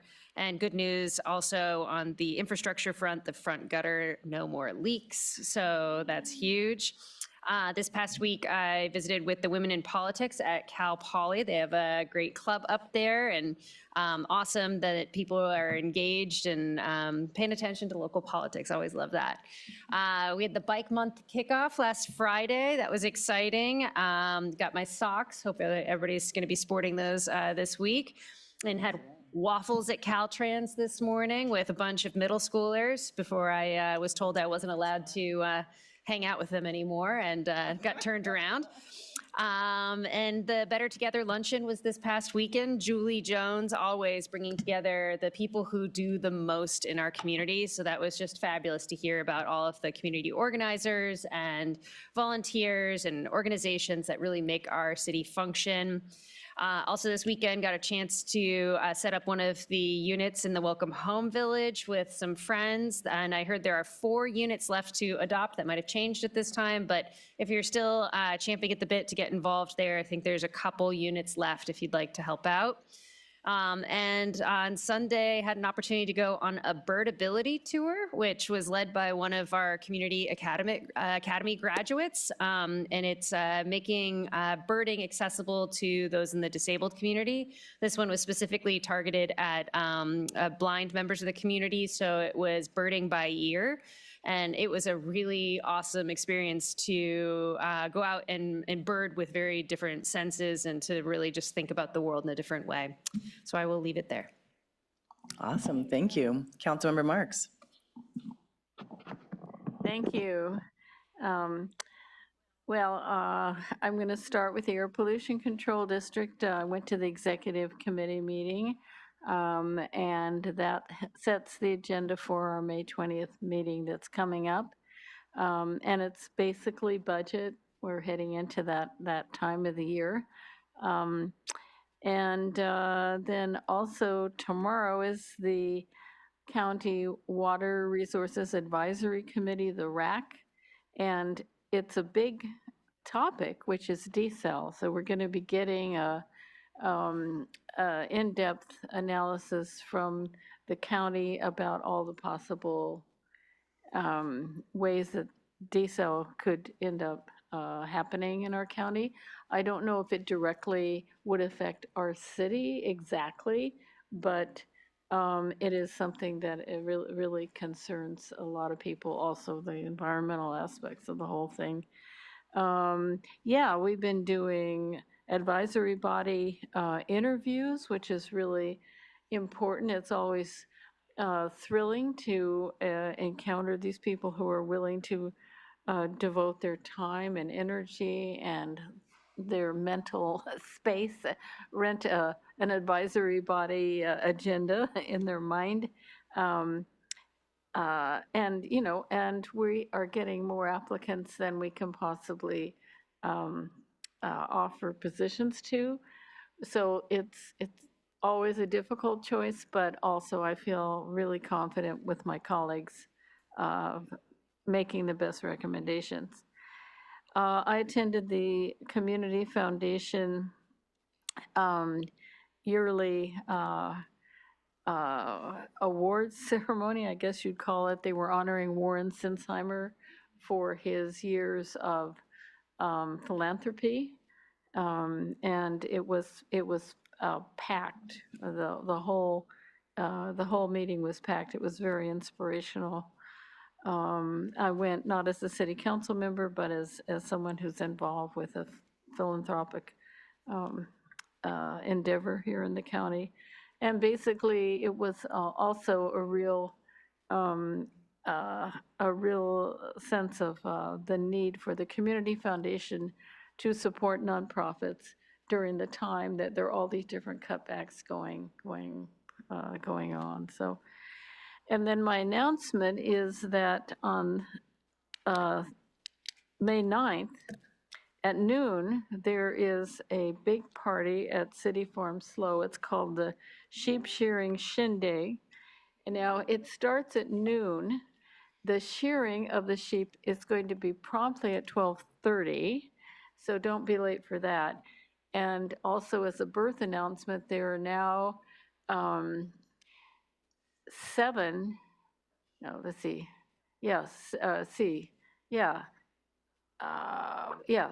new lambs. One great sheep named Clover managed to have 3, which is almost unheard of. Usually they just have 2. But anyway, they thought she was through giving birth, and they were up all night, and then next morning a little boy popped out as the 3rd one. So anyway, there's big sheep news there at City Farm Slow. It's free. It's open to the public. The parking is going to be in the kind of Target, Dick's Sporting parking lot that has all the Tesla chargers, and then people will have to walk across the bridge. There'll be hay rides. So that's my announcement. Thank you. I love the variety of our reports. Councilmember Boswell. Yeah, thank you. Just a few items to report. On the 22nd, I was at the San Luis Obispo Airport for ribbon cutting. It was mainly for their new solar panels in the parking lot, but it's really also for all their sustainability programs and their international recognition for their sustainability efforts at the airport. Then quickly headed over to SLOCOG board workshop. Since Mayor Stewart was out of town, I was participating in her place. It was great. I learned a lot about our very soon coming RHNA numbers, which are a lot bigger than they were last round. So that was good. It was a very good educational moment to sort of learn more about how SLOCOG was negotiating with the state around those numbers. So we'll learn more, I'm sure, very soon, probably the next month. And then I was on the 24th, at Cal Poly attended the Armenian Students Association's Armenian Genocide Remembrance Day, and delivered a proclamation on behalf of us to them for the day. It was a wonderful, moving event. Many of the students there gave testimonies about themselves and their family. So it was a wonderful, beautiful evening at Cal Poly. I'm glad I got to, both in wearing my city council hat, but also as a member of the Cal Poly community, got to have that experience. And then just finally, I wanted to give a shout out to Florencia Breda for getting in as a finalist in the Ultimate Baking Championship. I think she's now a global ambassador for the community of San. She's a very proud San Luis Obispo downtown business owner and kind of our global ambassador now. So congratulations to Florencia. I love it. Yes, Florencia has been doing some great work at Breda and beyond. There's one more thing I almost forgot to mention. Unfortunately, there's so many wonderful things happening at the same time on this Saturday that we can't be at them all. But there's also the community mural that many of us were part of. That's going to be kind of unveiled, shall you say, or ribbon cutted this Saturday at 10 to 11. That's at the Newport Street, very close to, of course, C.L. Smith. So a big thank you to everyone who was part of the public art department, our amazing artists and professional and elementary and everywhere in between. Yeah, professional. I just, again, so thankful that we got to hear about Rama Ding Dong and the new babies coming along. And I hope you all have fun at the sheep shearing shindig. All right, have a great night.